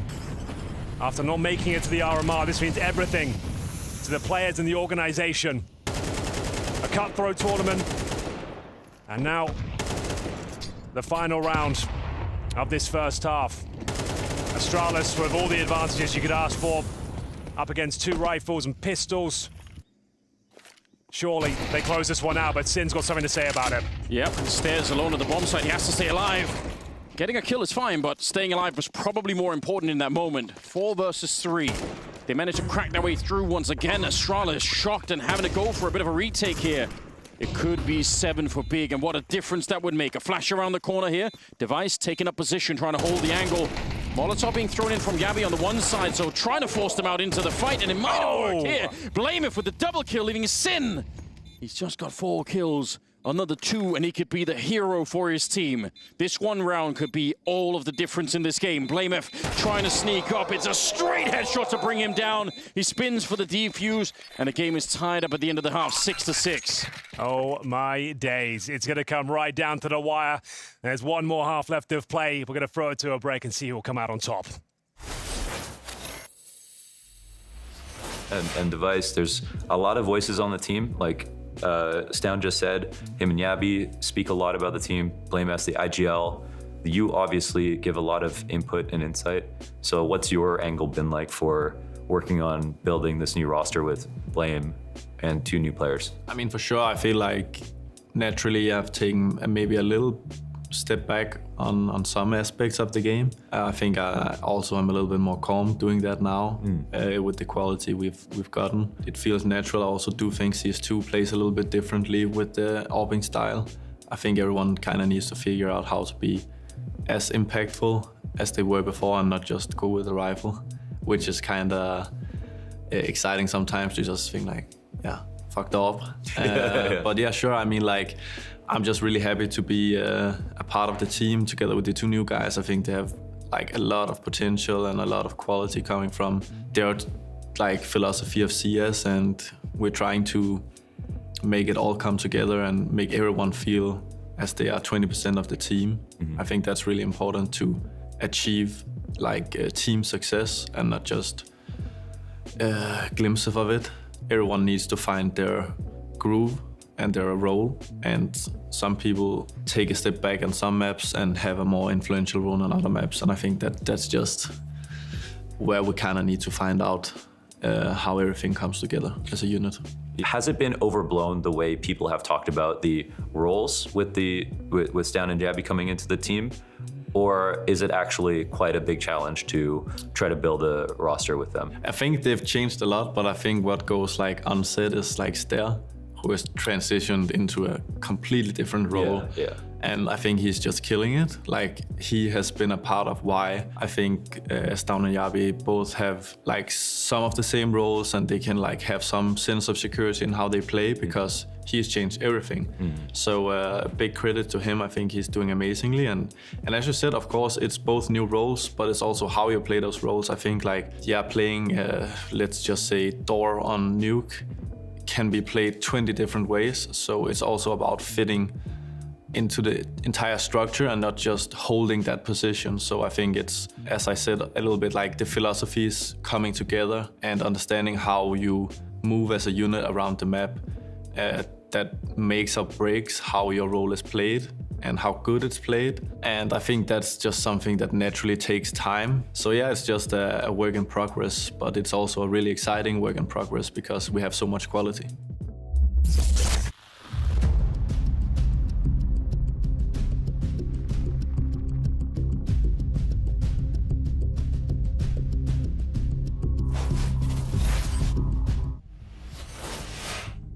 One more half to go. 12 rounds of Counter-Strike ahead of us to decide which one of these two teams will make their way towards the spring finals in June. The other will have to battle back in the showdown. This means everything to Big. The studio is going to erupt if they're the ones to take it. For now, we split things right down the middle at 6-6. Big Swabber at the defensive side. Pretty decent half from both teams there. The Crimbo, 3 versus 1. An absolute lifeline for Big as they started to spiral. He stabilized the squad and has given them at least a fighting chance here of taking the third map of Ancient. A bit of a mission now as they try to push out, and it's Process. What a shot. He did get dinked himself, but managed to return a fair bit more damage. Brings Stair to an end. Tabson finding Jabby hanging around inside of the cave now. 3 versus 5. They've got one play left. Smoke it off. Try and get the bomb plant and just hope that there's not going to be a defuse happening. Will be a 10-second defuse as well, so could be a bit tricky for Big, but they certainly have the man advantage here. Well, bomb planted at the very least here. Low HP on Process. Blame F. Guaranteed frag. You take those. Can they pull this one back? It all comes down to these initial frags. It's Process and Sin, though, pretty much guaranteeing the round. It would take something monumental at this stage from Blame F. It all starts with this first kill on Crimbo. It's the low HP player defusing as well. Okay. Looks like they've done enough, and indeed they have. At that point in the round, it was just down to Astralis trying to get the bomb planted so they can buy it in the second. But that's now both pistols in favor of Berlin International Gaming. Can they convert the second and lay the foundations once again in this second half? Blame F. Maybe stood a chance there if his teammates were able to find a couple of kills, but the retake too powerful. Very nice pistol round from Big. And as I mentioned, with the bomb going down, there is a force buy option in the second. They've gone for 4 Galils and a Desert Eagle here. Astralis absolutely deadly in these sort of scenarios. Big have got their work cut out for them. They can win this round though. They'll be one step closer to the finals.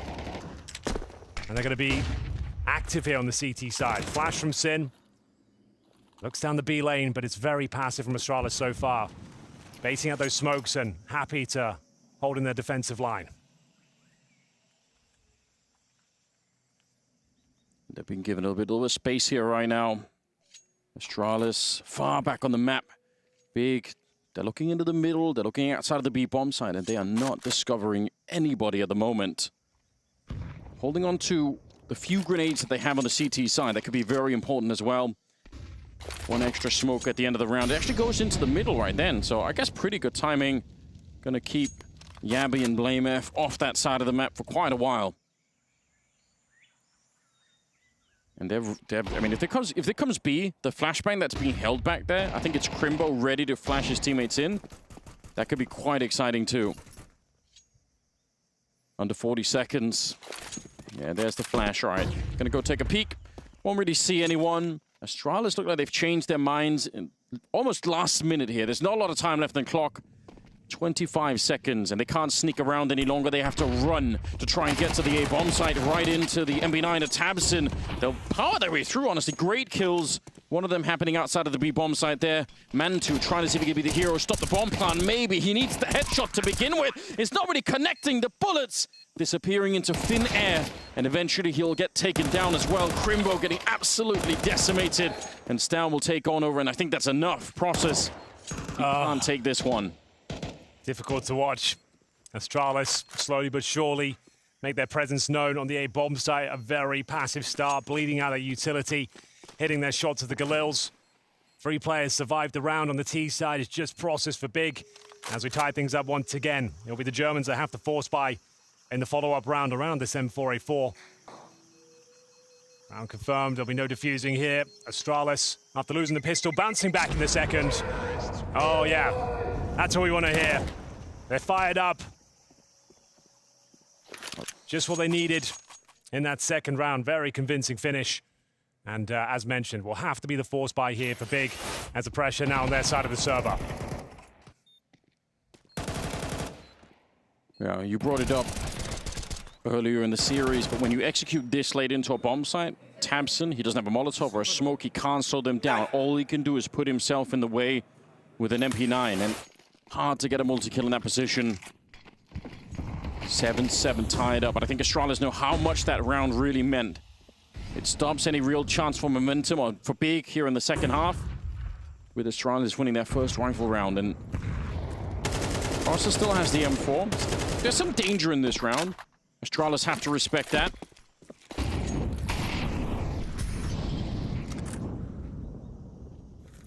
See if they can find an opening kill. I think they stole, yeah, 2 M4A1s on the Astralis side, so also getting a bit of an upgrade in that sense. Yeah, sure. For now, mid-control is theirs. Could be a complicated round if this M4 can find some form. It's a dink that is connecting with the dome of Stair, but it's not quite enough. Frag will be going in favor of Astralis, and it looks like there's a wide open B bomb site as well. The round's pretty much over, as the bomb will be planted. 8-7, and no real choice but to hold on to the pistols and save M4. Yeah, if you can. They're outlooking pretty early on here. Astralis, they realize the round is already won, so at least won it too. So they'll get a Galil. They can save 2 rifles into the next round. That'll be a welcomed addition to their setup. Because the money is still going to be very low. So they want to just keep everything they've got right now. They've got Kevlar, some upgraded pistols, 2 rifles now with the addition of the Galil. It's 2 smokes, flash. That's if everyone survives, though. They might not. Crimbo might be challenged here by Device, who's slowly but surely making his way in towards Donut. Does he find Crimbo? Time will tell. Looks to be the case. Not quite. Close but no cigar. Convincing round for Astralis, though. Not out of the woods just yet. Won't be the full eco in this follow-up round. They've got those 2 saved rifles and pistols. Oof. Surprised the Stair came out on top in that duel. Took the dink, and God, B's not happy about it. It's been a roller coaster of emotions for him. When they're winning and he's celebrating, it just you can almost live through that. You can sort of feel it outside of the screen. It's becoming more of a problem right now. 8-7, Astralis. It is only a one-round lead. I would say Big have proven tremendous strength in this series so far. They've come back many times when I thought that's it. Now Astralis have taken over. They look fired up. Big always seem to have something up their sleeve. What they're lacking is money. And gonna be a bit here before they can really start to pick that up. The Deagle trying to do something here. Oh, Molotov goes up in the air. All right, speaking of which, another one deployed towards the bomb site itself. Up the stair to try and crack things open here. On the B side of the map, they've done a great job so far. Convincing kills, not much damage taken in response. They don't have to fully commit to this one. 94 damage, Sin will at least get one. Stair with control of the cave. And, well, that grenade should seal the deal. It's gonna be tabseN here. Hasn't had the best series. A kill at the very least, but Crimbo couldn't be further away if he tried. So, waiting for this bomb to go down. And for Big now to buy up in round number 17. 8-7. Slowly but surely will become 9. Yeah, tabseN really hoping to make that a quick double. Might have bought a little bit of time for Crimbo. If he gets a double kill there and survives, yeah, that round's back on. But one kill will not inspire Crimbo to go for another 3v1 scenario. He's too far away. Didn't have a kid either way. And it's Astralis. After losing the pistol, posting 3 rounds in a row. I wonder if at some point Astralis have drilled through that A execute you can do early in a round where I think when Liquid were doing it was Skulls in the corner throwing like 3 grenades. He was throwing all 3 grenades to the bomb site, and everyone else is going far in advance and just kind of dead there so quickly. Like, that's a sick execute that most teams probably should learn. There's the replay of tabseN's chance of a double kill. Device, though, sends him packing. Godby knew there was an opportunity there. You could see the look on his face says it all. Stressful out there. They've come so far. This is their 12th map played at the tournament. Yeah. If it all comes crashing down like this, they will be absolutely gutted. There's been no RMR for them. It's slipping. Slowly slipping out of their grasp here. This is the round. A very important one, and we've got fast pacing here, but quick shot to Mantu as well. His vision is removed, and the double kill for Big. They've got a 5 versus 3, but the round is not secure just yet. tabseN chiming in. That might just do it. A fast set piece here from Astralis, trying to overrun the A bomb site. Mantu needs to be careful. He doesn't need another kill at this point. Yeah. Low HP. tabseN getting tagged as well. They can't afford to lose this one. Definitely a 5 on 2. Just call it GG. If somehow, some way, Astralis managed to get their way back into this round. It's still looking very good for Big. No bomb planted yet. And it's down on the side floor. Good shot from Mantu. That will do it. Both the opening kills there happening because the smokes landed a little bit too late. Just before the first smoke popped that would have blocked off Mantu, he could see the shot, clear one. The second one coming out of Donut. He just gets enough vision. He knows where the players are. Bit of a shame, because otherwise, what a sick idea. There's absolutely nobody on the bomb site itself. If the smokes would have landed first, if it would have been maybe 1 or 2 seconds earlier, that's it. They probably get the bomb plant. It's a very, very different round. blameF here, best he could do is some damage. Actually, really good if he get the AWP away, but probably not that easy at the moment. We'll try and play for the round win. 25 seconds. I think he's trying to see if he can get to the other bomb site. No idea Crimbo was here. No idea he could have known. Still, it's an expensive round. Yeah, that was a 5 on 2. Comes down to the 2 versus 1. A little bit of a hollow victory, but they get the round either way. It was a much needed one as well, so it's time to close the gap here. Look at the timing here. Shot, and the smoke lands right around here. Like, that's it. They needed that right before, and the same thing here. It lands basically on top of Crimbo, but he could see Stair before he even starts shooting. 9-8. So that was a significant round, but the money is very fragile on the CT side. Notably, Process operating with the SMG here in round number 18. Nice grenade. Mantu takes a lot of damage, but it doesn't dissuade him from the angle. Taking matters into his own hands here, Anders. As the A-bomb side before, he's known to be a very passive player, but... Well, he was a demon against Cloud9. He completely ripped them apart. If he can rediscover that form right now, it could bring Big over the edge. What a story that would be if it was Mantu coming back into. We were hyping up at the beginning, and he's been playing decently, but I haven't seen that absolute peak performance. I'd love to see that here. Yeah, they need him to enter star player territory. Process won't be this round. Full spam to the head from Stare. Down to Crimbo. Got the flashbang to use. Oh, speaking of flashes, it's Stare. Offers himself up, takes the frag, and it looks like the round is starting to collapse here. Mantu maybe can save the day. It's down to Crimbo, still fighting valiantly on the bomb site floor. They've made this one possible now. 45 seconds remain as the bomb gets planted. It's a commitment. And we've got retake potential here. Strong smoke towards Cave. Mantu down to 37 points of health, and he's got the kit, bear in mind. When Yabi going into his own smoke, that might be super hard for them to read. Crimbo, he's won a clutch that was more difficult than this one, but... Oh, he's got the Molotov? Yeah, he's doing the post-plant Molotov, Flame F. And they've got no smoke, so I don't think there's a way they can win this round. Oh, what a heartless play. As soon as they tap the bomb, he throws up. There we Even go. before... Oh, he missed it! He Okay. absolutely missed it. Yabi's still on it. That would have been so scary. Yabi with the double kill. Imagine if they would have shut down Yabi.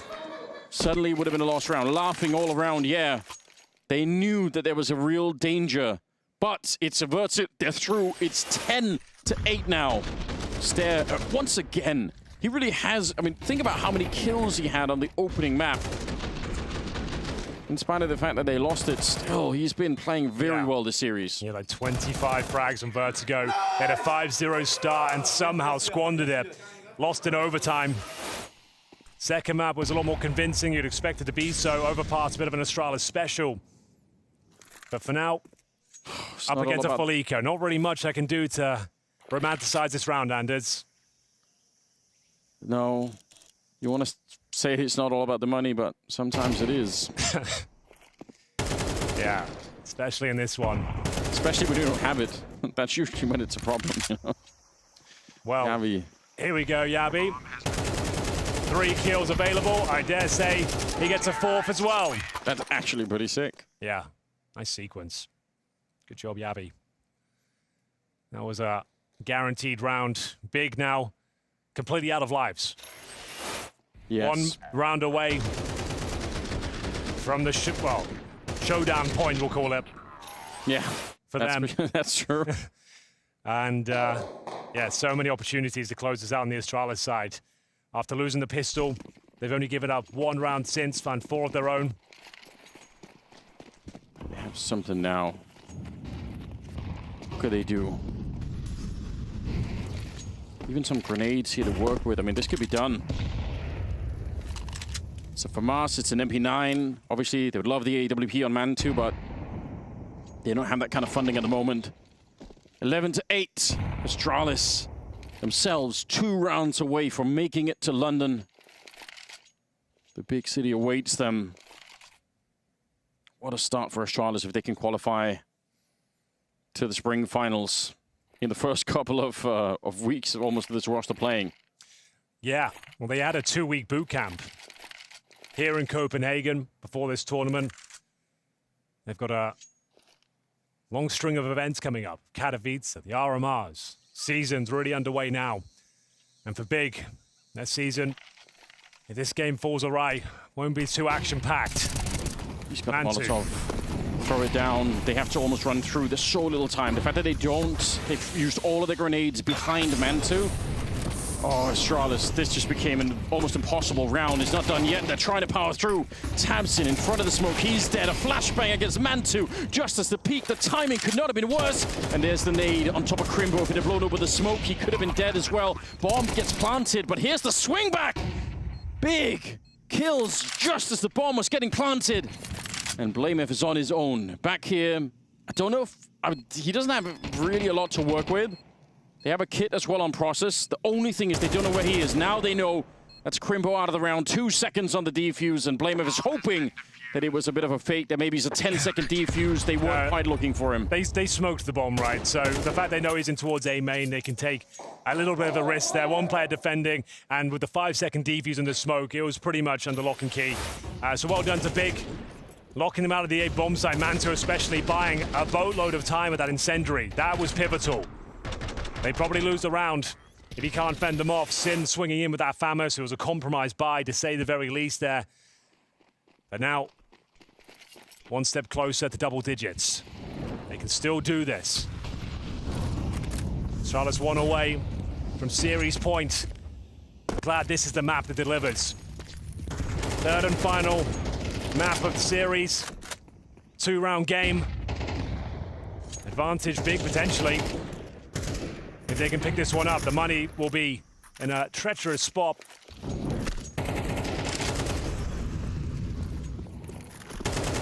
So, B lane control granted. Towards Astralis, we've got device with the AWP at the B ramp. Flash over. Bit of intel garnered for Big, but not enough to really react off. They've got 3 players on this side of the map. The bomb outside those double doors for now. With 3 on the B bomb side, they should be able to hold on. But the rotations, if they can't, are really far away. So that's really the big downside, because Big don't have any mid control. There's nobody in CT spawn, and they're starting to feel a bit worried. You can see they're pulling back Crimbo. That leaves a 2-man defense. Maybe Astralis have a window here if they can get the right headshot to start it off with. Molotov lands and kind of segments them away from the cave. 30 seconds. Look at how awkward this is. They're out in the open. A bit of spam coming through, and they could be in a lot of trouble. The flashes raining over the wall. 25 seconds left, Astralis. They need this round to shut down Big, kill the economy on the CT side, and they've powered right through. And like I said, there's no backup coming. Nobody in middle. They're just so far away. This is absolutely devastating for Big. Blame F with the kill of the round there. Crimbo had them locked out with the smoke. They had no choice but to push through with brute force.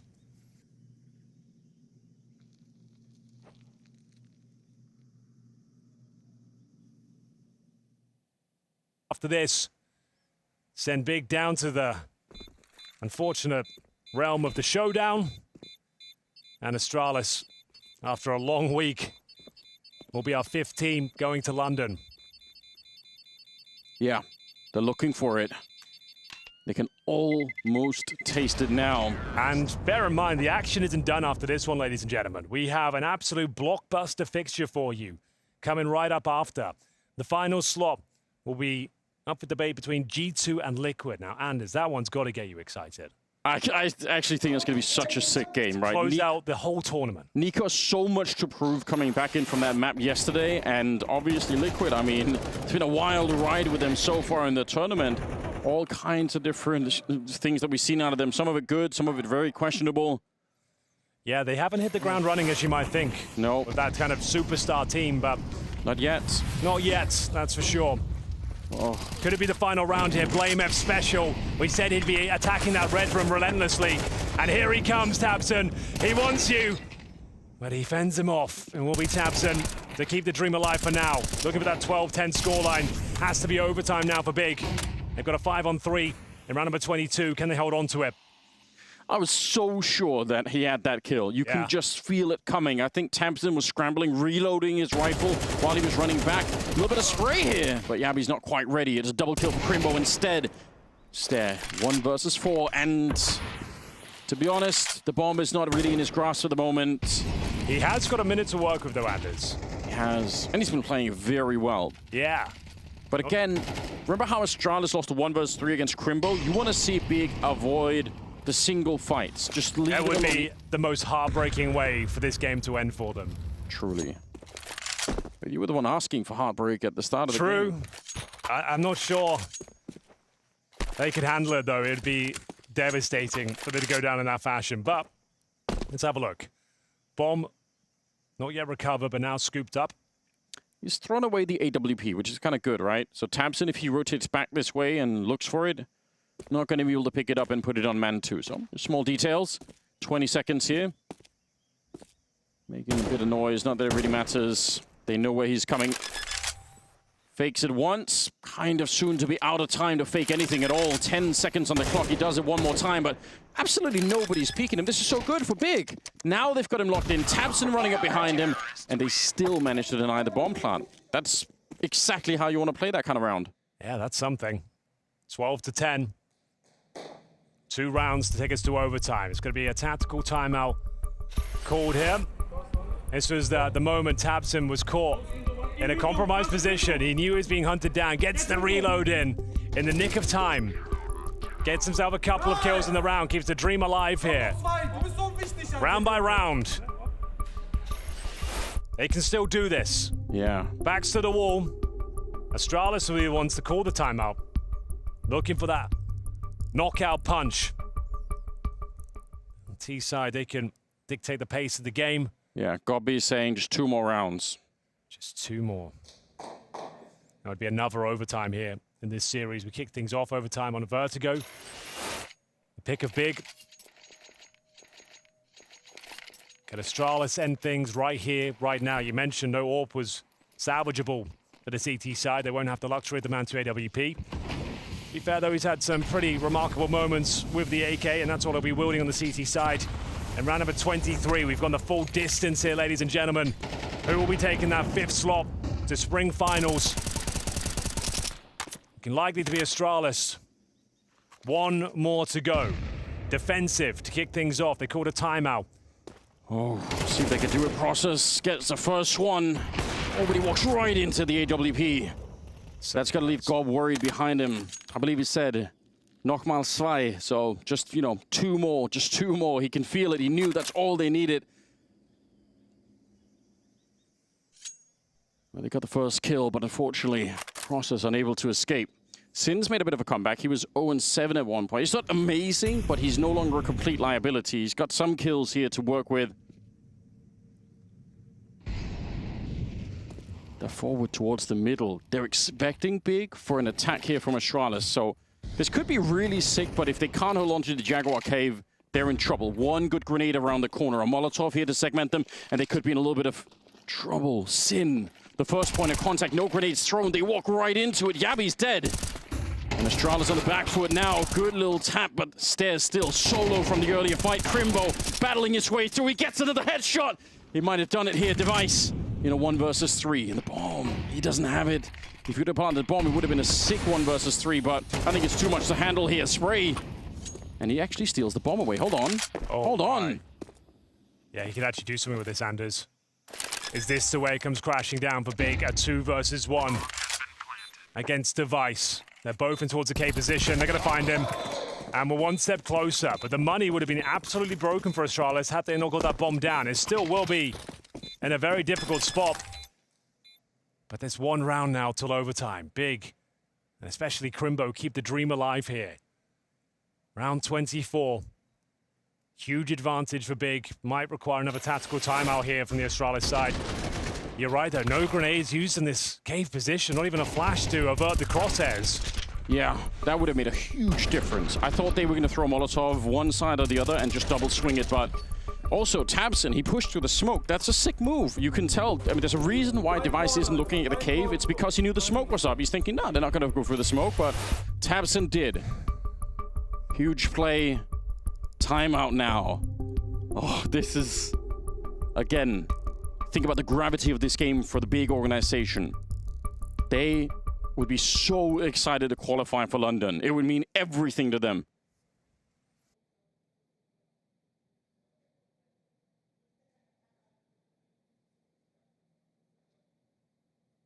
I must say I'm impressed. I was very sure that this was going to be a 2-0 game. I thought Astralis would definitely crush them. That has not been the case. So, Anders, round 24, we said the money would be in a questionable spot. They've got a single AK-47, MAC-10s, Tech-9s, Desert Eagle, Galil, an eclectic setup, a technical round required. They seem to be focusing most of their efforts here toward the B side of the map. Process has been a real issue for them. They just don't have the firepower to deal with these rifles that are willing to take these challenges. It's 2 opening kills for Big. Have they done enough to get the reset here? Alleviate a lot of pressure. They'll remain on the CT side. It's looking very good right now. No real further grenades for Astralis available. They've got, what, 2 flashes left. A 5-on-3 against them and a minute on the clock. The pressure is absolutely on once again. We're stacking up more potential heartbreak now, because if you lose in overtime, you just know it's going to be so much more painful. You're going to be lying in bed at night thinking about it. Why? Why couldn't we finish it in regulation? Why did we end up losing in overtime? It's going to be some big questions here for Astralis if they can't make it through.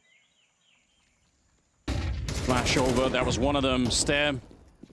Kill like that has to come through if you want to win this 3 versus 5. Bomb starting to get there, and Big showing a lot of restraint. They're trying to stay quite far away from the action, waiting for Astralis to commit to it. The bomb is planted, sure, but it does cost them Yabi. And that's great. Now it's a 5 versus 2. They get rid of the Blameff. It's no problem here. Stare on his own, and they should be able to trade him out. Indeed, they will. It's overtime, Henry, on the 3rd and final map. We wouldn't have it any other way, Anders. Overtime to decide it all. In the 3rd map, with everything on the line. Astralis had this game in the palm of their hand. Unable to close things out. It will be 3 rounds in a row from Big to close out their CT campaign in regulation. Process really stepping up on this B bomb site. It's been an absolute fortress with Crimbo there as well. Excellent work. Huge reset. As I said, alleviates a ton of pressure. And now, yeah, you might even favor Big. They've found their confidence. They found their mojo on the CT side. Yeah, on the flip side of that coin, right? I'm sure Astralis must be feeling the frustration. They should have been able to close it out. There's 19 kills on Blameff, Stown, and Stare. You should win this game. Crimbo has been the rock on the other side, right? 24 kills on him. Powering through, Stown looking for an opening, but he might overextend. There's some backup on the other side as they sandwich in Mantu, who's been silenced in the middle, and Blameff flashed as all hell, but he still gets the kill on Tapson, and the sneak in Stown has been activated. He's out hunting them down here. Crimbo, also somehow an AWP player. Can he stand up against the might of Astralis in this round? Maybe. They're nowhere near it. The bomb plant right now in towards Donut with the C4. Crimbo being toyed with. They're trying to distract him. Huge kill available for Process, doesn't commit to the duel. We hit the 1 minute mark. Actually, some scary timing there. Thought he might have had it. Yeah, so they kind of bumped into Process. A while since they bumped into Crimbo. It's kind of hard to know where he could be at this moment. That's information that's kind of decayed throughout the round here. Process just not even looking for it. He should be dead already, and eventually he will fall. Down, good double. Blame him for the double as well, and nothing really that Crimbo should be able to do about this one. No. I think he might be onto something there. Might as well save the AWP. Not going to be winning this. Round's done. And with the overtime cash, he might as well save the AWP. But there is an opening there. He's got to actually swing back in towards the site itself. Is there a kit there? Because otherwise it's not really going to make a difference. There is. There is. Trying to run for it, be the last second hero. I mean, all he could do. Yeah, there is a world in which, you know, one of the last 2 players is kind of giving up on the round and it's just running away. Yeah, you get the shot, you run on there. You'd be very foolish to do so if you're Astralis. It's overtime. Like, they've made mistakes. Let them save guns. Who cares? But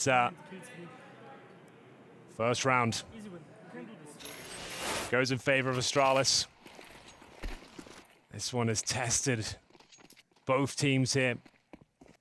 We've got 2 overtimes in this series. First one's on Vertigo now. And the 3rd and final map.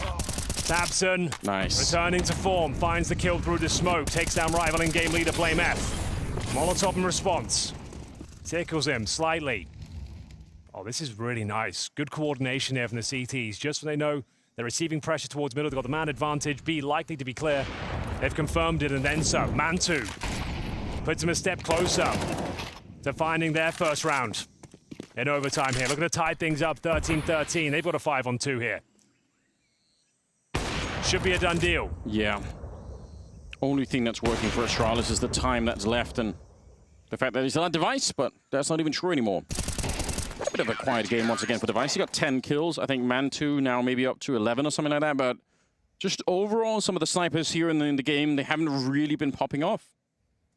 Which is surprising. That was one of the big storylines coming into it. Mantu eviscerating Cloud9, and Device just looking to keep on trucking with the AWP, but haven't seen it enough yet. This is great. 1-1. Final round of the first half here. Big will at least have something to work with, swapping over to the T side. But who will be taking the 2-1 lead here? We are going to have Sin spamming down towards the B lanes here, trying to do initial damage if possible. BlameF down to 60. Crimbo has been so active. Then remember, he got that 3 versus 1 to even make this game possible. They were spiraling out of control on the T side. He wins that 3 versus 1. He gets them back online, and he's put on an absolute Counter-Strike clinic in the B bomb side as well. He's up to 26 kills, 15 deaths. That's actually so insane to think about. This is the Crimbo you want to see. An absolute superstar in the making. Boost up. They're spinning around. Oh, the scope! He couldn't quite see it. He couldn't get the flick. But it's not done yet. Sin flashing himself into it. Better be careful here. If you die as well, there's not much defense left. A hard battle to begin the round with here. The flick not connecting. Device has got the right idea. They line up, but still getting the kill on Stound. They know that there's someone in the corner, and Device is hungry for it. They jump right over. I can't believe it. Crimbo with the great acrobatics, but it's not enough to avoid the AWP of Device. Not nearly enough. Speaking of which, that will be taken down by Tabson. So they've got him locked in on the B bomb site. They're going to try and swarm him here from CT spawn. He gets the first kill though, Anders. This is now possible. Needs to try and get the AWP in hand. Might have been the incorrect call. My God, that's close. Tabson, great couple of kills. He had the foresight to turn around. He actually got the kill on Stair. Looked like he should have been dead then already. Mantu, 1 versus 2, and he double scopes. He can't find it. Astralis, 2 out of 3 rounds in the first half of overtime. That's pretty good. It sets them off well for the second half, but they still need 2 more rounds. They certainly do. 1 more would give them series points again. Guarantee double overtime. So can they close things out right here? Right now, I feel like double overtime's coming, Anders. Yeah? I think we haven't seen it yet. I think it's about time. As BlameF, convincing shot to finish thing, and I thought it was Tabson. Oh my God, pretty calm. Everyone's smiling still. If you're so bad of it, don't pick it up, I suppose. Oh, well, it was a nice idea if he does hit that shot. Yeah. It really was onto something there. He got 2 beforehand. He gets that 3rd, he can tuck in. Okay, a little bit of Stair kind of looking okay, like looking like he was in a good mood. Timeout used. God B, look at it, look at these 2 veterans of the game, just trying to combine their brains, see if they can hive mind their way through this one. They just need like 5% more for big. They can get it into, I mean, they can win it in the first OT. They might be able to get double OT, but they're not that far away. Well, let's see. The first round is underway here of the second half. Astralis just need 1. If you're not familiar with the system, it's first to 16. How quick does Crimbo want to be here? That's a really forward position. I thought maybe he was going to keep on pushing. He's been wild and out of control. Yeah, look at him, going right for the smoke. 1 goes down in front of him, but this could actually work out. Device, the timing is so bad for Sin. He had the kill, but he couldn't see anything at all. Crimbo, yeah, he's opened it up, but his teammates are far away, and the bomb, it can't even really get here. Down. If he just parks himself here, do they know? It looks like they might. Tabson, if he dies, the round could be over. Oh dear. Mantu, nice shot. Down but not out. Mantu could save the day here. Significant damage inflicted to BlameF. The nade might finish the job. Oh, it does 1 damage. Mantu continuing to frag here. Has he found a way? They need to recover that bomb. Bear in mind, it's behind the double doors. Crimbo, though, one of the best in these sort of clutch scenarios. He doesn't read the Yabby. It's right behind him. And it's going to be Mantu, left with 18 points of health. Thrust into a very uncomfortable scenario. Thankfully, he has got 40 seconds here, but the bomb still needs to be scooped up behind those double doors. 1 bullet would take him down. Does he just run towards A now? Hope for the best? Maybe. Might not have time to do so. Has to go B. Yabby, it's the right call, but you have to trust it as well. Mantu, the pressure is on. 15 seconds left. If he fails this one, could be the end of the tournament for Big. It's coming up. There's a bit of a grenade around the corner. Just a smoke, but Yabi's walking straight through it. Ice cold. No! Oh my God! Oh, he's fucked it up, Henry! Why does that keep happening? What an absolute blunder. He guarantees the round. He's got everything going in his favor, and for some bizarre reason, he jumps. I would love to see a replay from Yabi.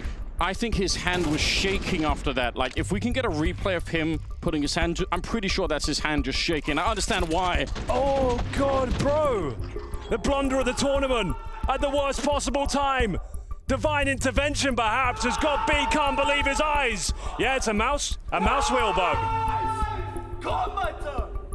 Oh, God, Annie, I've never seen anything like it.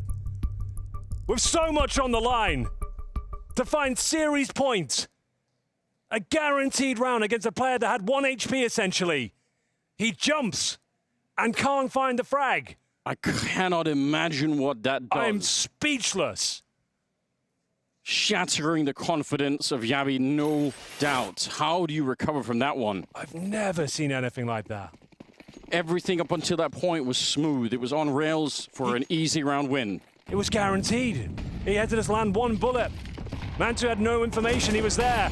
Is this how it all goes wrong for Astralis now? The flashbangs are so effective. Yabi can find no control. Blame F, normally good for multiple frags. Can't convert this time. They've got full control of the A bomb site. The retake starting to be initiated here. We have got Step and Stown. Lots of damage inflicted through the smoke here. No bomb as of yet. Those smokes will dissipate soon. What's the next maneuver here? Yeah, a bit awkward that they can't plant the bomb at the very least. And there's the find. Sin's dead. Tabson still, he's the one with the bomb, but it can't be him planting, I think, any longer. They need Crimbo and Process. The fact that they have Crimbo in this round, probably the ace up the sleeve still. He's got 29 kills. Stown here might, he's just turned around, lock on his side. And Stair will find Tabson. Crimbo all on his own. Astralis still gets to 15. I can't believe it. Oh my God, what a game. Third map. We were begging for it to deliver. The first two, a little bit flat, a little bit underwhelming, right? With so much on the line here. We wanted this series to heat up. And we're getting all the drama, all the fireworks, all the heartbreak. Right now, that was convincing from Big. They make their way in towards the A side. The execution's good. They trade out the frags, but they absolutely fumble the end of the round. Is it enough heartbreak for you yet, Henry? Yeah, no, I've had enough. I've had my fair share now. I don't want to see any more. I can't see another mouse bug. We know one way or another, there is going to be at least one more huge heartbreak coming, because one of these two teams will not be making it to London right now. They have to go for the showdown, and it might be Big knocked out here. Device, great couple of headshots, activated. Finally, he's been laying dormant. He's been hibernating throughout this entire map. But those 2 kills are worth their weight in gold. 5 versus 3. Let's see if Astralis have learned anything, or if they're going to keep being aggressive and give a chance maybe for Big to bring it back here. Is this where it all comes crashing down? A long week of Counter-Strike here for Big. Their 12th map of play. They've had some fantastic results, some disappointing ones. They've tested Astralis to the very limits of their abilities today. 2 outings of overtime, but it's all come crashing down. Final round here in Copenhagen. A 5 versus 1 process has already accepted his fate, as Astralis have guaranteed the 5th spot, making their way to the spring finals in London. A fantastic series. Astralis running the gauntlet right all the way towards Sunday. A long series here, all 3 maps. They were the heavy favorites coming into it, but it doesn't matter. They've got the job done. They take that 5th slot. It was a long and treacherous road to London, but it's Astralis, the next team to the big smoke. Holy hell, we were sleeping on this series at the start of the day. Who would have expected all of those moments, heart in your throat at the end of there, whether you were a Big or an Astralis fan?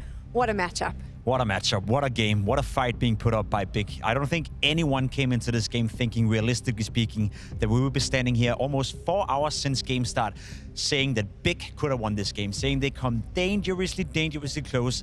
knocking out Astralis, booking a spot for London. Unfortunately for Big, it wasn't enough. Some heroic efforts coming in from pretty much all players. At the end of the day, I do think Astralis is a better team. I do think Astralis deserved to win, but it could have gone both ways. I mean, it got as close as it could. And honestly, even if I was rooting for the little guy throughout the series, you're thinking, wow, imagine what it would mean for Big. Imagine you could see the images now. They put so much heart into this. But then suddenly 2 rounds before the end of this game, I thought, if Astralis lose this, we're never going to see Yabi again. And I cannot allow that to happen. Like, they need to win this in order for Yabi to keep playing CS. This was one of the most nerve-wracking 1v1 I have ever seen in the last 5 years of the game. So thank God they won. I was not equipped to deal with that. Had Astralis lost, I don't even know what I would have been saying up here. I'd be speechless. You would have been speechless, and that would have made for an interesting disc. Pimper would have been just you and I. Just you and I, yeah. Probably for the better, not gonna lie. Whoa! Astralis booking their spot in London, and I think for any Astralis fan, you've got to be excited about the lineup that you're looking at right now. I think coming into the season, there were some question marks seeing them here at Blast Groups. It looks like a good start to the project. I would agree with that. Of course, if you live in an ideal world, you would have liked Astralis to beat Big a bit more convincing, because then we could have spoken about they beat Vitality. They came close to beating Vitality second time around as well, and they made mincemeat out of Big. That's not quite the story. However, I will also argue there's a couple of things, in this game specifically that made it a close one. Device had one of the worst best of threes he's had in a very long time. He was nowhere to be found for the vast majority of this series. That's a big factor. Stown had a rough game as well, so 2 of the hardest hitting players from Astralis didn't show up today. The feeling I'm standing with here, Matthew, is that Astralis didn't play well today. They still got a win. Right. However, how they have performed throughout the entire week makes me happy for Astralis and makes me excited to see them again. I know where your heart is, and obviously I'm happy for them booking that ticket to Spring Finals. It's very important. But I feel like the fashion through this game happened. It left me with a bittersweet feeling. I would have much rather not seen Astralis in this game. It doesn't matter anything. They're qualified anyway. But this was tempering what was otherwise a very positive outlook. Positive, they're through to London. I have concerns. Fair way to wrap it up, I think. Device is now with Banks. Let's find out how he's feeling about going to London. Astralis have made it to London, but I will say just about Device. That game seemed absolutely crazy from start to finish. Just talk me through how you're feeling getting off that. I'm happy to be out of the server. I played a shit game. Didn't get a good start to the year personally, so yeah, just really frustrated in myself, and trying to reset every second round is just like really tough mentally. So yeah, I'm happy we won, and we kept believing, kept like hyping up and stuff like that. That's really hard sometimes when you are having a rough game. So yeah, that was good, but oh my God, man, yeah, individually not a pretty side for me, and yeah, just gotta work.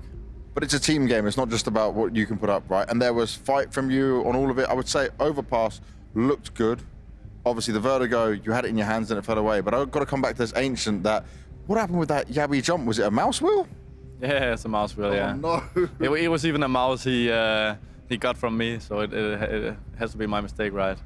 Nah, I'm kidding. It was just a mouse wheel, and we knew he was 1 HP, so yeah. Resetting after that is tough. We tried to help him, and yeah, I think, as I said, like it was probably a rough game for more than me as well. I just, oh my God, I can't. I'm just happy we won, honestly, and exactly. we kept believing and stuff. But oh yeah, I'm really disappointed in myself, and it sucks right now. So yeah, that's how it is. You can't be too hard on yourself, though. And I want to just look at this for the whole time at groups. Even though you're talking about individual level for the team, you took down Vitality once, you nearly had them done twice. Is this a positive sign for the start of the year? Yeah, I mean, we showed good signs. I think also don't want to take too much credit off, like, playing close versus Big. I think Big are a good team. Like, even though they struggled in the RMR qualifier, like, here they beat some good teams. So they're a tough matchup, and they had a lot of, like, things to lose today because their schedule this year is not the greatest right now. So they're a tough team to beat, and as you said, also Vitality. I think we pushed them in the game yesterday as well. So yeah, we're happy. We still need to define some stuff and figure out the way to react in certain situations and stuff like that. So yeah, I think it'll be a lot smoother when that happens. Just more games needed, that's all, mate. Thank you very much. Thank you.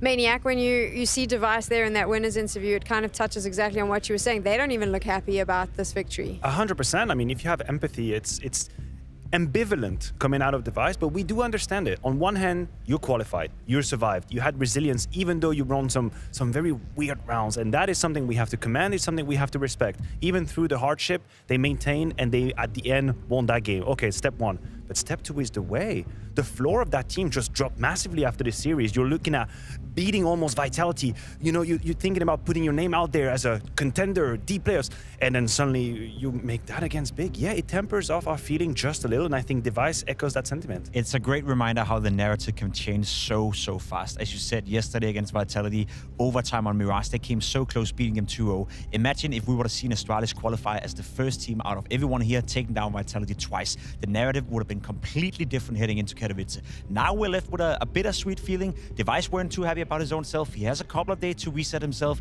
recharge, maybe play some Counter-Strike and get ready for Katowice. However, I still think it's a good start for Astralis.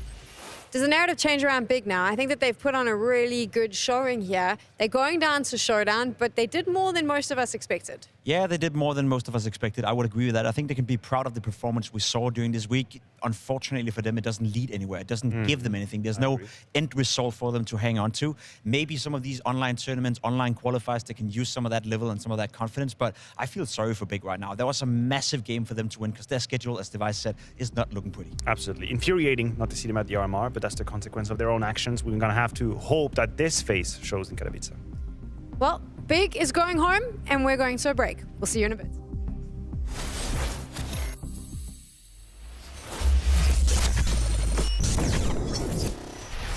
Going to be testing Saiwu up here. From their point of view, he doesn't have an AWP yet, but he's playing real close. 30 seconds. This is either going to be fantastic or it's going to be a nightmare from Saiwu. Oh my God, what an ace! He took down every single one. A one-man army at the catwalk, and Vitality get to 7 rounds. And this is a nice adjustment to the fast mid plays that we've seen. Very quick. Right over top. Flames. Nice movement from Flames. Gets up on there through the smoke. Finds that little bit of room he can still work with. Okay. Big gap in that. Mid-fight. Everything going the way of ENCE until Flames comes back in. Drops bomb. This is all Flames. All 3 kills so far. Those 2 frags, insane. He's low on HP is the problem for them. And Flames, he's actually, unscathed. 4th frag. 4. Last man's inside of the site. Bombs in the open. Oh, the ace. Flames from start to finish. Saiwu missed chance. Apex drawn out in with another kill. Saiwu traded back. Cadian, the one-man army. 2 kills already to his name. 3 kills already claimed. And a 4th could be had. Ooh. Oh my God. Cadian from start to finish with bomb. But here comes Dupree. Quietly, creeping, lurking. And Cadian saw a sliver. Oh my God! Oh my God! 1v5! An absolute beast! Feels like he gets clutch of the century every week. Well, they just jump around the corner and take a shot to the leg. This is an easy pickup for Na'Vi. I mean, they laugh in the face of this attack. 5th player in's the only one that gets a kill. He'll double down m0NESY, but he's already down to a quarter HP. That's 3. Man. But he only has 3 health left. That should be the end of him. Well, there's only 2 guys. Yeah. He's going to use the smoke grenade to cut off Alexi. Could they mess this up? 25 seconds and m0NESY is seeing red. He wants to make it happen. Oh my God. Oh, no, wait, dude. This is a 1 versus 5 straight up, and he has time to get bomb. He should have this red with another smoke. Oh my m0NESY. 1 fake. The nade doesn't come through. Now, he's got enough space to commit to this. m0NESY, a pure 1v5. And as EMAC tries to get out through that smoke, m0NESY's just dodging all these bullets. He's terrified. Ema's looking behind him for a push through. Time's ticking away. I mean, how could you not be horrified? m0NESY, the prodigy, has pieced together 4 frags in this 1v5 ace clutch. And EMA, his head is on a silver platter. A miracle.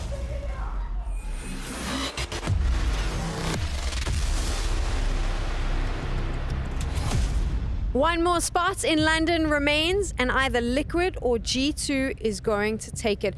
in what world did you think you would be standing here at the end of our group stages talking about the potential that G2 could be dropping to the showdown? That is what it is looking like. There is a 50-50 chance it could happen. Welcome back. If you've just joined us, it is the final matchup of the day. My name is Tickle. I'm joined by Pimp and Maniac. And Pimp, how do you think this one's going to play out? I think it's going to be a fun game, first and foremost. I think G2 have shown to be bad enough to be at the same level as Team Liquid, just to put it out there. I've been slightly disappointed with the level coming from G2. You said it before, Tech Girl. Them not making it to London would be a bit of a disappointment, and it would be the second time in a row. Last time you and I were standing here, Matthew, they also didn't make it to London.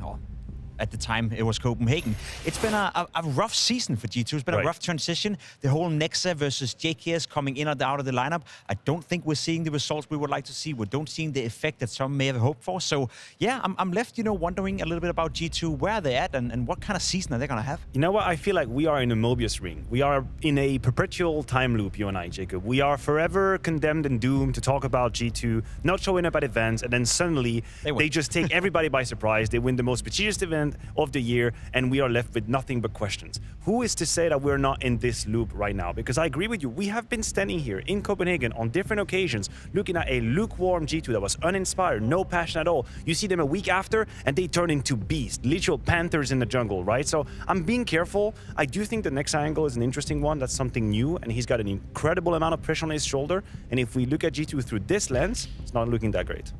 I don't care what they do next week. I will next week.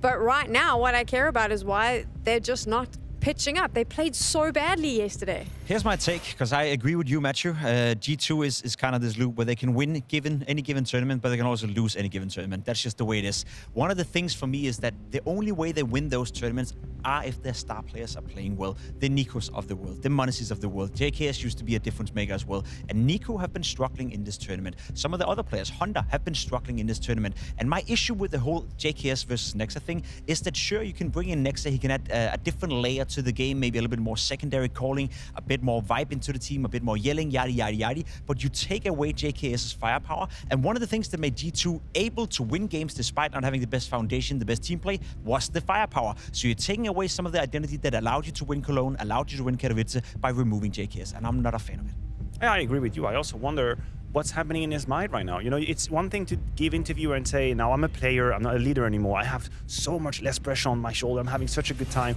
The truth of the matter is you have an entire community looking at you, an entire community doubting this transfer, saying, what the hell, what are you talking about? JKS was a better player. And you sort of have to prove them wrong, whether you want it or not. And it hasn't been the case quite yet. So hopefully he's not drowning in doubts in key moments.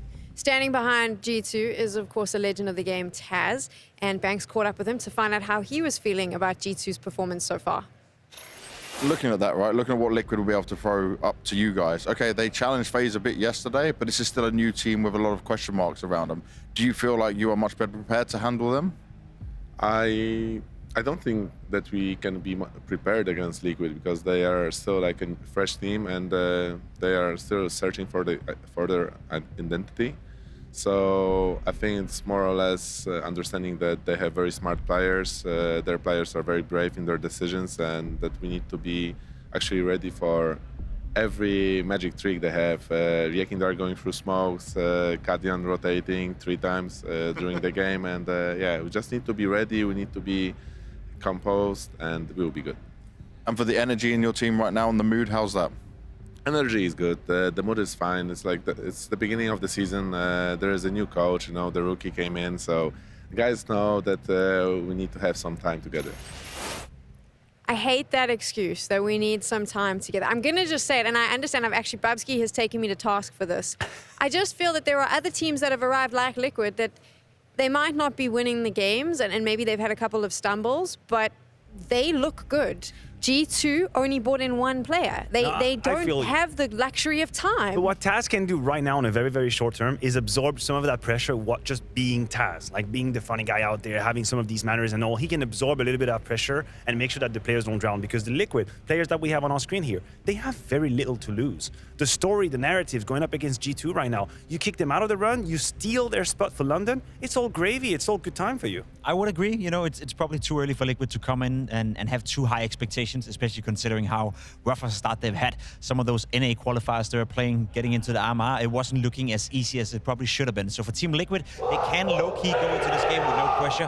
However, we made the argument for big as well. The deck calendar is not looking great moving on forward. Same could be the case for Team Liquid. If they don't qualify for the spring finals in London, and if they don't qualify for the major through the RMR, there's nothing left for Team Liquid to play for the first part of the season. So right here, right now would be a great opportunity to show the real potential of this star-studded lineup. What do we think about this lineup, though? It is star-studded. We've now had a chance to see it in action a little bit. Looks kind of shaky, but for the most part, I think if you're a North American Counter-Strike fan, you'll be excited. I don't think we've had major surprises. I think the individuals have delivered pretty much as we expected. Maybe Kaden had a slower start than we wanted. Nav had a miss. That is something that is a little unusual for me. I always value his consistency quite a lot. But the thing is, I don't believe the playbook is ready at all. So I think what we're seeing is a whole lot of overcompensation, a whole lot of spontaneous calling. I mean, they go for overpass here, which is a definite punish against G2. You're going to have to see Kaden come up with solutions on the fly.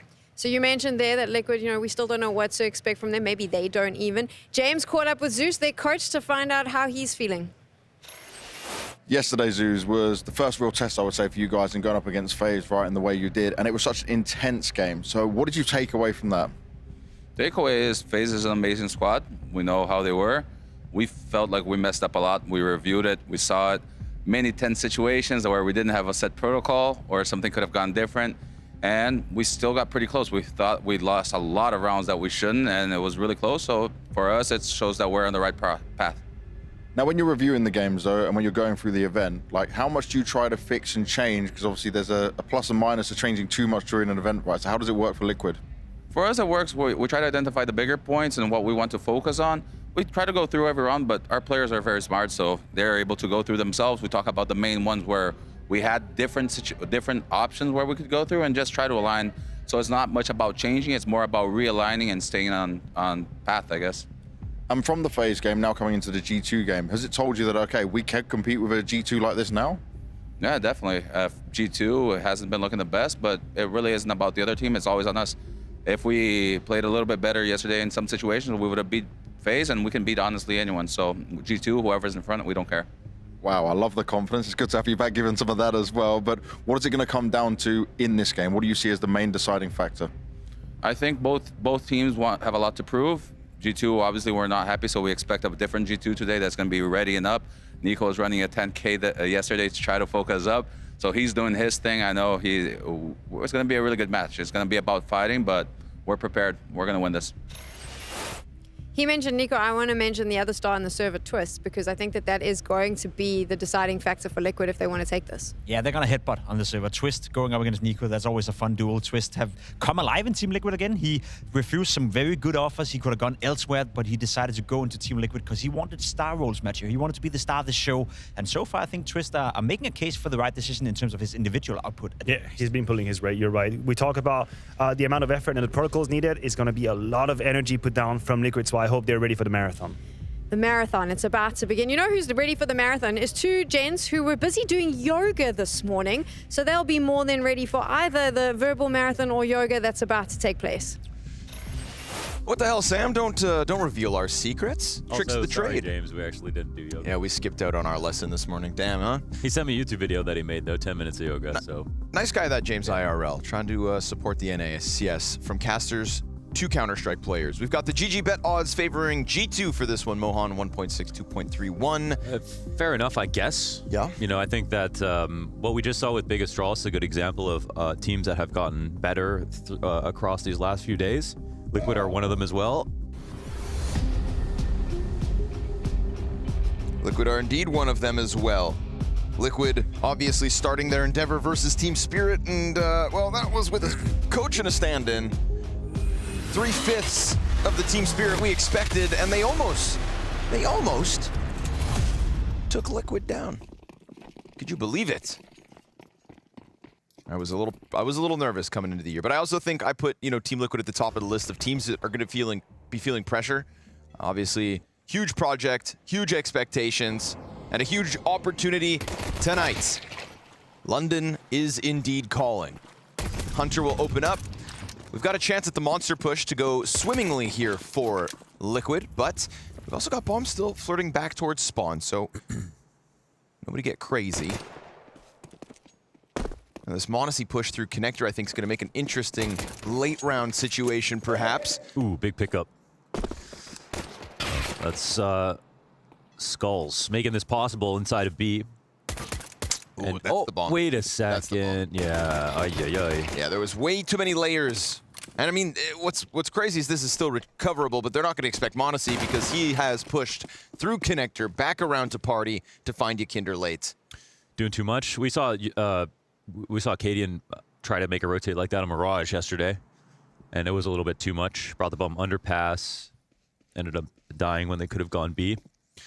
So really looking, I guess, you know, if in an inactive CT side, they fall for it and they don't rotate, and then you can just kind of run circles around them. But G2 are very active, cutting right through the center of overpass to get to the other side. They played every single part of the map. Oh my God, what a shot, Twist. How dare you? It's actually, is it possible? They're in the smoke. 15 seconds. This is smart by Hooksy. I mean, could always win by kills. I mean, both the CTs are still here. Twist tries to turn, but it's Hooksy to come back through the smoke, and they'll close it for a second. Launders is dying, by the way, everybody. If you need CPR, just let me know, dude. I have a girlfriend. Frog got your throat. That's my version of cat got your tongue. Frog got your throat. Frog got your throat. Nico and Hooksy. Hooksy got your back. Mm-hmm, damn right. Nico's coming off a bad day too, which I think makes, I mean, basically the team's not playing well except for Monacy right now. And sadly, that's not enough. That's not enough, yeah. I think that Nexa has appropriately been put under a microscope for some of the shortcomings he's had this week. Yeah, like, look at this veto. They don't have Mirage playing. Why? Probably because JKS was the best, one of the best A anchors. Mm-hmm. They haven't been able to fill that. So now, if they lose Mirage, that's a hole in their veto. That is an exploitable weakness. So weakness on top of just the individual level that JKS was also pretty good at bringing out in the big games. You know, if or when G2 get back to the stage, JKS, his shoes were even bigger. But it's a long burn here from Team Liquid with their Glocks. Looking for anything. G2, of course, needing, I think, Hunter to step back up and to get into the fragging trio that was the Hunter-Nico Monacy show. I didn't like the fall off of Hunter, Mohan. It kind of took me off guard. It felt like it was so consistent. Very uncomfortable because he always, you know, every year he's right around the 10th plus player in the world, 10th to 13th, something like that. And that's not because, and that's because he doesn't have too many dips in form. The peaks aren't obviously as high as Nico or Monacy, but his floor is very high. So you don't normally see multiple bad days in a row like we are seeing with Hunter right now. It's a bit uncharacteristic. It's a little weird. And it's the last thing that G2 needs when they've, you know, arguably removed a strong source of firepower and replaced him with Nexa. It's almost like, yeah, we could stomach this roster change if Hunter continues to hold his own. Without it, it's kind of a weird rationale, you know? It was a choice. I think that's the big thing, you know? It was a choice. A choice of all time. Yakinder finds Nico in the smoke, thought that maybe they'd blow it open and get tricky, but instead it's down to the 5v4 in the bonus round, of course, from G2. MP9 still all over the place. But Skulls gets into the deep end of the Molotov. Thought maybe Hooksy would fall victim to that. Instead, he falls back.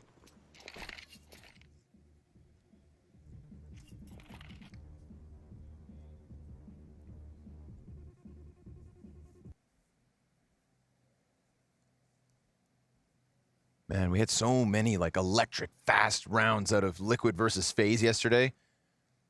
You hear Zeus in the pregame talking about, you know, coming down to the nitty-gritty. But it felt like it was chaos and carnage, and this is just a very slow tempo out of Liquid instead. So showing a different gear tonight to start. Early days. Well, it was just now very pervasive G2. They were everywhere, so Liquid cautiously approaching. And they won't elicit a rotation. I think the CTs don't have good enough guns to warrant that, so they'll stick to the stack. But Monacy could cut this down.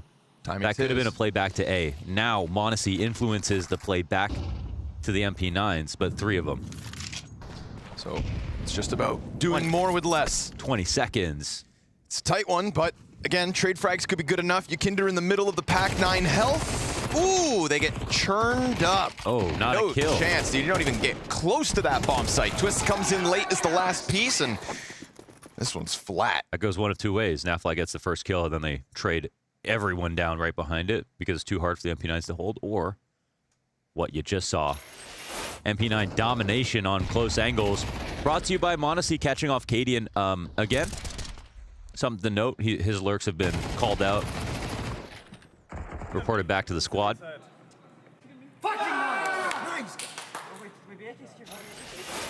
I think both these teams will be relieved to win this. G2 more so than Liquid, who have probably less in the department of expectations, but they just came off a big game versus FaZe, nearly won that as well, so they're probably hyped up on themselves.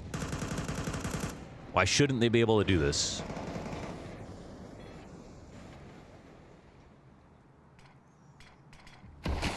We had a scary one-off map from Nafly yesterday on Nuke. At first, on the CT side, just didn't get a lot of action, but by the end of the map, just had a completely flat T side to add to it. And that's a scary thought because Nafly's been this kind of consistent, omnipresent, helping hand for Team Liquid. Yeah, I was like, what happened? I asked him. And then I was just like, I just immediately brought up, I was like, hey, he played ramp that first half, didn't see anybody, and then the second half was the one where he didn't play well. Yeah, the T side scared me. Yeah. It's his, I believe, second lowest rating on a map since this iteration of Team Liquid came together. The other one when they lost to M80 on Overpass. And that's something that, you know, we have to remember. Team Liquid did just lose this map, despite picking it. No. They learned. Oh, they learned. Yeah. Okay, that's the angle. Don't lose your learn. Flash here is good, and just like the round prior, nobody's getting into this B site, boys. These late flashbangs aren't enough to disrupt the G2 defense, especially in the face of unarmored pistols. Where's that pizzazz, dude? Wow, Where's that sweet Liquid one. pizzazz? I mean, but check that out. Flash timing is beautiful from B2, so they're trying to get out there. They'll get one.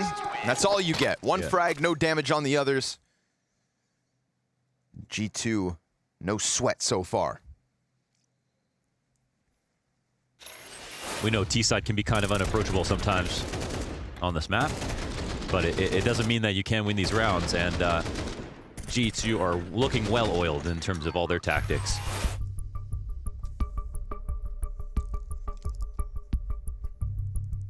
Zeus gives fantastic interviews, does he not? Yeah, that's a good side benefit. It's like not something you would sign a coach for primarily, but it's nice that you got something like that, somebody like that is clear speaker, presentable guy for those interviews. Same with Taz. Though Taz can just throw you a curveball sometimes in interviews, historically, actually. Got to be ready for him. Yeah, but he can also spit some real fire as well. Yeah. And I think he has a real heart for the game. So in the big moments, you know he feels it. You don't dedicate decades of your life to a game without falling in love with it. Working on that second decade. Cadian 0-4, Nafly 0-4, but we get guns for the second time out of Liquid. And it's not MP9s, even though they couldn't get through those. We go into the free AK upgrades for G2, the economy strong 4-0. Come on. It's got the makings of an excellent start. Also, I was big on Skulls, but versus FaZe, I think, put himself, again, a lot of situations where he could have fragged, but missed some trades. So looking for a better day from Skulls as well. Hunter. Oof. Nice pre-fire from Yakinder. Hunter peeking into the stream of bullets. Skulls gonna get flashed out from Monster. He'll take his down, and now we've got pressure on the in-game leader, who peels all the way back to Graffiti and gets away safely. Yeah, but they called his position. His rotation is known. Okay. So, we'll see. Wait a second. Oh my goodness. And he peeks, giving Twists an easy opening. Nade popping smoke. Ooh. And that'll put Nico's forehead on a silver platter for Skulls. So Skulls, you said his name, he gets himself a double entry, and Team Liquid, they find something better going on that B site, and it looked like they had the better timing on those flashbangs. A little bit more pep in their step as well. That pack coming out from Monster. Yeah, and it's not the most fun answer, but sometimes it really just comes down to the first trade. Even if it's a 5v4 that evens up in 1 second, that gives you such a big advantage to get the next kill. That's really important to watch for. That is a true value of entry fraggers. That first one is just worth a little more. How do you rate some of these like mid-round moments where Skulls, I found Skulls compared to the rest of Liquid does kind of start to go off on his own. Like they let him operate on his own in the mid-rounds. Some lurks every once in a while. Felt like I was left with a good impression based on that. No glaringly bad decision making yet from Skulls, you know, for somebody who is kind of... Yeah. I saw some stuff where I was like, his awareness could have been better there, but overall pretty good. And yeah, we are talking, you know, first day zone land, so. But there was a couple, I mean, on like Nuke, I think there was a couple of situations where I was like, I think the awareness wasn't that great. We'll keep our eyes on him then. That's also the communication thing as well, though. Sure. No doubt. We get this site stacked up by G2. 3 players here. m0NESY's been on long the whole round, hasn't seen a damn thing, so on high alert, Hunter, Nexa, Hooksy.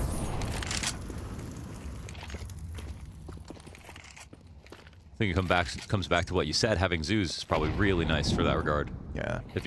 To express those ideas in the exact primary language makes perfect sense. Hunter on the pillar, lining them up, down like bowling pins. Go 2 of them. Twists over boxes. That's the nice play on this one. That's the angle that gets the return frag, because otherwise everybody else would have had a very easy way of just slipping back into the water with the man advantage. So huge play by Twist. And here's the leadoff. We actually, the bomb is going to go back to A, right? It's in of 2 minds. I mean, Ykinder's finding the free site in a second. This mid round is too stringy. You have 2 players versus potentially 3 in the site. You have 19 seconds, so the lurk is like, yeah, it's got to be the lead back to the A side. Okay, this actually works. m0NESY not close enough to disrupt the bomb plant. Nobody's going to go for the Hail Mary. Extra second to spare. Bomb goes down, and now the question remains, do G2 chance the retake with no utility? No utility. They can play from long. No money. Oh, but a real chance there. Twist offering up 38 more of his health, so... His time is limited now. How can he escape Divider? We'll see. We got eyes on Bank. This is going to be a tough shot for Cadian. Won't get a chance at a second, but he lands it. m0NESY peeking right into it. Ykinder comes out top connector, and this one falls flat for G2. Unfortunate. They get finagled down to that B site. And Team Liquid playing the clock again, but successfully. Yeah, successfully. And at least this time it's not like that. And they clear the board? Lurk with the bomb. Easy. Yeah. There's a good plan behind it. Ykinder was the marshmallow between the graham crackers here, okay? They had some good structure, but they let him be a little bit looser, but he kept the round together. Brought the round towards A. Got his kill, didn't overextend. I love how in CS2 the top sandbag's being used way more. Well, it's also nice that you can get up there yourself now. Yeah. Right? Not every map in CS2 got actual changes, but I think the redesigned short B, I rate it. Once they took out that broken headshot angle where you could just look underneath the fence, that was a little crazy. Yeah, that was.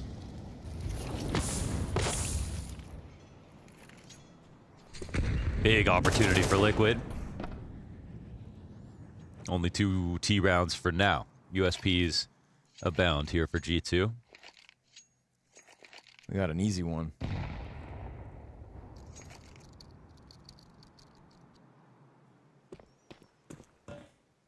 Sometimes feels like Nico's still trying to find his confidence in CS2. Which is a weird thing, because he's just the all-time best rifler.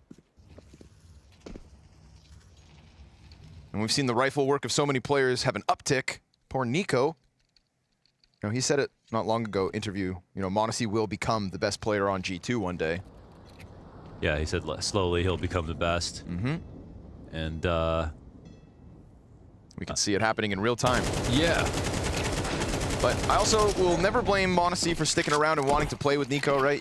You want like the star op rifle combo, and Yeah, he's also credited Nico for a lot of his development. No doubt. You can see it. You can see the synergy they have. Yeah. The belief in each other.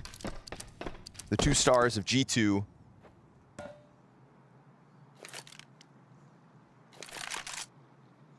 And a scary package deal. Yeah, they are the Shiro Axile of our time. Any comment on that? No. The simple electronic of our time. There we go. They are the Zaiwu Spinks of our time. There we go. They are the Amanek Kenias of our time. Ooh.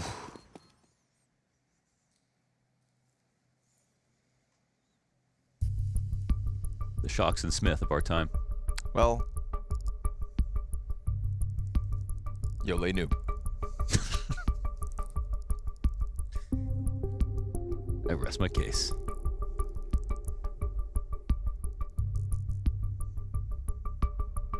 Surprised we've had such a tempered pace to this game because it's such a contrast to what we had out of FaZe almost every single map. Fast rounds, in your face. But seems like Liquid showing depth, Mohan, and that's a good thing because this is still such a learning period about this squad. You'd have to be lying to yourself if you don't believe in the potential of Team Liquid, but it's all about realizing potential. Yeah, I do think also you probably get the same round faster in a couple months, but they're going to take more time to organize as quickly, considering they haven't been together as long. Because you're right. I mean, Liquid have never really been that kind of team. Cadian's never called for a team that's like that, really. And Skulls is Brazilian, so they play balls to the wall CS. So and Yakinder. So it doesn't really add up that they'll sort of stick to a slower pace. But I can only imagine that it's because of like, oh, who's got grenades? Who's in this position right now? Who's supposed to be doing this right? All those little micro moments that can slow down the pace of a round. Yeah, they compound. It's better than making mistakes. So we go headstrong into the B site. Yakinder, the pack is pretty far behind him. It looked like there was another great flash timing from G2 to just kind of curb the enthusiasm of this follow-through. Skulls has the trade frag. Monacy's got only 1 HP left, and Naf zones in on Nexa, but there is a second player there, and that second player pushes. What? 3. No. Twist team kill. Not ideal. Little bit awkward, and Monacy's going to close it as they try to pressure down into the water. Ooh, the traitor. The second short player pressing out through smoke, and I mean, tip of the hat, Naf. That was a clean second kill over towards Graffiti. Those are his first 2 kills of the map, I think. And, of course, very Naf-like in the way that very aware. Hunter brings us back big time. It's still such a crazy situation there for Twists and everybody who's in the smoke, so. Team kills can happen like that. For G2, though, it's a great chance to stabilize. Miss Molly to the top of stairs. Nika will still evacuate. Gift they're happy to accept, no doubt. He gets back. That was a jumping op shot from Cadian, He did right? try it. Okay. If you don't go for it, you'll never hit it. Well, he meets his maker in Monacy. Yeah, big one for Monacy. Ooh, this is a very cool one. Yakinder, perfect timing. Just after the flash. And Nico, no counter punish. In the toilets now, stalled out. Hooksy right there, careful. Ooh, takes an extra step. He gets blindsided. Nico will be found out around the water fountain. Wow, just a better angle. This will be hard to read this double up, though, that Hooksy got past. Chance for Hooksy. Just like B Short last round, player in the pocket with high potential. Yakinder gonna fall victim to it. The pinch comes around, Twist dodging the shot, and Hunter falling out to the long peek out of Naf. Perfect trades. He just walks it out calmly and sidelines the last piece of that A defense. Good job by Twist there, too, making sure he doesn't fall out to Hooks. He doesn't go for the wide swing, lets his teammates clear him. But Nexa just got a very important frag because this is low HP Twists with an op in hand. He's trained it on the angle, just gotta hit the shot, but it's up close and he misses! And Nexa's gonna take a 1v2. Ooh, G2 pull it out again. He picked that up because he was such low HP, and it looked like a pretty straightforward shot, but it's no good. What a pickup here from Nexa. That's a nice one. Maybe the close range is what kind of scares Twist into missing that shot. You're expecting somebody to swing from dumpster, but He's already walked over it. Yeah. The Up close in your grill. pathing was unique, but I still thought it favored him in terms of like he is just still coming on at him straight on. That's a great angle to show, but Hooksy will take that all day. Luckily for Liquid as a whole, the money is still good. They had to work hard for that round just to lose it. Oof. Naf's gonna take the nade.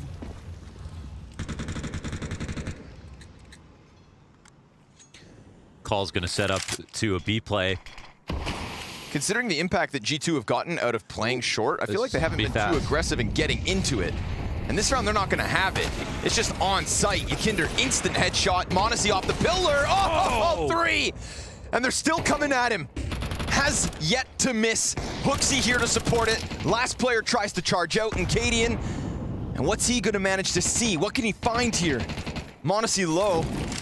Gives his position away with the Molotov. At least m0NESY's found out through smoke. It was a 1-bullet frag with the little that was left on the Opper. A triple kill from m0NESY put the brakes on this exec. Yeah, that's a free one. This might make it a moment, however. 50 seconds and Cadian can turn this into something. Yeah, Cadian can. Full stop. Loves a clutch. Loves the spotlight. And there's, I think, so much respect for his ability in these situations that the CTs try to do something unique. The peel back into the re-aggression, and Hooksy will be the victor, coming underneath the crosshairs, and just pure excellence out of m0NESY to get that next kill. Man, if they tried to keep coming at him, it felt like he was ready to get the 4th and the 5th. Playing 2 players on the pillar kind of led Hunter to his death there. m0NESY's kind of jumbled up with him. You hear the headshot right behind him, so at least he picks up the slack as Hunter goes down. And then they make sure Cadian doesn't get anything crazy going. Young m0NESY adapting very well to CS2's AWP. I think for a lot of people, he is the game. It's not the game itself they'll be learning from, it's him. Whoa. Another pop out, but with fire at their feet, it's easy. Those Tech-9s don't even get a chance. Some of these B pistol hits have really been flat-footed. It's kind of crazy how close this half could have been, and it's also pretty crazy how G2 have stabilized, won these clutches, look so much better than they did yesterday. Well, not just looking better than yesterday, but what's nice is we've got Hunter doing one of his games, 16-6. Nexon, 10 frags. You know, this B site's been under quite a bit of pressure, and this is not where we get Nico or m0NESY for the most part. They've thrown the young gun down there every once in a while, but these are those performances we want and need from Hunter, it feels like, with the current consistency issues of G2.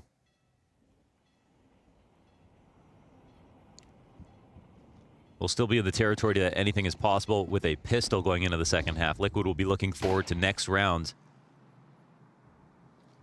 to try and secure a 4th, to keep hope alive. For now, G2, keep on chugging.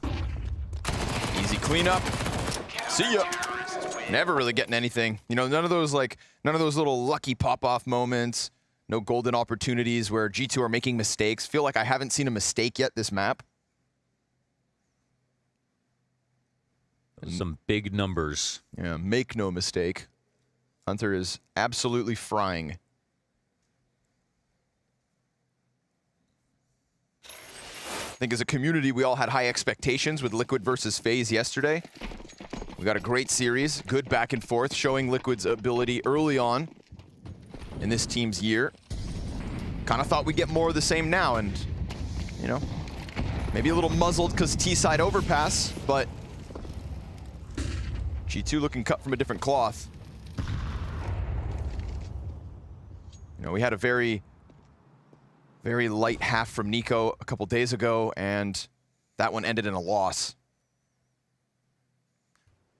If he posts a 2-kill half again and all is good, then no sweat.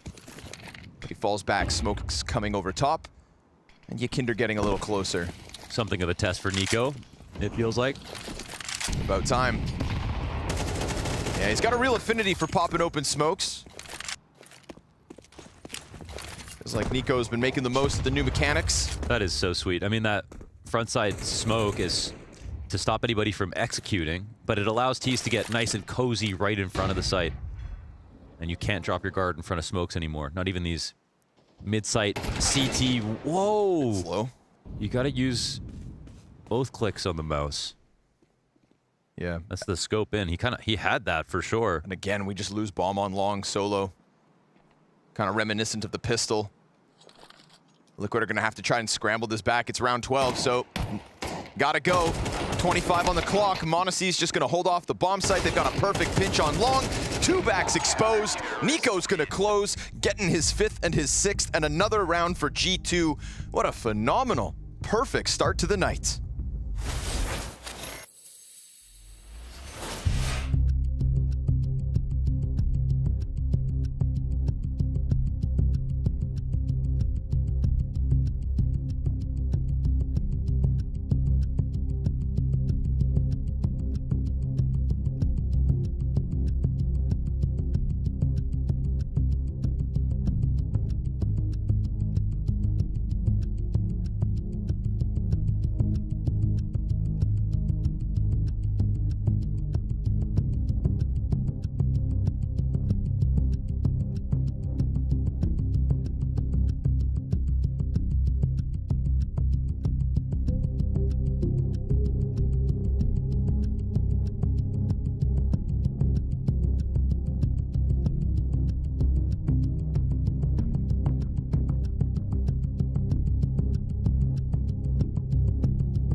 We got a Kovac at the top of the scoreboard, but it's not Nico. Hunter with a lights out 16 and 6 CT side, completely shutting down the B site. Every time Liquid thought they'd make their merry way into that half of the map, they got utterly shut down. So we're in a position now where Hunter's playing well, and Hunter loves a good pistol call. And maybe right now, if they pick up the second pistol, G2 are going to scoff at Liquid's overpass. That's such an underrated part about G2, that Hunter calls all their pistols, and they were, for a while, the best pistoling team in the world. We don't know how long that holds true. Just assume nothing has changed, and Hunter is still coming up with pistols in the workshop. It's like a field goal kicker in American football. You know, he's just a specialist. You call him in 1-2 rounds out of a map, he delivers, goes home with the bread. Gets paid too much. Sorry, that wasn't the point. If you're applying that logic to kickers. The kickers. Yes. And not kickert. Important difference. But again, we get a little creepy, crawly sort of round. Look at this. It almost looks like they've all lagged out. Cadian jump spotting with the kit here. Flashbangs as well. Feels like a good read, good call from Cadian to just stay stoic on the B site. He's wondering why it's a ghost town. Jump spot back on the A site. That actually that means that it's gonna feel like it's 4 on B when he sees the jump spot. So a minute of waiting. Oh man. He would really like to show presence, get a shot off, get the kill if possible. Tick-tock. Just make it 3 people in the site. He's got to tell his team that you're going in with 4. Sorry, boys. That site is stacked, and you're about to feel it. Smoke going into heaven. Remember, the flashbangs are meant to set up Nafly. CT util starts to come out. You see it halt them. Monacy blinded. Naf double. Oh, he gets the third. Rattles off the dual Berettas. 10 seconds. Cadian closing on the crossover. So a nice slow burn of a pistol, and Team Liquid ready from start to finish for that B execute. Turn it away like it's nothing. Yeah, you can kind of see what's happening. I mean, good read. Yeah, they know they're running into a stack. They're just hoping their flash does better, and Naf puts himself in the perfect spot to dodge it. So right off the pillar, Naf with a 3K on the dualies. But they kind of had good info from Yukinder on the A side that they needed to be ready for something to come in now. And it's time to rub our hands together, because this means we get a real second half. Without it, this game was practically over, but now Liquid have a chance. I'd say, provided they avoid this tragedy, which is one of the lower buys before they get to rifles. Let's see if G2 can try to steal one away. They do have an investment. Yeah, because I mean, we haven't had a round win like this so far this map. Liquid never able to pull it out with just pistols. Can G2 change that? Naf, empty gun, and a whole pack of players still in connector. Twist stuck out on this island. At least he's got skulls for support. Oh. And the MP9 sure shreds. He's revving up now. Twist yesterday went bananas. 30-some, yeah, versus FaZe. 30, I think. That was definitely shades of Magisk versus Vitality on day 1. Day 2, something like that.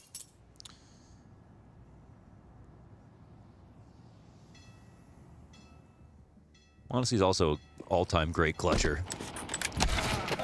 He's one of those players who, if he is alive, you have to take it seriously until the round is over. Yeah, it was like 9 HP, a Deagle, half armor, Monacy. You know, there's a few players out there like that right now. Of course, Zywoo, the obvious choice.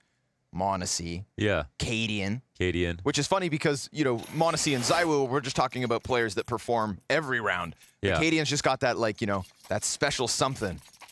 He has that zip exchange, just powers up in the clutch, but the op version. Yeah, where can we buy some of that? I think you could buy like Danish hormones or something. You think that would help with the clutch? Change your biochemistry. Anders probably knows a guy. Oh, that's for sure. Yep. Might even get your hair back, Moses. Don't get his hopes up. One day I'm going to go bald, and I'm just going to take it so personally every time someone makes fun of me. Yeah. So, I'm getting my jabs in now. Yeah, I'm not as strong of a man as Moses. Easy. Get out of here. I'm telling you, Pistol's not going to win tonight. Could boil down to the first team making a true error. End up creating a possibility for some upsets, but so far it's just guns killing Pistols. And Team Liquid racking up the easy ones. Mm-hmm. Saw Nafly earlier. It's like, yeah, pretty excited for this game. Just going to try not to be shit today. You know what? Easier said than done. And then Yukinder was standing there, and he was like, come on, man. And I was like, oh, he's really getting on himself, eh? But he's obviously a joker. Naf has mystical powers. I think he's just such a level-headed person that a bad map doesn't mean too much for Naf. A bad map doesn't necessarily mean a bad series. Very, very capable of shaking off a beating or two. inside of Con these days on CS2, it's crazy to try to scale some, because you could blow the door open, and now when the T's at the end of CSGO would start smoking it so that they could scale properly and still get spammed. Now you can get spammed more easily from heaven. You can blow the smoke open itself, and you've got great lineups through the wood wall. So it can be a nightmare to get up here, but there isn't too much pressure here from Liquid. A little bit of damage is done, but it doesn't rock the structure of G2. They can still press on as the round starts to take shape. I like the tempo here, at least for G2. It's HooXi escorted to bathrooms earlier. Lots of time to look between the smokes, and presence made. 3 CTs, attention caught. Skulls and Naf about to have their hands full. Naf literally still just jiggling with the util. It's an incendiary that he still holds on to, but they're already up. I mean, they scale all the way right into Naf. Skulls has to go above and beyond. Makes it up at least with the 2K. But then Nico, half blind, traded by Twists on the graffiti peak, and he doesn't really get a chance to go back into cover. HooXi's double is nasty. 97 damage, HooXi down to 3. Cadian in a 1-on-2 situation, and you better believe it's possible. Low health on HooXi. This one could have been easy. Wait, he's got a smoke. He uses it very early. There could be some utility on the site. They could easily jump onto the sandbags. Cadian needs to be aware of it. He's concerned about Monster. They do climb over, and that climb over gives Monacy round 10 for G2. Yeah, you can't simply do that anymore. Man, they walk so close into that bomb site without getting spotted, and Nafly dies for it. Yes, yes. Well, that's as we see the spot from Skulls. He saves it in the end, but he also has a blind spot. And you don't always want to be... Sometimes it's the difference between playing for yourself, playing for your team, depending on the setup. You can dodge flashes on certain parts of the pillar. You have better lineups for the spray down. But sometimes you sacrifice that, basically, which is a blind spot for scaling. And his swing could have been a touch wider. It sucks for Naf to go like that, but at the same time, HooXi showing himself on A, held 3 players on the site. So that was an exec that was supposed to go well for G2. Still nearly didn't because of Skulls' effort, but now G2, 10 rounds. Cadian, half armor, no nades up.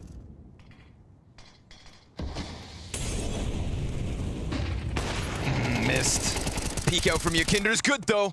Off party, 2 backs turned, fixated in on that AWP that is now repositioned to long, and Yakinder's just gonna keep holding them back. Yeah, fresh smoke. Buys time for potential rotates. Does he get away? Puts his heads back down, but Nico's still gonna follow through, but look at the damage that he also got into Monacy and Nico. Yeah, he's wounded 2 more victims here. Nexa's the only one full HP. Impact from Yakinder, exactly what you need, especially when, again, the pressure on Cadian. Now look, missed shot. Cadian's missed shot, he's 4-12. This is still possible if there's one more flub. It's the best angle you could ask for here for Cadian, but he needs to hit it. Oh my god. Why'd you say it? Oh, another miss! Pistols there. Oh, Jesus again, Christ. thanks to Yakinder. All thanks to Yakinder. Did all the damage that should guarantee this one. A little sketchy there, but yes, definitely a colder game than what we got out of Cadian yesterday. He just did that to prove he didn't need to hit it. That's all it was. Oh yeah, sure. That's, yep, all on purpose. No such thing as missed smokes or shots, apparently. Nexa, he's got the bomb, but doesn't have the time, so better make sure he saves. He'll be caught out. Dying he's still after there. time. Yes, sir, through the wall. Almost would have been better to die to the first burst. Yes, it would have. Within a second left. So that's big punishment. money away. Yeah, that's big money punishment right here. That's the piggy bank smashed. Sanctions. Shout out to Yakinder. He has been so good, obviously, post IGL glow right here. Mm-hmm. I mean, never should have been the in-game leader. Wouldn't want him to be bogged down like that. You know, had such an aggressive, unique play, like so good at what he did. Nobody was asking for a Yakinder playstyle change. Pressure on Skulls, he's alone. Okay, and a nade out. He's got a teammate now in water, but that teammate's gonna have to go massive, and luckily the flashbang's good for Naf. And these players, of course, unarmored pistols. Sketchy for a second, but still, none of these light buys, half buys, force buys have won. Good individual efforts here. trying to save each other. I think the next level to reach is complementing each other so they don't die without getting the first kill. Just getting like the cleanest map of Counter-Strike. There's been no hiccups, no glaringly obvious mistakes, nobody jumping in 1v1s. Just expectations being met. What could Zeus be coming in with as things go well for Team Liquid? I don't know, but I like how they're using Yakinder. I feel like he's actually quite reliable over on A. The B site is where I'd say it seems like there's a tacit understanding that if G2 play the round slightly better, they might be able to win on B, take advantage of this new addition of Skulls and the chemistry that Liquid are missing on that side of the map. There was a point in which, because there's no skyboxes and such low walls, that overpass B site is just totally abusable, full exacts without any other map control. So here it is. They are thinking the same thoughts. All right, they go through headstrong into Skulls this time. Won't be caught with a nade out, but still dies to the fire. This is clean angle from Yakinder. m0NESY Nexa.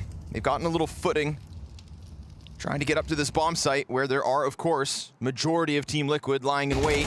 Yakinder is still anchoring in con, so no real way to exit here for G2. Would take a mistake. Somebody's got to miss. Give G2 an opportunity back into the round.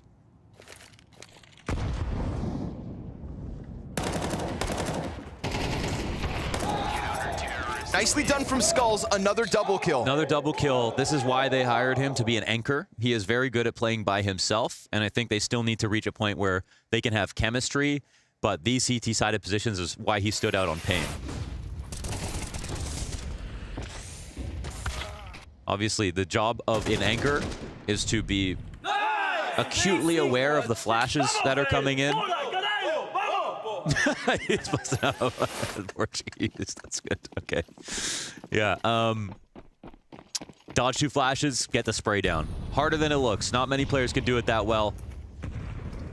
And it's actually very cool that it's with Nafly that he can work. Two very smart individuals in that regard. Similar skill sets. I like Cadian embracing the Portuguese. It's just, you know, a small detail that screams being inclusive of a player joining an English-speaking team for the first time in his life. Yeah. Well, Brazil doesn't have much to cheer for these days, so they'll take Cadian right now. Come on, man. Furia. This is Furia's year.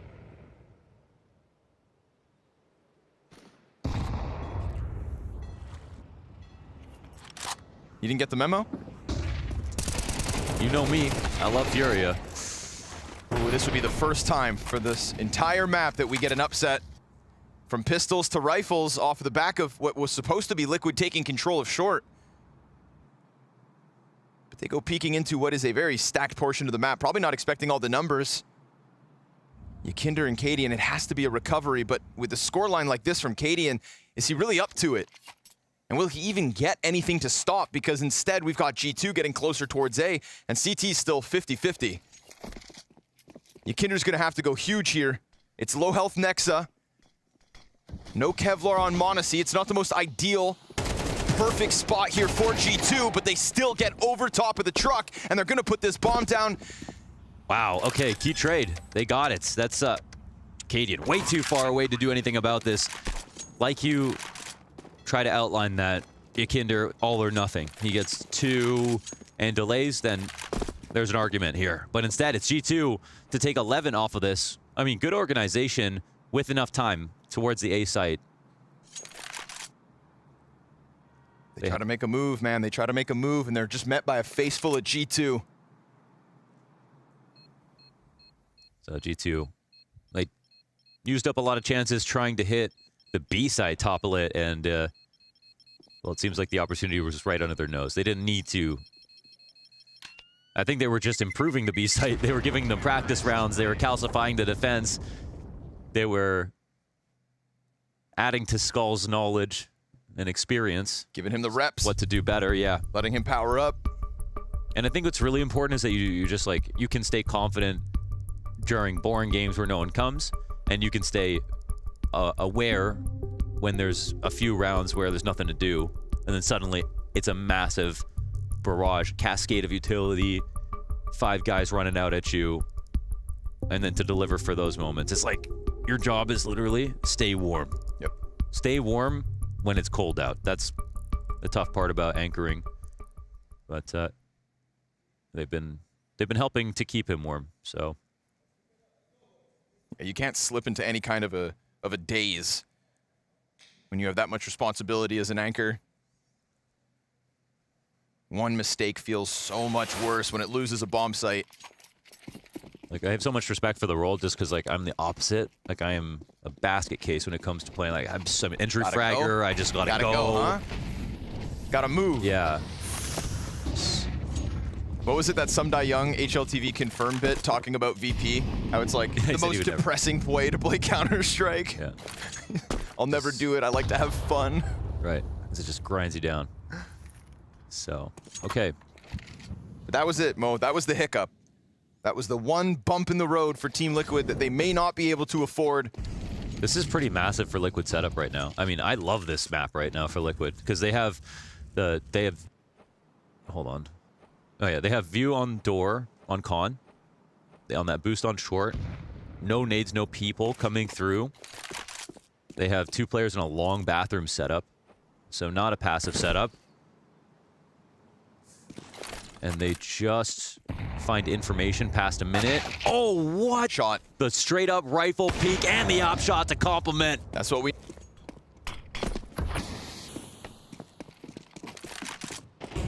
Nico tucked. I don't think they believe that they were all on long. No. No, they don't realize that they just walked away from all the remnants of G2 as well. And now they have to face a completely new setup, 3v5. 30 seconds. Execute's gonna have a couple smoke grenades if needed. Could have put a molly either on the top of truck or over towards Dice. Gotta disrupt this Cadian angle and hope that he misses shots like that one time towards long. A 3v5 seems easy to hold off. A crack of the whip out of Cadian. Sure enough, Hunter's down. Ooh. That's more like it. Cadian multi-kill from the corner, and this one falls flat. We got Liquid back to winning ways. 2 one-off round wins from G2 is the only thing this T side has had for it. A stellar defense, this time op included. It's a swift personal comeback here for Cadian in the second half on CT side. Beginning to end. But as the intensity grows in the rounds, Cadians steps up to the challenge. One to tie it up here for Liquid. Ooh, Yakinder wants a piece quick. But nobody comes through that smoke, despite there being 3 players up here towards Playground and Fountain. And G2's investment here, full on. They have a chance to take match point. They need the golden idea. Oh, this is huge, big chance. Aim duel, straight aim duel between Nico and Yakinder at this range, and it's not like it's a tether off of Cadian. He's all the way back in sight. G2 5v4 for the 12th. That's the perfect guy to send out to try to kill Yakinder in this game. Round literally 22, a duel that comes down to 1 bullet each because it's Yakinder and Nico. Yep, and he just gets a duel. A raw duel, a raw 1v1. Neither player had trait potential. But hold on. And it's 5v4 off the back of it. Stacked B site in response here from Liquid. Yes, there's a slight risk being taken. They don't respond to the fact that Yakinder dies. They sense G2 wanted to end B. Skulls up to the plate right again. Read. With support all around him, the Canadians look to build him up. 2 down in the water. And this lack of presence being shown by Liquid could even catch G2 off guard. They molly the ramp. Still Nexa tries to press down, and it works. Naf's able to trade it, but his position now known, and Twist's taking risks. A single kill is his. Cadian can't find a target. Naf, it gets away from him, and G2 just win the duels. Oh, that's having CT and backside all at the same time. That's crazy for G2. The right call. The right call, the right placement, the right positions, but the kills make the difference, and they're all G2s. Yeah, they had self-defense protocols in place, but the 5v4 helps out a ton. That's one less rotator to deal with. And there it is again, posting, using the sandbags position, a perfect counter to Heaven. I mean, it can get you killed, but it for now seems like a very T-favored engagement with the way it's being used. CTs will get used to it eventually, but Skulls. Here we go. Yeah. All right, this is how they want to end it. Skulls, another chance. Nothing. One in the back. Got Nexa behind him. Entry Fragger keeps it moving forward. Hunter trying to get into cover, eats a teammate's flash, but everybody seemingly blind. Yakinder very quick on this T flank. It's Nico towards water. Excuse me, Hooksy, who will see nothing because the rest of Liquid simply rotate down, and Twist has managed to hold on to the spot. Last round it was Nexa who was so adamant about getting down the ramp. Cadian able to slice Hunter off the post plant, and Twist has kept his head down. He's kept his cool. The perfect flash from Naf. But a smoke comes out at the same time. Missed shot out of Monacy. Not ideal here as G2 try to close this game. Here comes 2v4. Cadian. Hooksy's coming in from short side. Yakinder's flank slowly coming. A missed shot, not like this, not again. He picks up the slack, and it all falls on Hooksy's 1v3. He at least gets the rotate out from the monster, but Cadian not gonna miss a second time. It was looking like flashes of those whiffs. He doesn't need to hit it. That's the whole point. Whoa, this one's close. No kit. Wait. No clutch. He doesn't have it. Heartbreak. No kit, no clutch. Talk to him, Hooksy. Let him know. Because that retake was tight, and if that first shot lands, then maybe that's the difference. We thought the whiff didn't matter in the end, but if that retake's just half a second faster, then G2 would still be fighting for this first map win. What a heartbreaking way to lose that round and then ultimately lose the map. Pimp Liquid, that's going to be in their nightmares if they lose the series. Yeah, that was a rough ending to a great match between G2 and Team Liquid. They came dangerously close, pushing this one into overtime. I think it was a fast-paced game of Counter-Strike. Normally, Overpass can be a little bit boring to watch. It's a long one, but I think both teams were buying into the pace. Both teams were buying into taking a lot of fights, and in general, there was a lot of action transpiring on the server. G2 were the better team. I'm not gonna lie. It's fair enough they ended up winning, but Liquid put up a great fight. Yeah, it was a simple Counter-Strike, a lot of fight, very skirmish-oriented, a whole lot of B hits time and time again, contact plays, rushes. The last round is a very good example. And I think in either cases, not exactly the experience into playing the slow-paced Counter-Strike. We can have a look at last round again because this was pure mayhem. That's exactly what I'm talking about. Here, it's a clutch situation. There's that miss here from Cadian is obviously going to haunt them. Monacy answers back with a miss as well. And then there is the 1v3, and you can imagine a little bit of miss come here once they get the kill. Someone could and should have been on that bomb already. They look for it, and here it's about a half a second that gets you away from the loss. He tapped the bomb right, and then he went off it and then tapped the bomb again. Had he stayed on the bomb after the first kill, they would have won. You think there was a moment when they thought, does someone have a kit? I think the guy who tapped the bomb was a Trist maybe. The guy who tapped the bomb first time around thought his teammate had a kit. Yeah, realized, that's possible. I don't, and all of a sudden you go back and it's too late. So that's going to sting a little bit for Liquid because most likely we would have looked at overtime. G2 were not looking that confident on the C side.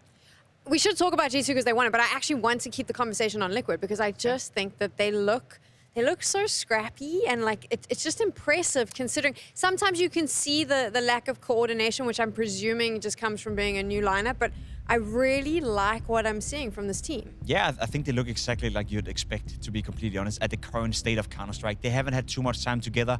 We spoke about it in the beginning of the tournament as well. They are trying to come together from a lot of different philosophies of Counter-Strike. You have, of course, Cadian with the heroic one. You have Twist coming in from FaZe. You have Skulls coming in from South America. And then you have Yakinder and Nef who were in Liquid. Liquid that didn't win anything. So it's so many different cultures that you're trying to mesh together. So you'd expect them to be a little rough on their side. You'd expect them to be a little squeamish. But it's not too bad after all. You know, I think it's all right, all things considered. It's exciting to watch. We had a few examples throughout this game. We can show round 8 that's exactly exemplifies what Jacob is talking about. Pace, explosive Counter-Strike, some level, but unfortunately some protocols are lacking and really not protecting them from stupid losses. If you let me use that terms here, it's a B hit, B rush. You will see the utilities being put down, and as the kill progresses, it feels like Liquid have done enough just to perk it to the side, but it's gonna all fall apart in about 5 seconds here. Double kill from Naflight, but Hunter comes through the smoke. There's a team K, and that round is over in 4 seconds. And this is where we were talking about. Whenever you have protocols, this will help you clear out your comms in these moments because you know, okay, my teammate is going to be here. This is going to be a utility over there. They don't have that. So I can imagine it gets really chaotic, and it's one of the reasons why Hunter just slides through the smoke, gets that double kill, TK on top, just whatever, the whole thing with the kitchen sink. Hunter had a great game. G2, though, able to win the map, and it's a no-short part because of him performing. Yeah, and it's nice because we've been highlighting him as having a rough time in CS2 so far. James had an interview with Hunter, I believe, yesterday, where he also said that he's just not feeling it yet, right? The teammates are trying to help him. He himself is trying to put in more hours, but he's well aware of the fact that Counter-Strike 2 for Hunter so far hasn't been the same old output that he used to have. So for him to play well is great. He was also flanked by Nexa. Those two on that B bomb side, they were pivotal in that CT side coming in from G2 because there were so many fights down there. There was clear that Cadian, he wanted to test Hunter. He wanted to test Nexa. Probably because they've been struggling so far, but there's two best performing players from G2 in that first half. I mean, look at it through Cadian's way. The writing is on the wall. It makes so much sense. You're thinking, okay, we're playing G2. They're not going to be that ready. Overpass is kind of out of left field for them. So who do we pounce on? We pounce on Nexa, individually a little bit struggling, and we pounce on Hunter. He's not having his best period. So what do? We hit that B side. Time and time again. Carbonara, Bolognese, all the different way you can hit the B side. You try and do it. But the problem is Hunter stands up and Nexa stands up, and they end up with 26 kills easily after like 10 rounds. And then suddenly a liability turns into a strength. That's why G2 had such a good CT side. We were a bit tough on Nexa at the start of this. We were saying that he needs to deliver. Obviously, maybe he was taking a listen. It was a much better performance from him than what we've seen. CT side-wise, yes, he played well in that position. You also did see right here, he did finish on 16 kills and 19 deaths. I think he had 1 or 2 kills in the second half on the T side. He's not delivering a lot right now when it comes to the offense for G2, and that is a bit of an issue, especially when we then point the conversation towards Nico, who's also on the screen right now. We've had it before, Matthew. We spoke about it early on during Abu Dhabi, the World Finals. We gave him a bit of leeway. We gave him time. Nico has not been playing well in CS2 so far. There's been a couple of occasions, there's been a couple of maps, but we're not seeing the best of Nico, and I'm starting to worry a little bit. I know. G2 with no Nico playing well, that leaves an awful lot of responsibility on young Monacy. Surely, I mean, we say the lightning doesn't strike twice at the same place. It's been like 5 or 6 times now. So at some point, it's gonna change. Like, Nico's gonna come back. It has to be.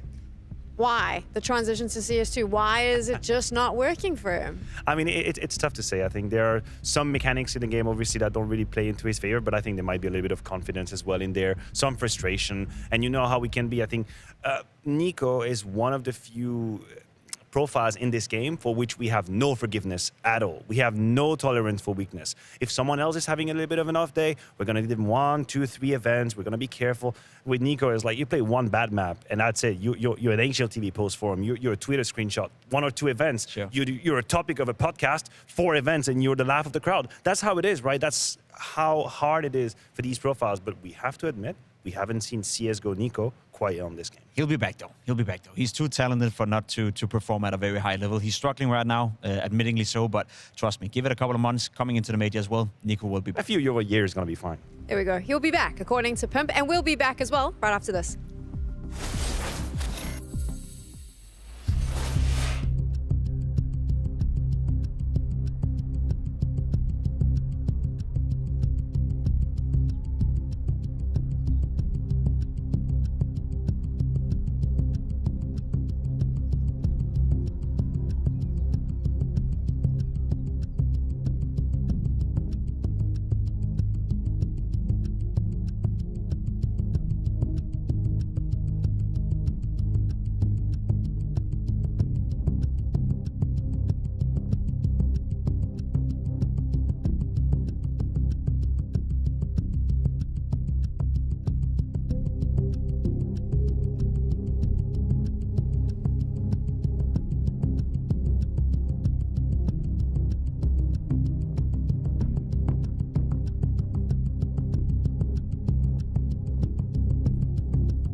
Welcome back. Liquid facing off against G2 for that one spot in London. It is all up for grabs. It's all to play for, and we're moving into map 2, which is Anubis, very shortly. But first, I just want to remind you to make sure that you head on over to blast.tv and vote for your Mask MVP. We actually have both Manasi and Twists in the mix, so they're going to be playing. You get to watch them, decide what you want to do, and make sure that you go and vote. It's that easy. I kind of want to take the conversation to Twists right now. I think that it's an interesting conversation to have with him leaving FaZe, coming to Liquid. You both spoke about it at the start of this game. This idea of leaving to be in a place where you can be more impactful, be more of a superstar. Yeah, I guess there's different ways of motivating Twist. He's been in FaZe for a long, long time, first and foremost, and he's won everything with FaZe. That's one thing. You click that off. Then second of all, maybe Twist wants to live in North America again. Maybe he wants to move home. I'm not quite sure what his situation is in that regard. Maybe there's some historical things coming in back to Team Liquid. The first team who really gave him a shot. Twist was, a matter of fact, the guy who replaced me back in the days in Team Liquid, and he had a fantastic career the first couple of years in there. So in terms of motivation for Twist, I don't really know what to put it, but we also spoke about it, Matthew. He said that he had offers from great teams, maybe even some of the best teams in the world, yet he decided to join this unknown project. Twist wants to be a superstar again, and I think that's the main reason why he's in Liquid. There's indubitably a relation between Twist and Liquid as well as a household, I believe. With Zeus, you have to imagine he was his coach when they won the Grand Slam, so there's something there to be said as well. But I do think that when we tell players, put your money where your mouth is, bet on yourself, that's exactly what he did. He took a risk. He took a risk to be public about how the space that he wants to take as an individual, the impact he wants to have as an individual, and that will come with very, very heavy expectations. I would argue up until this map against G2, he was pretty much fulfilling them. He was up there in the numbers. He was having this very impactful moment. He was a bit more timid on map 1, but I would be foolish to just draw a massive conclusion from the very small sample size that we have seen. But it is a very brave challenge that he set for himself. It's really interesting. I spoke to Zeus before he started getting a salary from Liquid, and he said that being with Liquid as a team is just so incredible, and they're very well organized and they're well run. So it could also be that Twist feeling that draw back to that situation. Not to say anything about FaZe, but it could just be that idea of coming home. Who knows? We're all just spitballing. Let's talk about Anubis now, though. It is G2's map pick. Do they take this one in a 2-0 fashion? I think we're looking down the barrel of a 2-0 for the simple problem that if these two forces were to collide at maximum power, I still think G2 would win it. I still think even if the individual story for Liquid were to pop off, I think the protocols from G2 are way too slick and refined and organized. We've seen them. We know how they can play Anubis.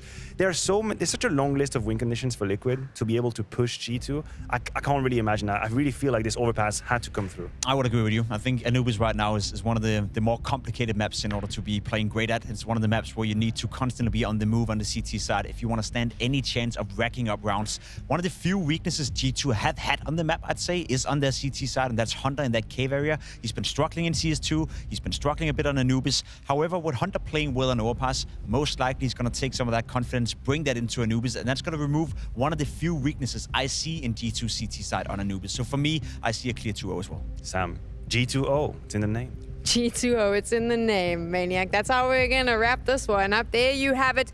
They are fighting for that final spot in London. One of these teams will be heading to the UK, and one of them will be going into the showdown. It is the polished, prim G2, the experience as well, up against the new kids on the block. A little bit messy, but full of talent, Liquid. Let's see how this plays out.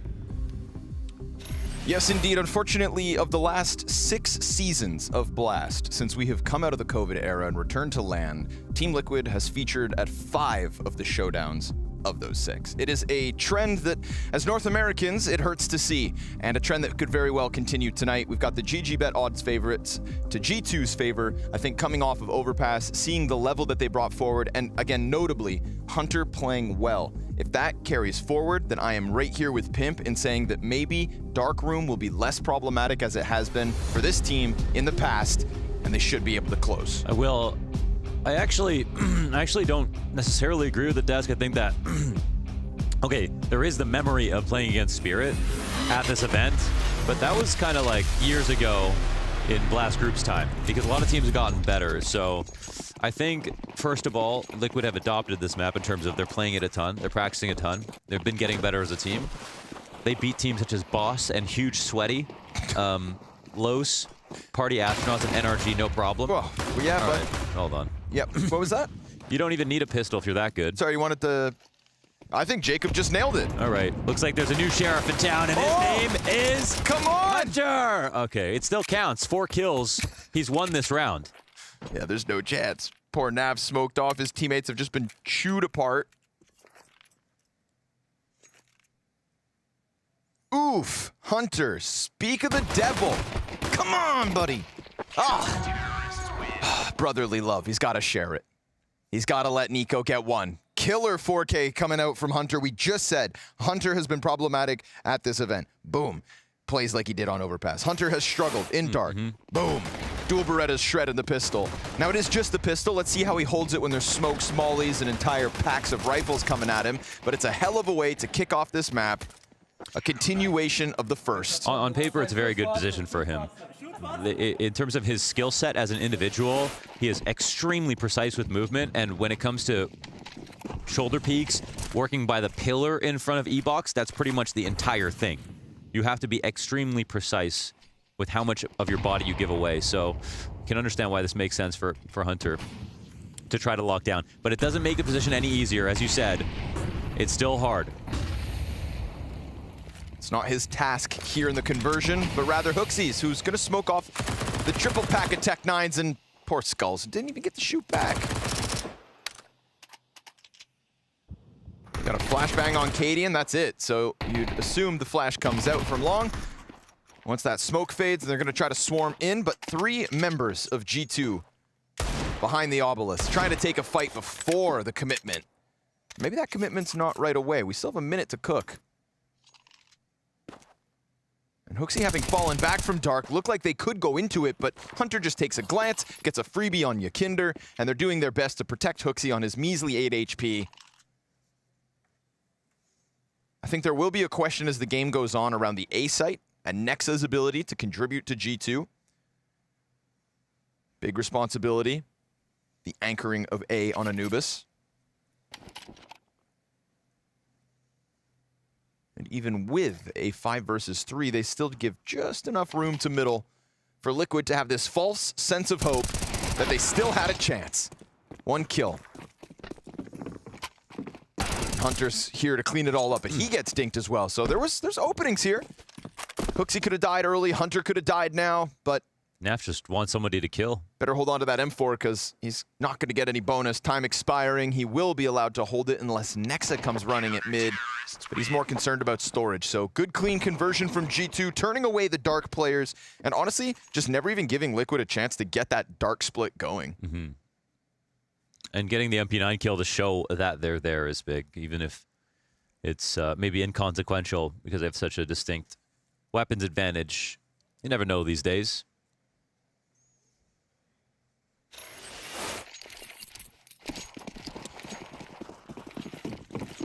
Yeah, it is. I do really hate that every time we talk about JKS, we have to talk about Nexa because again, I don't have anything to say about Nexa in terms of he's a bad player or something like that. I don't believe that. Interesting. But it is like, is he going to be better in certain spots? Is the question.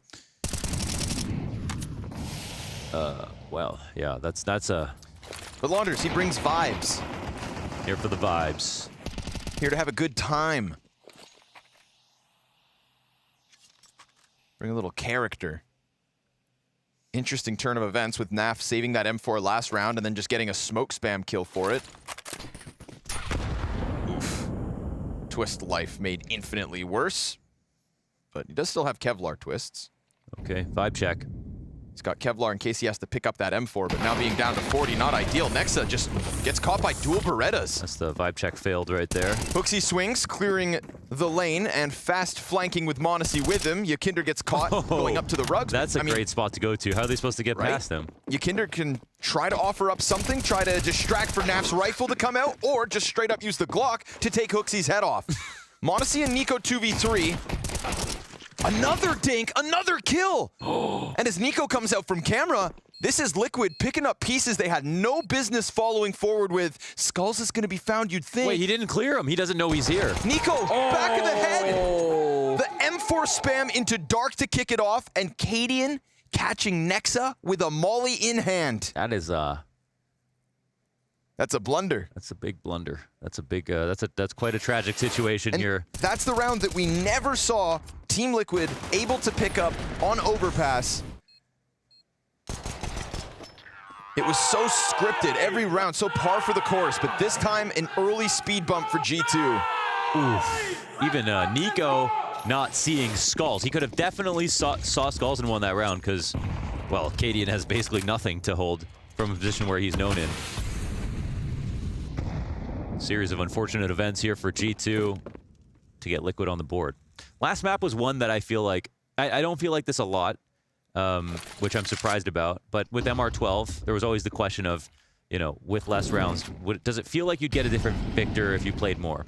And I've felt as though most of the time, it feels like the right team wins in the sense of, it's like clearly this team was better and they won. And that's like a good thing, I'd say. But this last map on Overpass was so close, so many close rounds. It's one where I feel like in MR15 it would have been a bit more debatable whether or not it would have simply been a 13-10 end. Okay. Or a 16-13 end or something like that. Well, we would have gotten more rounds if they had the money for a kit, Mohan. Less than half a second on the final round of map 1 decides. Yeah, there was a really famous round in history that came down to not buying a kit when everyone had money. It was like the most egregious. It's just such a silly way to lose a round, but it was the case that they didn't have money. I know that at the end of the round, kills. Skulls had $600, but he also had a frag. Yeah. So, okay. I mean, I don't believe they did. Prioritized utility. Can't blame them.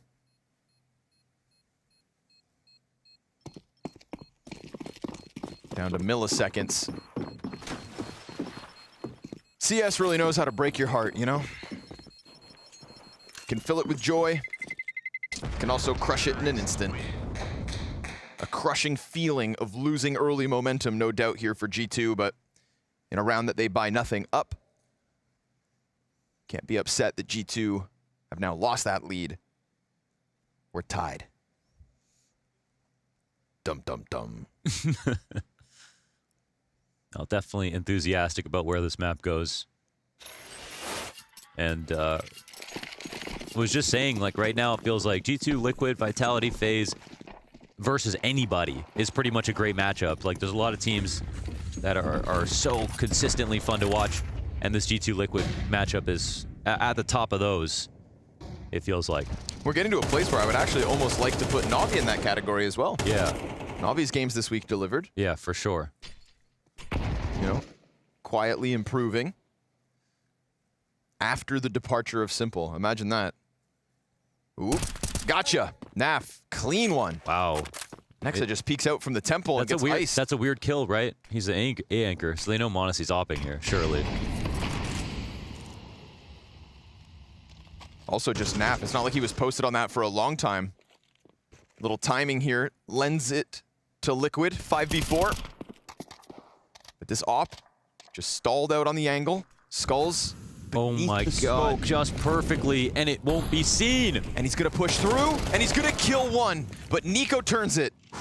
Nice lurk out of Skulls there. m0NESY just barely missing him, but it's not an A play. It's a solo hit from Skulls, and then right into the split towards B. Hunter to be tested, no! Twist and Naf, both a headshot over the smoke, through the smoke, into Temple. Well, it's another situation where almost everything just goes perfectly. Credit to Skulls for pathing right underneath that smoke at every turn. I mean, right when he turned the corner, I think there was maybe a second, half a second where he could have been spotted. And m0NESY was peeking, unpeeking, moving around a little bit.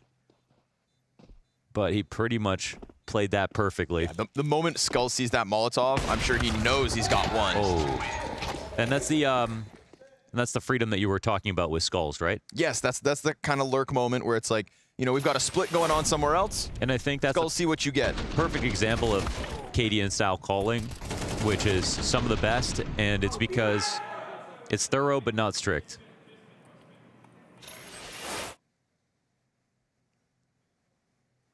Now you got to leave space for players to shine, and Skulls, a glimpse of his solo ability. Yeah. It is sort of this idea, like, these IGLs are only so good. So as smart as they are in the macro of a round, does it make sense for them to control players on the micro who are better than them? There has to be some level of trusting them. Easy A split. Gonna make some money here with the MAC-10s. Not one person falling in the process. Team Liquid have not looked back. Oof. Nap could feel ya. He could smell ya. The Apex Predator, Keith Markovich. Do sloths eat they eat leaves and stuff, right? Yeah, surely. I don't think they can catch much. Yeah. Unless they eat each other. Do they live a long time because they have a slow metabolism, at least? I don't know. So I know that's why, like, our pets die quickly, partly because of such a fast metabolism. A wild sloth has about 20 years to live in the wild, 30 to 40 in captivity. Okay. Shout out to zoos. Honestly, if you're making it 20 years out there in the jungles, proud of you. I wouldn't last 20 years out there. It's a way more exciting life. We're going to have way more stories than somebody who's just, like, watching TikTok indoors. So, enjoy your safety, boring human. Sure, the sloths all get together and tell campfire stories. Remember that time John got eaten by an alligator? Yeah, bro, that shit was crazy. Then Linda fell out of the tree last week. Still hasn't woken up. Yeah, she's still down there. She's climbing back up. See her in 15 years. Ooh. Off shot. Yeah, there is a shot. This is a great. Here's a chaser, okay? They want it. Coming. They want it, and Nexa's done a good job of just falling back. Bring them in. Come get it. Come get it while it's hot. 2 kills out of Nexa. It's very hot here for Nico, but he at least does press along the smoke. We got a battle of the operas, but Nico and m0NESY kind of jumbling up on one another here towards Bricks. But now it's a rook on the open file. They can't go back into this fight, but they do have an extremity player, Yakinder, coming in. 6 health, though. That was because of the opening shot. The important part, though, is that he clears everything before they rotate, so it speeds it up, and it gives him a second avenue to flank from. So even if he only ends up being information, it makes it a little bit more plausible that they can figure this out. Now, that being said, G2, they just need to play their cards calmly. They've got 4 players, good angles, and map control. But nobody has eyes on dark, so Twist just slips right in. Oh, he's got to think of a unique way to approach this, right? Yeah, worried about back plat. Swings. Ooh. Oh, hooks. He's just going to straight up win the duel. A nice little opening there for Twists. Cadian going to slide right down the same slot. And Yakinder, 6 HP. What's he going to do? Oh my god, he didn't take the frag. He just let Nico go. At least Cadian knows about it, but, I mean, Cadian's got more to think about, and Yakinder, he's somehow going to have to wrap this around. It ends up unraveling the bomb site. Okay, but he probably should have hit that shot. They still don't know about it. The bomb's not him, even planted for Yakinder, so it's going to be weird to try and cross over with 3. He just steps out and dies.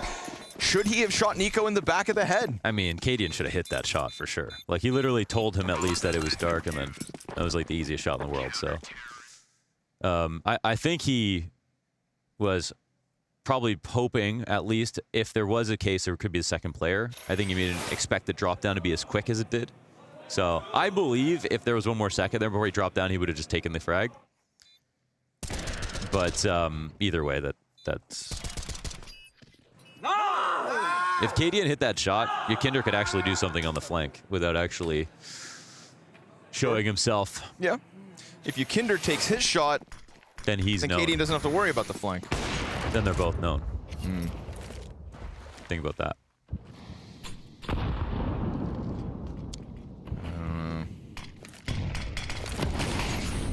I agree with you, though. An extra second, but Nico was wasting no time. He saw his opportunity to slip out. Comes through with the easy retake. No sweat for G2. But a good stress test on the A site early on that I think Nexa was able to cool off pretty quickly. We've seen Nexa get caught in the doorway of Long. Last round, effectively pulling them in, killing 2, and sending them packing. So it'll be Skulls at the start of this one, kind of moseying around, but not doing too much, not pressuring A at all, really. Joining up with his comrades in the river. him and Yakinder, as top mid is also going to be a point of contention here. Twist takes a glance through doors and sees nothing. This more passive triple A setup with Nico on camera, now smoked off. So a question mark above G2's half of the map. Hunter doesn't get checked. Oh my that's God. So nice. Just a snap into the face of Skulls. A Molotov picked up off the corpse. That forces Yakinder through, and he's going to get burnt to a crisp. At least. We put Hunter under the magnifying glass. Is he going to be able to play well tonight? Can he hold on to Dark? And this time in a gun round, he does it flawlessly. Jesus. Naf has lost all his teammates in the bomb, so this one fizzles out. And that B site again holds strong. This half already from him needs to be studied. It's going to be a good one for Hunter. I mean, pretty much flawless, right? Hard fights, akin to like playing drop down on cobblestone as a CT. You're never too safe. You know you have to be in there, but it's so dangerous for you. And he's not even beckoning on an op to help him out. His form is on point. Great spray transfer. Layup for his team to win that. Following those 2 kills.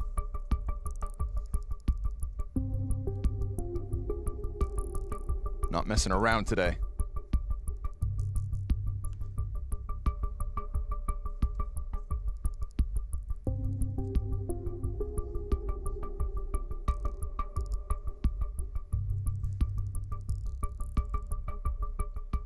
How do you think Taz is enjoying coaching, Mohan? I don't know. He said before he didn't want to coach any team but G2, so like, I think this is like a cool team to coach. Like, I can understand that. But I think I would hate coaching, man. Not even playing. I feel like a part of me, like a part of Taz, this is just going to make him want to play more. I think it's the worst. I feel like it's the worst job. Just don't even get to play all the same stress. Let me show you how it's done. Monacy this time opens up with the smoke push. Missed shot. Gets dinked and finished off. Yakinder's Mac 10 all the way down the river. Hunter on the op. Okay. Let's see what you got. Not ideal. Twist comes through with the Yakinder pound. Nico's going to slide out. This is a good target selection. Wow. Nico able to section off 2 separate frags and then get to the corner. He could spam Cadian, doesn't shoot. They've got Long in their back pocket, but they've got Naf on 6 health, and he is stuck on jail. No way he's getting out of there. No smokes. No smokes to the CTs. Double in the post plants. Flash for Nico. There goes Naf, stranded in the open. And without a smoke, Cadian's just going to keep coming at this, trying to serve up the post plant with Skulls right behind him. Skulls has a Molotov as well, if they start to get closer to that bomb, and he's going to try to keep himself hidden, so it seems. They've gotten one onto the site. Time's ticking quick. A peek out of Cadian with no frag. Skulls too late to throw the molly. Peeks in, and Hooksy's going to get the frag, but it doesn't matter. Liquid take away a 5th win. Really well played. So we found something Hunter can't do.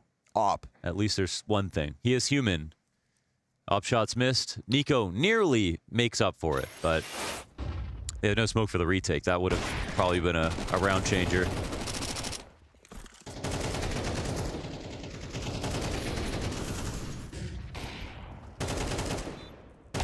Something about the Kovac, I tell you. Great players, but just shouldn't touch the op. No, shouldn't op. Ironically, when I've seen successful opping at a Nico, it's on the T side somehow. Okay. It's on the T side. He's just got a feel for it.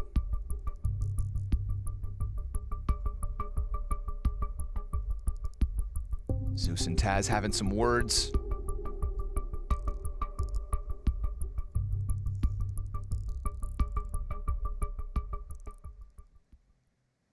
I really liked the Monacy initiation. I liked getting out along the smoke like that. Had a real chance at picking up a 5v4. I mean, it was a Mac 10 that peeks into him.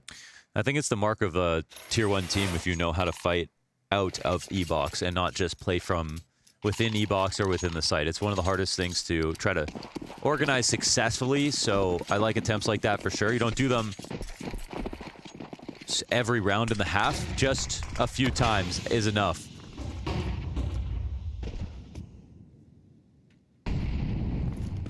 But it did hand a 5th round win to Liquid.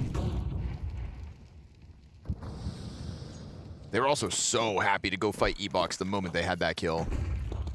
Weren't even necessarily set up for it to go that fast, but when the chance comes through, they crank the dial. Now m0NESY's posted middle on the op, just holding and waiting, and Twists can take as long as he needs.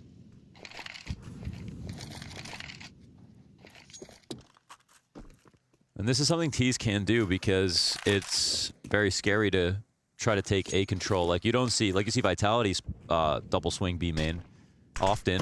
G2 do it a lot less, so you don't have to clear everything out as a T sometimes. Forced out. Oh my god, it's the perfect moment. Yep. It's like Indiana Jones, Yakinder finding a spot to avoid the boulder with a perfect spear trap in the back to take out m0NESY. Keep that up in their hands, their side of the doors.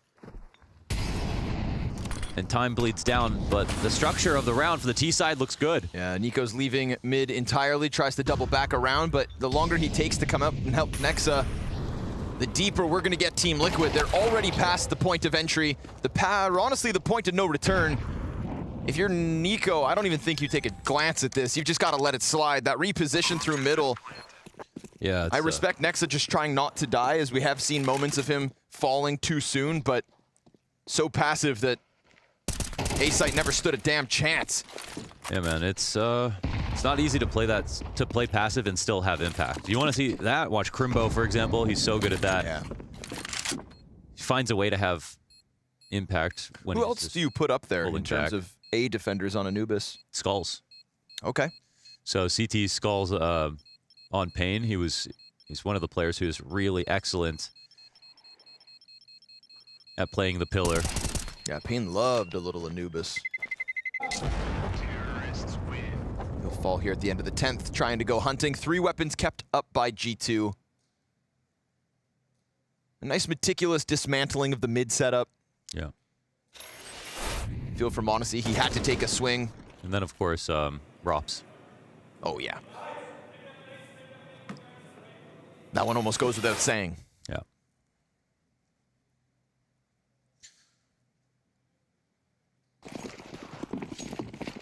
I feel like Nexa as an A anchor isn't really one of those players that will start to get frisky with pushing around on the flank.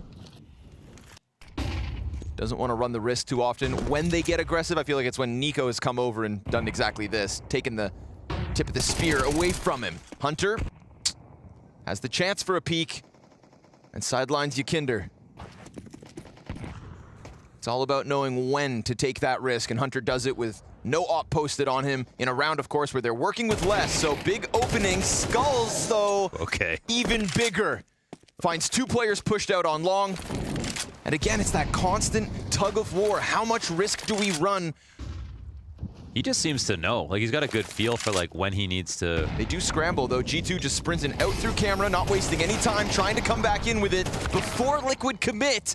And it works. Hooksy gets the dink, but still falls, and we've got Liquid sitting pretty on 7. That could have been round lost if he doesn't get that trade. His other teammates on the other side of the map.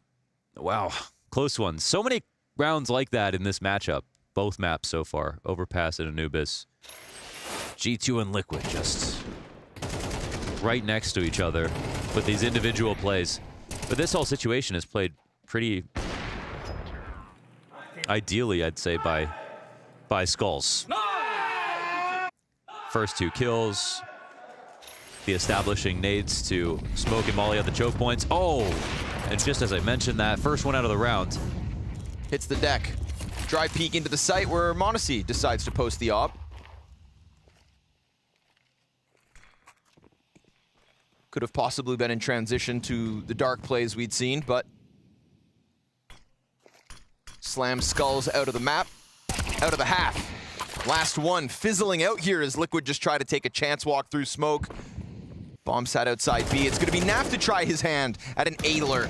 Creeping out and being met by hefty resistance. You can see the frustration from Nico last round, knowing that he left that door open on the A site. I think they know they have bridge because there's 2 full info on the CT side. Go for it then. but it is Monacy and Nico, and both of them in camera here. So looking to come fight Team Liquid, and as opposed to, again, establishing over on long, they play it perfectly. Monacy, tip of the hat, as he puts a feather in the cap at the end of this first half. Bars.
Team Liquid certainly making G2 work for it. This Anubis game ends up having a few more theatrics and explosive moments than Overpass. Feels like we went off the script ever so slightly, but we still got another good showing out of Hunter towards that B site. We had Monacy's op landing some nice shots too. Maybe not the most amount of frags, but still some pretty heavy impact. 2-round lead as Team Liquid take to the defense of G2's map pick, and we're not gonna waste a moment here. 5 strong through mid, 0 resistance, and they're gonna try to head this over to B. Wrapping, or is it? They oh my go God. through storage to A, and they find a completely free bomb site. Yeah. There you go. Okay. This is the Overpass version of going through bathrooms. Yeah, this must be the around the world. The Gob B. On Anubis. That actually worked out beautifully. The rotations are scared as hell. Where did they leave T's on the way here? Yeah, right. You're just tiptoeing They're through a all in minefield. heaven. No way. They're all gonna go fight storage. So Skulls taps 2 out. Beautiful start as G2 think that they're gonna make a fool of Liquid in their spawn. Meanwhile, Yakinder's pushed down onto the bomb site, and they've lost total control of any vision on the site. Yakinder climbs up, goes down. Monacy Hooksy, nice couple kills. No kit for this retake, and so Twist iced out. G2 plant the bomb without taking a fight, and then close it once they do. Yeah, and there's always that. You just can delay for so long if they do a strat like that and don't see anyone. Because it's just very scary for the CTs to think, like, we've got a retake, but now they could be pushed in all these places they ran through. They know we're not here, but wow, that's technically 3v5 right there, right? Skulls does what he has to do with those 2 frags, but no further trades. Beautiful round for m0NESY. I mean, quietly, so unbelievably consistent. He's got his flashy plays in there. m0NESY's just developing. Every month we watch him play, he gets better, more consistent, and still maintains his level of flash. The Flash. Little Hail Mary here from Team Liquid, but nobody's showing him any skin. No way. What? Martyrdom. That's crazy. That's crazy. Crazy. Uh-oh. More USP dinks. No. Yeah. No. Yeah. No, this can't happen. Yeah. Twist in middle. Okay. Hey, Nico's got an ump as well. More and more of these bad boys popping up. They're going to see that as an invitation to hit the A play. Your Incendiary will not scare them. Your nade will end them. And m0NESY's going to go deep, taking the double, securing the site soon enough. 2 kills m0NESY, 2 kills Nico, avoiding what would have been a real embarrassing round loss. Ooh, they would not have been able to live that one down. G2 Twitter would have been all over them. Their own org.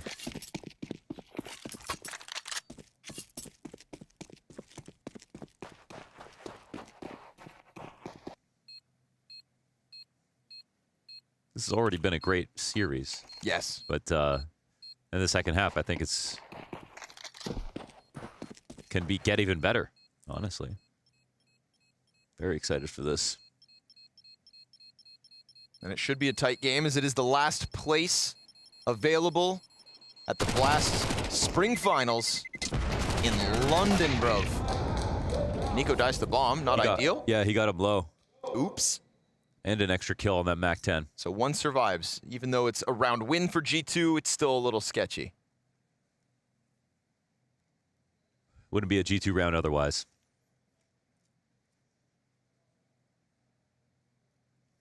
I'm very excited to take Counter-Strike back to the UK. Feels like an underserviced esports crowd. I've never watched like a London. I didn't go to the Face It Major, so I've never seen like a stadium event in London. Just we did Blast London, which was amazing. But I just know there's going to be some good crowd moments that come out of it, right? Yeah. We had the Smooya situation last time around. Okay, hold on. It's fast. No time to talk yams.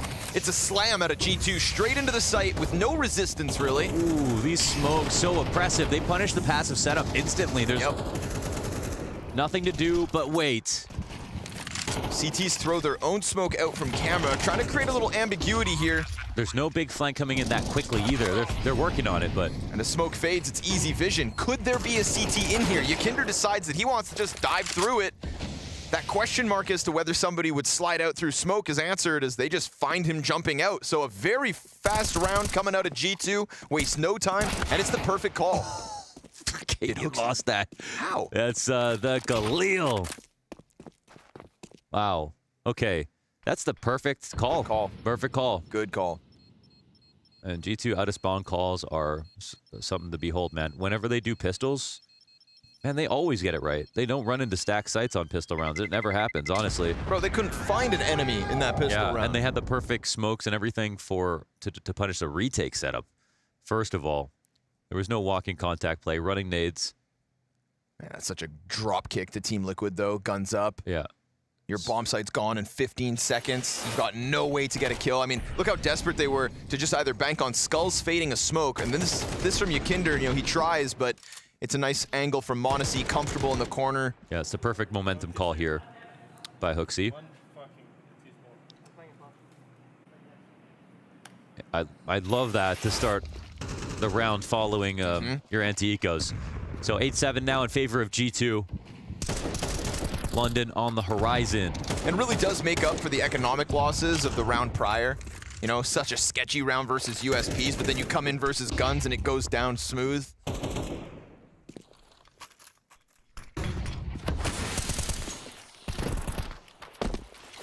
And now you got weak guns. No nades on Skulls either as he solo A-holds. mean, that's a huge ask of Skulls right now. No teammate to support. I mean, he has to hold middle, he has to hold A, he has to do it with an MP9 and no grenade. And he can't even truly dissuade them from coming in, like, because he doesn't have utility. Holy hell, talk about responsibility here in round 16. They're hoping G2 end the round going back to the B site, but if there's not enough pressure, then good teams will figure it out and punish you for it.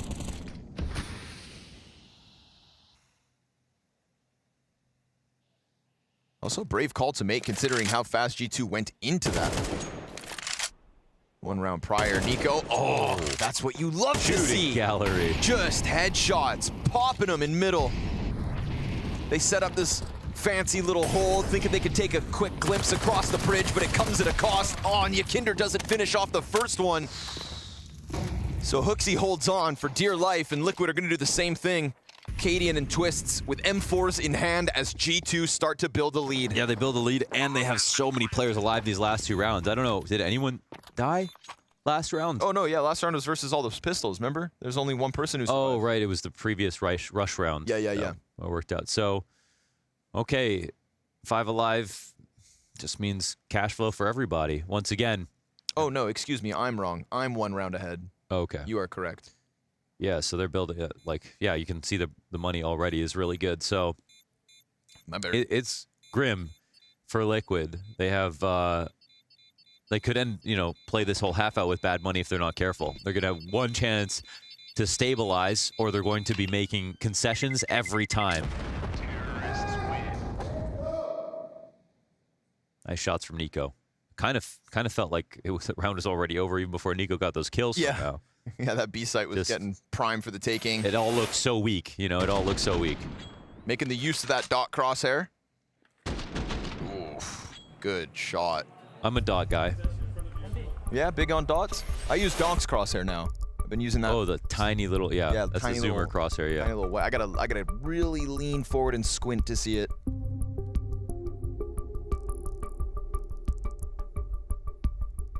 Safe to say Donk's got eagle eyes. Caw. You know, the other day I asked you what your favorite bird was, and I would just like to shout out ostriches and emus one time. So just birds that don't fly. People forget about big birds, I don't think they get the credit they deserve. Is it a pterodactyl bird? It was. Do you like it? I don't have a strong opinion on it. Never met one. Never met Michael Jordan. Still know he's a GOAT. 4 rounds.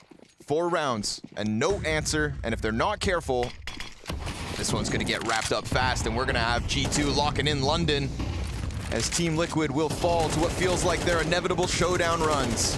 Hunter and Nico hold off as Liquid try to get aggressive in their buy-up. Yikes, and it's one of the most risky forms of aggression, too. I mean, great if it works out, but in the very short history of Anubis, this is looked at as one of the riskiest ways to take map control. It's something that I don't think like people are going to do at all in a couple of years. Like, with the angles and the way that works out for the T-side holding, it's just so hard to guarantee your frags. Man, I feel like I hadn't really seen G2 kind of letting their guard down and getting close to B. I feel like you do have to catch somebody off guard, and more often than not, it's been that passive holdback. Like you said, the angles are so good. Yeah. T's just have the so many headshot angles. Yeah. I mean, there's like 8 positions, essentially, you could be pushing into. Not to mention, as a terrorist, you throw frag grenades at 147. That's the soonest the CTs can get there. Also, I don't like the gamble on that G2 aren't going to default. Like, they did this momentum call into, like, it kind of felt like the default was coming. And this would have been a prime time to try and play out a full-length round, full feature. But no, sir, it is 3 easy pickups on the B site, 2 of which delivered themselves to G2. I mean, Liquid couldn't have made this 10th round easier. Yeah, definitely. And they got some mercenaries right now, man. And at this point, Nico's get some crazy nice kills. Yo, G2 are just showing a masterclass on a T side. Yeah, for sure. Justified map pick. Again, we did say, like, Liquid could bring the fight. We've seen Liquid playing into Anubis, but it's also you bet a lot with the push because if you you lose both players, you lose the round. Whereas if you play something slower, you have the they do need to focus on saving as many players as they can, even for round losses because of the economy. Better save. Looking good. Hanging on. They've already lost one. Twists, just don't go looking back at sight. Don't do it. You all good. So 1 M4 gets kept. Yeah. Perfectly good for G2 to go after him. For sure. Even 1-for-2 trade on Skulls is great. This is a nice uptick from Nico as well. Just consistent in his output here on this second map of the series. He has surpassed m0NESY and Hunter. Dare I say it, this T-side's looking kind of easy. For a map where the CT side aggressions are so difficult. Here we go again. Okay. They try to take the fight. At least they get one. Yakinder tries to go back, but there's a player coming down from Rug. Wow, he got m0NESY. That's huge. Shuts both players down on the ramp. We got Twist limping here, but it's still 3 players alive for Liquid. And it's Liquid with conviction. They want these early fights. They're being adamant about it, and at least this time it gives them man advantage. Yeah, I mean, going for pick plays is a good way to make up for the fact that late round, the map can get very T-sided, and they don't want to respect G2's defaults, and I like that idea, of course, but yeah, it's not always going to work, and right now they need stability because they don't have an economy at the moment, and there's still a chance here for G2 to win. They're on fire. They have 2 players fully healthed. They have lots of utility left over, lots of time. So if they don't expect it to be the normal way right now, they can double up and watch this pretty safely, I'd say. Ooh. They get the grenades out of Liquid. Looks like a good read. They're going to the right site. Liquid were kind of hoping they would come down from middle. Nexa has a smoke as well. So looks like it's going to call for a retake from Liquid. Smoke will cover the bomb plant safely. Naf no angle, not forcing the issue before bomb goes down. So what's the retake look like? Twist just picks up a little more util, but remember, he's on 5 HP. Ooh, they're going to play it open. Yeah, they don't feel like they can get off site. If they go pushing into dark, this could be something. Twists on the angle, loses his head. Nafto finds them off guard, and Nexa comes through with a second. Okay. Low HP versus Cadian, but an easy reposition as he has the time, and Cadian's making a ton of noise on the approach. We've got a kit, but a molly off the mark. Nexa slides out, and Nexa's gonna get his impact, his round, his moment of Anubis to shine. Yeah, chop him down, Nexa. That's a really nice clutch, and that is something where he can match up. He's actually had some great clutches in the G2 jersey. In the latest iteration of Nexa here in the G2 jersey, that off shot going through the wall into the leg, it felt like, oh, they'll still be able to find a trade eventually, but no. And this is 2v3. It's a situation where, again, the CT fragility is apparent, but they still pull out another buy. It's about the same strength as the last one. The opposite thing is that stands out the most. Naf just posted on the B angle, but nobody coming at him. This is a G2 that could instantly pounce on an A-bomb site that features Skulls and Cadian. Yeah. It's a deep spot, but a flash to get him back. Doesn't throw his utility right away. If Nexa really wants to try and press the issue, he could just try to pounce. Smoke grenade in front of it. He's going into the site. Headstrong sees the CT as it gets popped open, and Camera Smoke's got them back again. This is G2's flawless T-side, not stopping. The calling is so good right now. I mean, everything feels in line with exactly what you'd want them to do to keep the momentum going. And they get that site nice and weak, money-wise. Skulls on an MP9, no support, isn't floating with Twist in this situation. And, well, it's the perfect time to attack. They use every single grenade that they have, and they use them all effectively, especially blowing open that passive smoke that Skulls threw in the site. To kill him was a nice touch. G2 get 12, well earned. This T-side half was cinema. It had everything, clutches, good defaults, good punishes. Call them whiff punishes with the flash retakes on A and B. Yeah, it's a half that's been full of everything other than Team Liquid's success. I really do think Liquid have to work on their money management, because that's something I've noticed all throughout groups of their CT sides. And in CS2, you get less CT rounds. You got to be way more careful with everything. But I've noticed that they've had full saves, double saves, and a lot less guns than most other teams. But also, it can come down to the types of calls and risks. And they post one, just one. Their first is elusive, and Twists gets killed by Nico. As yet again, they just crank this dial. And G2, I mean, nothing has slowed them down. Nothing has stopped them. Naf trying to get into it, trying to help out Skulls in any way he can, who's now very much stuck towards long. But if Skulls can get the kill deep up on Rugs versus a super elusive Nexa, then maybe he can come back into the site soon enough. m0NESY catching the rotate, dies out to Nafly, who's tried his damnedest to keep the hope alive on the defense. HooXi posted, catching Skulls. There's their anchor gone. And now that could be Nexa to come and join them on the bomb site, where the bomb has yet to go down. Interestingly enough. Yeah. We're going to pump the brakes here for a second. The flank's under control. They seem to not know that there's somebody in the site. All right. Gets smoked off. Naf losing his angle. No interruption to the bomb plant. Looking for the flawless T-streak to close out map 2. Flight to London right here with 2 more kills. To push back Team Liquid after they showed improvements game from game, but not tonight. This is a G2 that is simply better. And we had a little back and forth on Overpass, but no shenanigans here on Anubis. No hiccups, no problems. Our final team qualified for London, last but certainly not least. G2 gonna kick off 2024 with something they can certainly be proud of. Victory for G2. They get their plane tickets to London, but the sad faces on Liquid on the other end, who look so dejected by that loss, they now drop to the showdown. But for G2 fans, Pimp, thank goodness it seems that they were able to figure out what went wrong yesterday and change their fortunes today. Yeah, great showing from G2 in this matchup, in particular here in the second map on Anubis. That T-side that was flawless coming in from HooXi and the boys.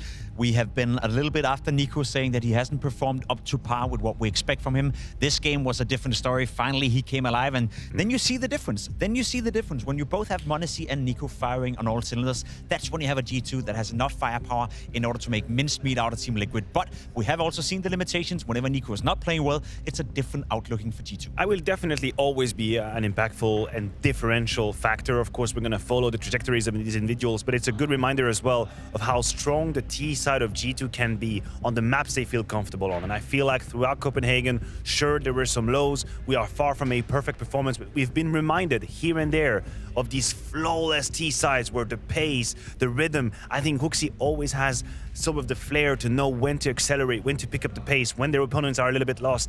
And I think here there was a clear difference between the two teams. A clear difference, but not to take away from the victors. I think Liquid, some exciting things about this project. We can see them all huddled together now. Cadian and Zeus probably very good at uplifting their teammates. I think Twist is probably in the mix there as well. This is something to look forward to based on the showing we've seen this week. Of course, and I think all of the dialogues that were put around the process and to build the relationships between the teammates, it's not something that you establish in 2 days or in 20 days. It has to be a philosophy that you apply through victories, through losses, and this is one of these moments here where, of course, this isn't the outcome they were hoping for. They were hoping to punch the ticket for London, but if you're going to put so much emphasis on how do we evolve as a team, then you have to keep that line through losses as well. So I think in the server, in the game, you could see that the link between the individuals started to mesh a little bit. It got a little bit disjointed, but so is Counter-Strike. And it's going to take time for them to remain a unit, even through losses. It's a work in progress. It's a work in progress for Team Liquid. And realistically speaking, no one came into this tournament expecting them to qualify. They knew it was going to be tough. They knew it was going to be in a rough position. However, I will say that, as Matthew said, it's been getting better and better. You can see the team develop. You can see the team coming together in terms of its identity as well. Some of the players have been doing all right as well. Twist was one of the MVP candidates. So there's positives to take away from Team Liquid. It's not all bad, but as you said, Matthew, it takes time. Our sixth team going to London. They are celebrating. It is G2, and HooXi is with Banks now, so I wonder how he feels about the UK. G2 have made it to London and they have walked over Liquid, especially on the end of this half, right? That was dominance. But I want to look at many things here, Hooksy. Yesterday, we saw a G2 that we didn't know what was going on. Today, we've seen one with life. What's the biggest change? I think yesterday was a clear off day for almost the whole team. You know, especially Monacy only having 1.25 rating. It's not good enough for him, obviously. But yeah, I think today also we had a really good read, and I think Na'Vi maybe is a bit like in our heads because they won against us 3 times or 4 times in a row now, and you know, it's extra frustrating losing rounds, important rounds to them because yeah, they won so many times against us. So yeah. Not the way you want it to go, right? But here is a positive sign for sure. I want to touch on this overpass that obviously last time around with Na'Vi, you switched up on it. This time you left it open. You're willing to play overpass a bit more. Is this what we're going to continue to see from you guys? Yeah, since adding Nexa, and even actually when we had Justin as well, we tried and practiced it, and it's tough because like some of the players, for example, Hunter haven't played it really. But we just need some time and some more games on it, and this was the perfect opportunity to get that. So. And how overall do you view your performance here at the Spring Groups? Where do you feel you're at coming into the season? Oh, I think that we are still trying to find our groove in CS2, and I think that adding Tess also has still like a ways to go, but there's already positive signs, and I think our fundamentals are starting to get better and better, especially on the CT side. So I'm happy so far. And you're going to frag out a bit more, clutch out some crazy rounds? I think actually my stats were better than usual on this event, so like, maybe people will look out for that. Who knows? Let's see if there's a positive change for Hooksy going forward throughout the season. Thank you very much, man. We can talk about Hooksy's stats in a minute. I want to talk about what he said there about Na'Vi getting in their heads. That's going to be interesting for the next time these two teams match up.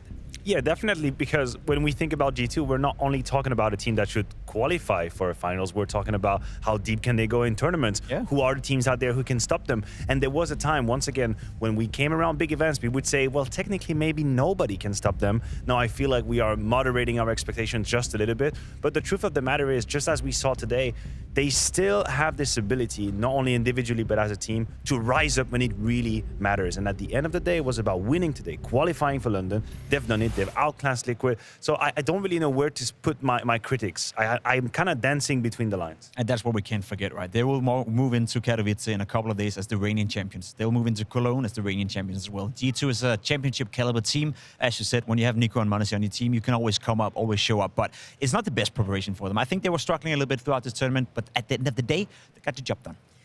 We say goodbye to Liquid as they drop down into the showdown. So we thought it may be interesting just to catch up to find out how the team is feeling. Banks is with Skulls. Liquid do fall down to the showdown here. I've got Skulls with me. And Skulls, one thing I want to look at with this for you is that overpass. Would that feel like a map where you guys had the chance, like you could have taken that one?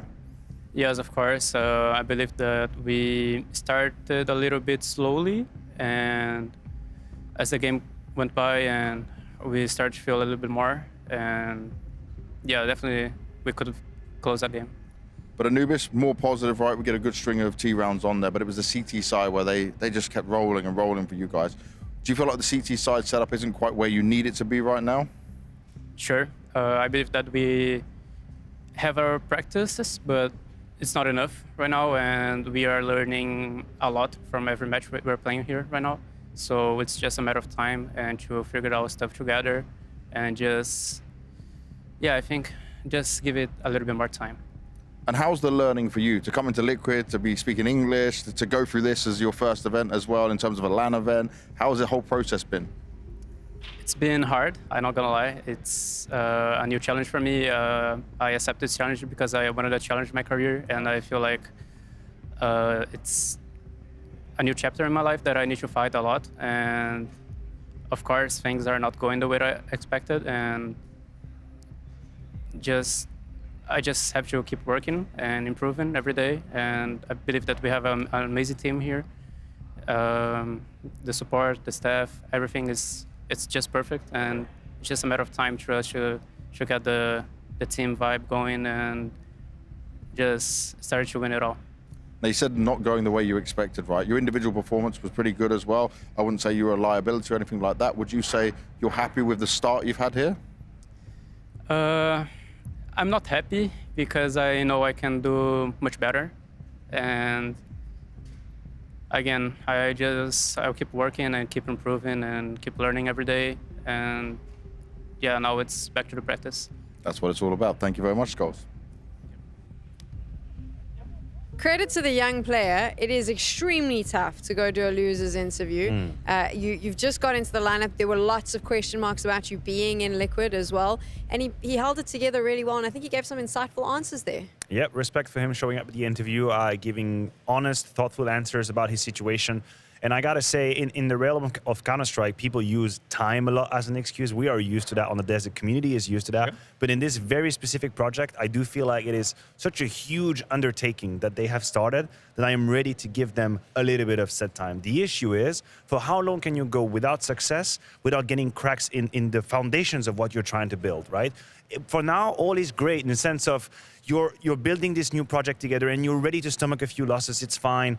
But hey, what if the RMR doesn't go well? Suddenly you're maybe missing Katowice, you're not doing the major. At some point, you're going to need to have a few wins here and there, and they have been far and few between. No Chengdu as well. It's been complicated, but I'm ready to give them time. Yeah, and I think you should, I agree with that sentiment that there's different teams out there, different situations. Nexa shouldn't really be getting that much time winning G2 because you're just replacing one player in one position for another. Whereas for Liquid, as we said a couple of times, it's 4 different cultures, 4 different ways of thinking and playing Counter-Strike you're bringing into a house. So that is going to take time no matter what. I can't help to think, though, that when you mention it like that, if they don't qualify for the major, Liquid are not going to play many tournaments up until after the summer break. So I really hope they get it going at the Amar. Something to think about as we look towards the future. But for now, let's take a look. London is calling and 6 teams have picked up the phone. Here they are. They are going straight to the spring final. And what a lineup it is, Pimp. These are the big names. They're the heavy hitters. This is what you want to see when you get to that event and you see them come on the stage. Without being disrespectful to any other team who played during this group stage, this is pretty much the perfect scenario in terms of entertainment value, in terms of quality of teams that is also qualified for the spring final in London. I think every single team here, Matthew, has something to offer, a unique story. And I could even say so as well, every single team right here could be a potential winner of that event. Oh, okay. That is a big statement. I like that. There's no team I would actually replace if I could. I do think Astralis showed some weaknesses here and there. That is the only one debatable name, but there's so much hype and excitement around this lineup and what they could do. Also, people waiting for them to fail. That drives up the number too. We want to see, right? We have this morbid curiosity as well. So I'm very satisfied with these 6 teams. It's a great lineup, but there's still 2 more spots which will be fought out during Showdown. Now, let's take a look at the GGBet predictions. Of course, all of the broadcasters, we were in the mix trying to see how it would go, and it went the way of the Benchwarmers, which is the team I'm in, so I'm very happy. Also, Banks is terrifying if he loses, so it'll be a good evening for all of us. Barack Obama meme. You call Jacob? I can't stop. What are you waffling about, bro? What are you waffling about? Okay, let's get back to the Counter-Strike. If Babs was here, he would be very disappointed in all of us. It's the traded player of the day. Don't forget to head on over to at.CET and you can vote for your favorites. Let's take a look at some of the highlights from today. Pim? Yeah, we got some cool highlights coming in. First and foremost, we got a little AK-47 action coming in from Monacy. Again, another highlight. Sorry, Mantu, that is. Sorry, another highlight coming in from Mantu. A nice clutch 1v3 at a very important moment. Yeah, what are you waffling about, Monacy over there? And now we have Stown as a secondary possibility. He had a couple of shaky moments, but not in this play on Ancient with the M4A1S. Ooh, what a cleanup that was. Forky, beautiful from Stown. Now let's get to the Monacy show. Whenever he shows up at a group stage at a blast, he will always have a highlight every single day. Of course, with the AWP, close combat right here, swinging left, right, and center, and he's just hitting some of these shots that is just nasty, absolutely nasty to hit. Hey, I have a challenge for the community. Can someone tweet at me how many times Monacy was nominated for a traded player? Every day he played? Every day? Every day? You think he was nominated every day? Every day. Someone tweet at me. I'll come up with a giveaway. I'll give away a used sock from Jacob. Who wants Pimps used anyway?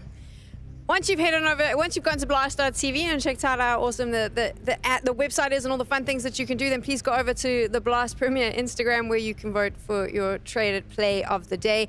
And now we need to check in with James Banks so that we can crown our Mask MVP. all of these daily check-ins, and this is what it comes down to. Remember, you guys at home had a chance to vote on who will be able to grab this lovely MVP trophy presented by Maersk. And these 5 players all had a great chance. You guys were voting at home to see who that winner would be.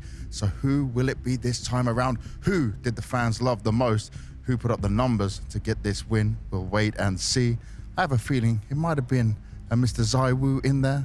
We'll have to wait and see what's going to come through. And it is the Woo. He's grabbed himself another one. Maniacs cheering in the background. And this man dominated. I will say right now, for ZywOo himself, he's looking terrifying in CS2. He's put up a hugely good performance over and over again. He saved Vitality in the second match going up against Astralis. And look at this performance. A 1.47 rating, 96 ADR. And he is a multi-kill king. If he's on your fantasy team, you are living the dream. So I get the pleasure of delivering this trophy to him at home, in person.